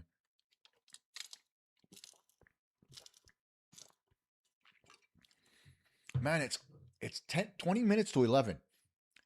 4 hours for this stuff. And the fact is, we're still here talking, and you guys are still engaged. You guys are superstars. Thanks for staying on with us all this time.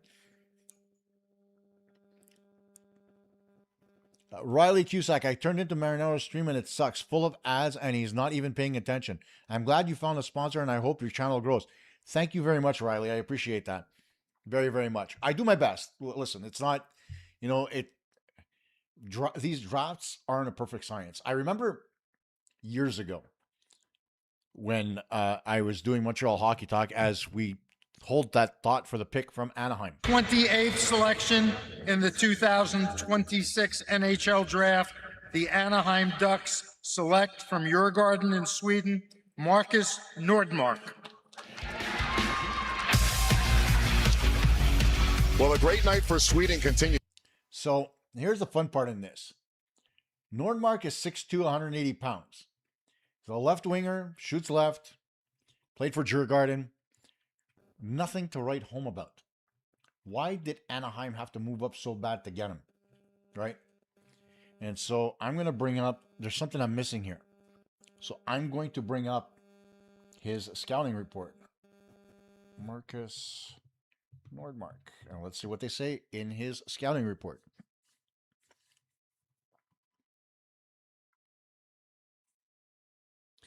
Okay, left and right winger. Nordmark is one of the more intriguing Swedish forwards in the draft. Son of former defenseman Robert Nordmark. Never heard of him. He combines NHL size with high-end offensive instincts, slick hands, and a dangerous shot. Most public rankings praise him somewhere mid to late first round, although opinions vary widely because of concerns about consistency. So this is a home run swing by the Anaheim Ducks guys with 3 picks to go. Or 4 picks to go, actually, as I bring up the draft board. This is a little bit of a home run swing by them, a project, if you will. Hit or miss, they don't lose anything. So I think that's why they made this pick more than anything else. 4 summers, you did great, Kay.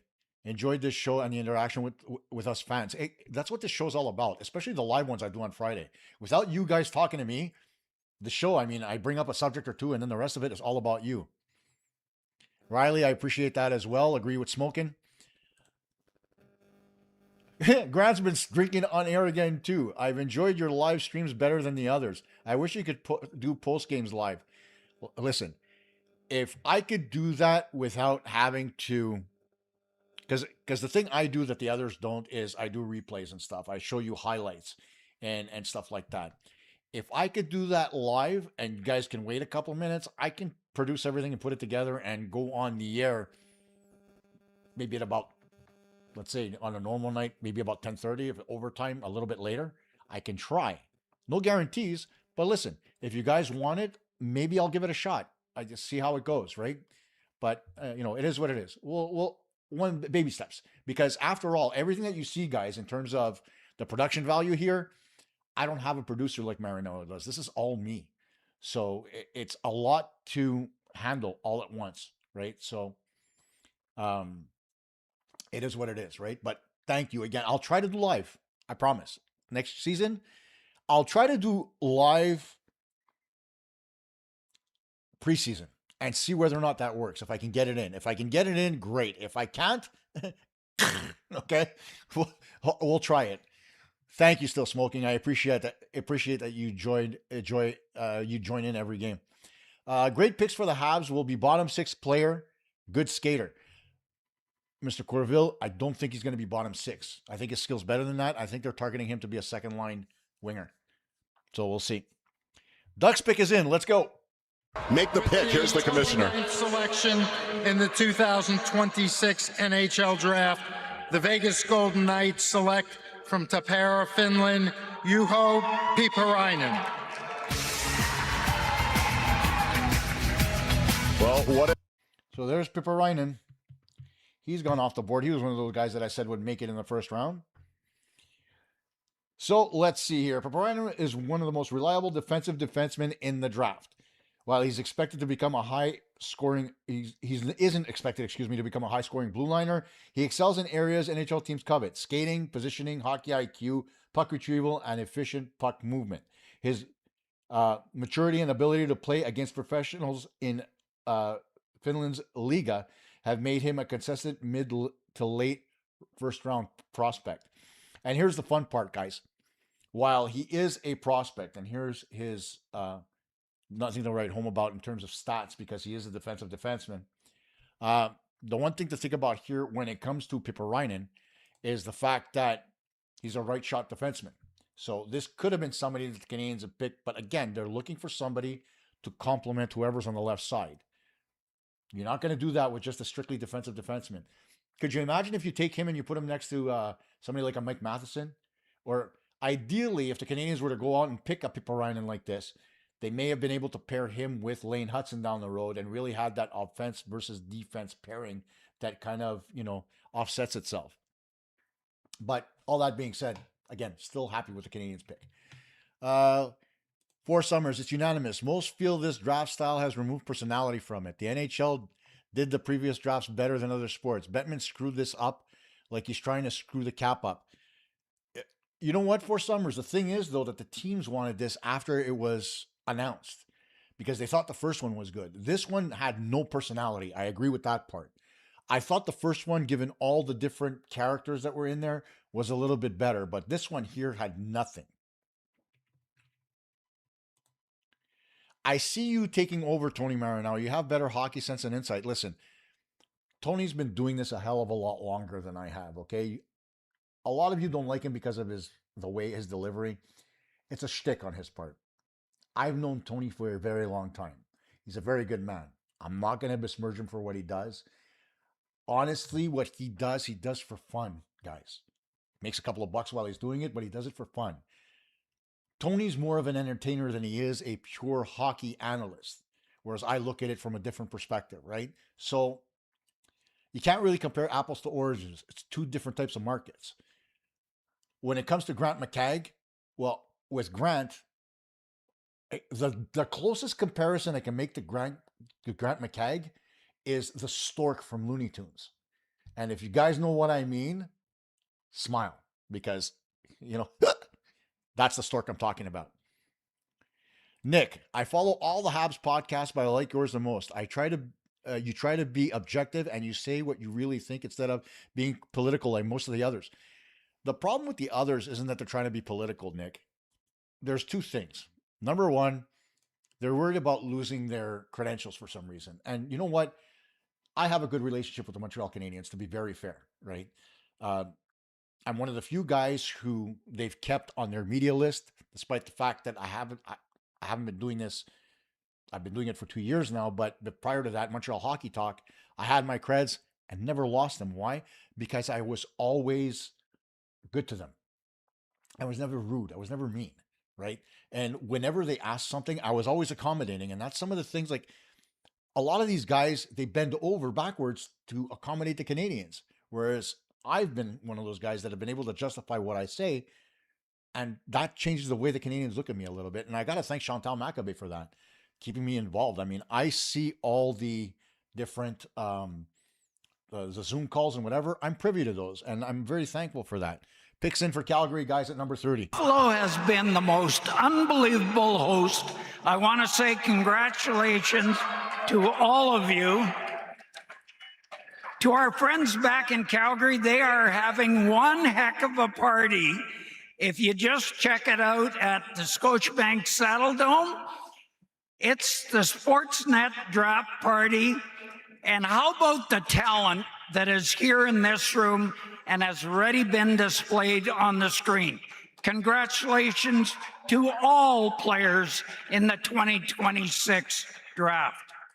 And with the 30th overall selection in the 2026 NHL Draft, the Calgary Flames are proud to select from Youngstown in the USHL, Jack Hextall.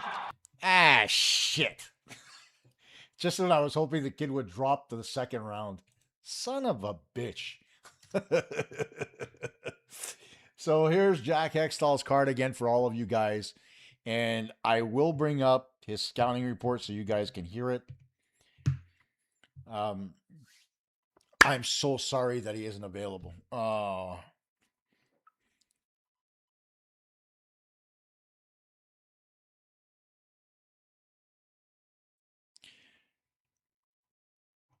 You know what? Yeah, thanks, Katie. We both got screwed in this draft. But anyway, Katie with the sorry, coach. Let me bring that up here.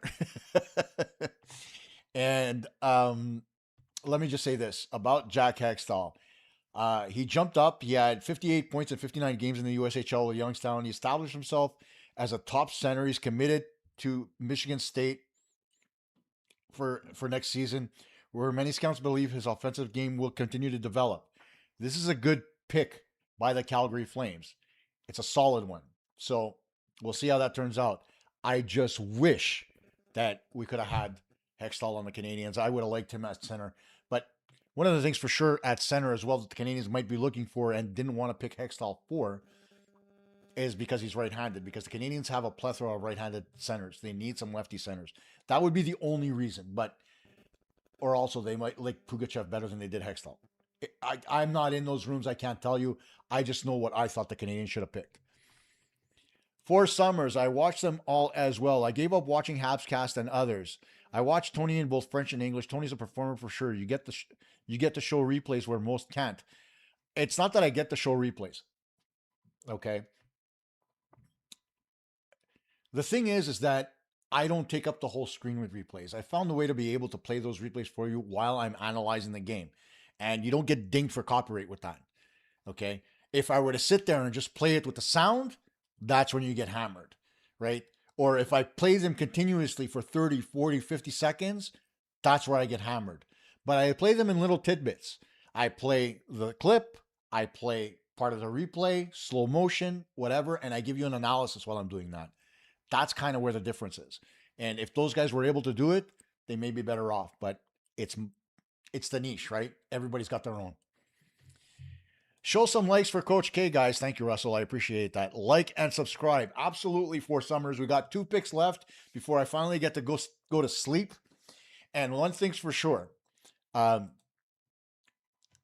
I love doing this. Sponsors would be great. I wouldn't take up the whole show with sponsors either, right? I would short and sweet. That being said, or I'd sponsor segments, whatever the case is. But here's the thing, guys. The one thing that I want to get to, and let me get to this tweet by Hemsky. A Hextall or a Slafkovsky would have been a great choice. Instead, they picked a Kazakhstani player that doesn't even play in North America. Another Slafkovsky. That's not the point here, Hemsky. This kid's huge, and he's skilled, and. I trust Nick Bobroff and Marty Lapointe because in the drafts that they've selected players, they haven't let us down. If we were to say, go back a few years and look at what Trevor Timmins had drafted to the Canadiens vis-a-vis what these guys have done in the last 3-4 years, it's night and day, right? In terms of depth of drafting, amount of picks we have, the work that they've done, the scouting staff that they have. I mean, there's got to be a lot said here for the Montreal Canadiens because you don't rebuild the team in 4 years by not drafting well and going out to get the parts that you need to rebuild your team, okay? So that's where I am on this. I'm going to trust them. Does it mean it's a finished product? No. That's why in my mind, I'm still giving him another couple of years. It's nice to be a fan and say, yes, I want them to win tomorrow. Granted. But objectively, somebody who works in the business with junior teams knows what it takes to develop a player a little bit more than others. I got to tell you here, I don't have a problem waiting another couple of years to see everything come together. Whether it's going out and getting another free agent, whether it's going out to doing something else, a couple of more draft picks. Can you picture in a couple of years, if there are guys that come from the minors, like a Bryce Pickford, you've got Reinbacher, you got a couple of other guys, Zorowski comes to the Canadiens. I mean, they're going to be a powerhouse. So I'm not worried about it. Carolina, the Stanley Cup champions, are going to have their pick. So the Carolina and Ottawa still left on the board here in the first round. James Thomas. I haven't seen your name before, so welcome to the show. Russia always have a powerhouse in hockey. Teams have been shy away due to the war. It's very smart for the Habs to exploit it. It's not that the Habs are exploiting it. They've got somebody who's got inroads in Nick Bobrov, and they've mentioned it multiple times here. He's got contacts throughout the KHL and through the MHL and other junior leagues in Russia, right? They can't play internationally. So he's got people there that work for him to be able to accumulate all this information. They bring it back to him, he presents it, and the Canadiens make an educated choice. They don't fixate on one type of player or the other. They fixate on the type of player that makes the best sense for the team and the way they're trying to grow. And that's what I love about this management staff. It's not about the sexy pick. It's about the functional pick. And I think that's the most important thing. Anya, you're asking me a question about the Leafs. Oh my God. Do I think the Leafs make the playoffs? The Leafs don't need to address forwards. They need to get better defensively. Did they do that by signing Radish? Listen, Radish had one good season. I would be remiss to say yes or no. I do have to say this, though. Did they get better with Radish? A little bit. If they lose Riley, will they be as good? No. So if Morgan Riley is dealt from Toronto, then Xhekaj has a lot of work to do and not enough runway to actually do it to get them into the playoffs next season. If Riley is moved, to me, that's a sign that they're looking to rebuild. And the other part in this is Anthony Stolarz. He had a good season last year. Will he repeat? He doesn't have Joseph Wall there as a backup anymore. What happens now? There's a lot of question marks for the Leafs, so I don't know. I can't say that they will. I can't say that they won't. If they address those needs, then maybe we can talk. Francois, thanks, Coach K. Been in and out. Good insights. The scouting staff is heads above the Timmins era. Absolument, Francois. I absolutely agree. Another trade alert. Hang on. I believe this is the 9th trade tonight. The Carolina Hurricanes trade pick number 31 in this year's draft to the Nashville Predators in exchange for picks 42 and 57 in this year's draft. So number 31 for 42 and 67 go between Carolina and Nashville. Nashville on the clock now. And we'll see what that pick's going to be in a second. I don't think that the pick is in yet, but we'll see. In the meantime, do I think teams are leery of trading with the Habs knowing what they have coming? Would they probably demand the Habs' future in a trade, I figure? They would. I mean, because they know how deep the Canadiens are in terms of their prospect pool. So obviously you're going to go fishing for some of their stuff, right? In terms of, can I go out and get prospects and such? I'm sure there are a lot of people that have been trying to make trades with Montreal, and Montreal has stood firm on not moving Hage and not moving Reinbacher and not moving Fowler. And those are the absolute first names that people are going to ask about. So, I'm not too keen on it, right? Well, I'm looking at two Carolina fans on TV that had to leave now because Carolina hasn't had a pick in the first round. Poor guys. Talk about a waste of a ticket. But anyway, getting back to this, they're absolutely demanding Habs futures, but they're asking for the good ones. And I don't think the Canadiens are willing to let them go. And that's another show I'm going to do next week in terms of the untouchable list. Not only the guys on the Canadiens roster, but the guys in the system, prospects and stuff like that.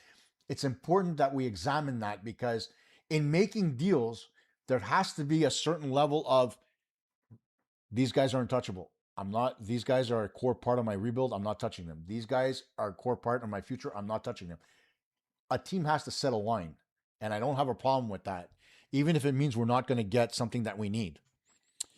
Russia is stacked in talent amongst wingers and goalies, but they virtually have no center depth beyond Malkin, who will retire soon. Why is Russia so weak in the last 15 years at center?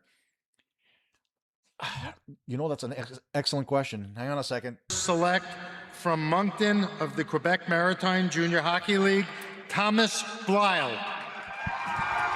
So Thomas Blyle goes to the Nashville Predators from the QMJHL. So that's 2 picks in the first round this year. a step up for the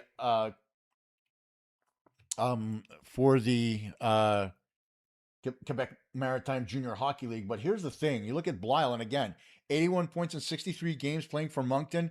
That's a good hockey team with a lot of depth. And the other part in this is the Quebec League is not a very strong offensive league. I have a problem, defensive league, excuse me. I have a problem with those picks because of that. If you were to come out and tell me you're picking a defenseman from the Quebec League, I'd be like, holy crap, or a goalie. Then I'd be surprised. But the fact that there's big offensive numbers coming out of the queue, not surprised at all. So I don't know why Nashville made this pick. Why they traded up to make this pick, I have no clue. It's beyond me. But now Ottawa has the last pick in the draft as we come back to our board. And why they don't have depth at center, it's an interesting question.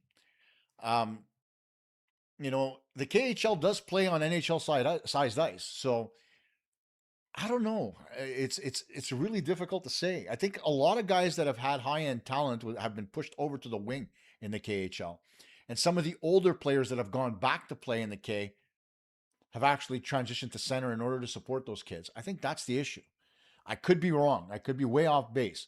But you know, I don't follow the KHL enough to say that. But that would be my perspective, because when you take a look at the strength that the KHL has on the wing and in goal, bar none, the best. They have good defensemen as well. But when it comes to center, I think that's what's it. Because if you look at a guy, say, like Evgeny Kuznetsov. Kuznetsov plays at center. He played at center with Demidov. Why? Because he was a center that played in the National Hockey League. So if guys are going back and they're getting those center positions, obviously you're not developing younger guys at that spot. It's just the natural flow of things. Thank you for agreeing, James. If I knew which part you were agreeing with, I might actually... it's late, man. So if you want to just tell me what you're agreeing with, maybe I can make a comment about it, please. So one last pick here coming from the Ottawa Senators. So once again, before that pick comes in, a huge thank you to JDM Prestige Memorabilia. Guys, support Jimmy. He's a great friend and an excellent sponsor. Info at jdmprestigememorabilia.com. There's a certificate of authenticity. Made in Canada. Just as important, guys. Let's do it. Support Jimmy for all your stuff, including jerseys, figurines, photos that are signed with their certificates, and so much more. Info at jdmprestigememorabilia.com. And of course, JDM CPA Incorporated. Everything you need in terms of accounting, personal and business income taxes, your year-end financial reports, all that good stuff. And maybe a little bit of tax advice along the way in terms of trying to find out how the Canadiens can get players to stay with the Montreal, considering our big tax bracket. I'm kidding. Don't call Jimmy for that. Call him for your personal stuff and your business needs. Jimmy at jdmcpa.com. Guys, he's an awesome guy. Show your love to him as well. And a lot of love to all of you. 4 hours is a long time to go. We kept it going. One pick left. All I can say is, holy shit, I actually got through this without blowing up the show on the way. Really cool. So, one last pick coming up. And in a minute, I'm going to be able to go to bed. Woohoo!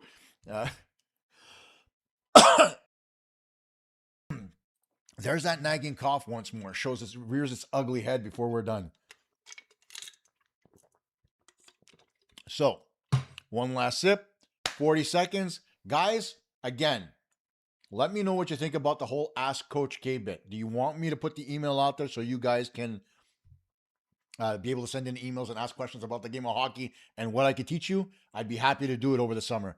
Eddie, I was referring to NHL Russians. Almost none of them play center, and nearly 100% have faceoffs below 50%. Yeah, well, they have faceoffs under 50% because they don't take faceoffs often enough. Like guys like Ovechkin, for example, right? I don't know. It's weird, Eddie. I really think, as I mentioned, right? A lot of guys that are going back are playing center. Ottawa's pick's coming, guys. So hang on here. Here we go. Of the evening. With the 32nd selection in the 2026 NHL Draft, the Ottawa Senators select from London in the OHL, Jackson Cover. Do you think Jackson Cover's family was excited? What was that shriek all about? Holy hell, man. Oops. Jackson Cover. This one's off the board for me a little bit because I haven't heard his name.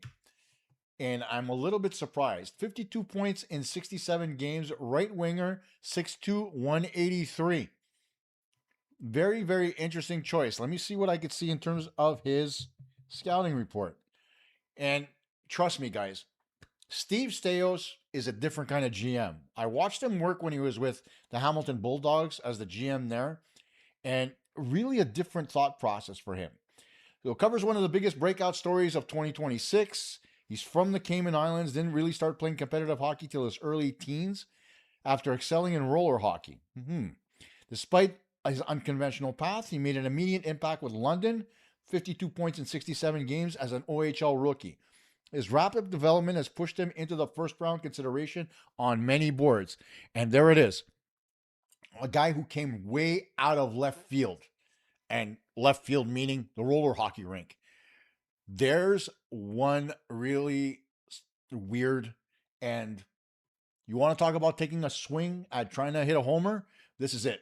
So I'm kind of surprised, but having spoken to Staios personally, I'm kind of not surprised. Katie, you're welcome on that one. Why did Ottawa pick last? That's a very good question. Hang on. Let me see that for a minute. Why did Ottawa pick 32nd in the draft? I think this is a penalty of some kind. Yeah, it was from the 2021 draft, the Evgeny Dadonov trade. That's what it was. Because they screwed that up and they forfeited their first round pick and got fined $1 million, and they ended up getting reduced to 32nd instead of losing their pick altogether. That's why they picked last this year. So, yeah, Katie, it's an interesting pick. I'm gonna watch that one because I'm gonna see. Yeah, exactly. It was for tampering for Summers. Exactly. Thank you very much, Nick, and have a great night for joining the show. But before we go, I want to go over the entire, look at this, replays on Sportsnet of the guy playing roller hockey. Unbelievable. Good for him. We say the NHL is somewhere where dreams are made. Well, this kid's dream is made, and this is fantastic. Just fantastic. Now, as I said, we'll go back and go over the entire list of draft picks, okay, guys? Starting with Gavin McKenna at number 1, going to Toronto. Ivar Stenberg to San Jose, number 2. Number 3, Caleb Malhotra going to his dad in Vancouver. Number 4, Daxon Rudolph, defense, going to the Buffalo Sabres. Number 5 is Albert Smits from Germany, going to the New York Rangers. Number 6, Carson Carroll's another defenseman, going to the Calgary Flames. Number 7, Chase Reed, going to the Seattle Kraken. Number 8, Winnipeg gets Vigor Bjork, 5'9", 180. That was a really weird pick for me. Let's see here. Number 9, Keaton Vierhoff, going to San Jose. Nashville gets Wyatt Cullen at number 10. Tynan Lawrence, number 11. Alexander Command, going to the Devils at number 12. Malt Gustafsson, going to the New York Islanders at number 13. Oscar Hemming, going to Columbus at number 14. Anaheim picks Nikita Klepov, right winger, at number 15. Halfway through the first Q pick, Maddox Dagenet goes to the St. Louis Blues. 17, Ethan Belich, going to the Utah Mammoth. Washington gets Oliver Suvanto, at number 18. Elton Hermanson goes to the Kings at number 19. Ilya Morozov, number 20, goes to the Buffalo Sabres. Number 21, San Jose gets Ryan Lynn. Liam Ruck goes at 22 to Pittsburgh. Jeffrey J.P. Herbert going to Detroit at number 23. 24, Adam Novotny going to the Vancouver Canucks. Ottawa's first pick, Jonas Lagerberg-Hohen on right wing, going to the Ottawa Senators. Montreal's only pick in the first round, number 26, Gleb Pugachev, coming in from Russia. Big, 6'3", 224 at 26, and the Canadiens traded up to get him. Number 27 is Maxim Sokolovsky, defenseman from Kazakhstan, from the OHL, played for London. Anaheim, Marcus Nordmark at number 28, left winger from Sweden. Vegas, Juho Peparainen, coming in from Finland. Jack Hextall, my pick for the Montreal Canadiens the first round, goes to number 30 to the Calgary Flames.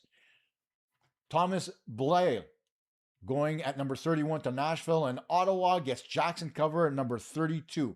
Those are your first 32 picks of the NHL Entry Draft here on Friday night, and we'll take a look at the last couple of questions here on the board. Coach, are the Canadiens falling into the same one-stop shop that existed with Timmins, only drafting USHL players? Have you been paying attention? The guy they drafted is from Russia. And Slafkovsky's not from Russia. Michael Hage, yes, played in the USHL for the Chicago Steel, but before that, no. I think that's a little bit of a over analysis there, Roy.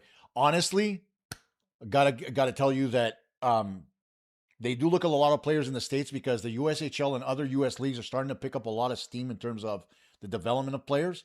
But overall, a lot of those players that do play in the USHL are still Canadian. So it's just the league, man. It's not that they prefer USHL talent.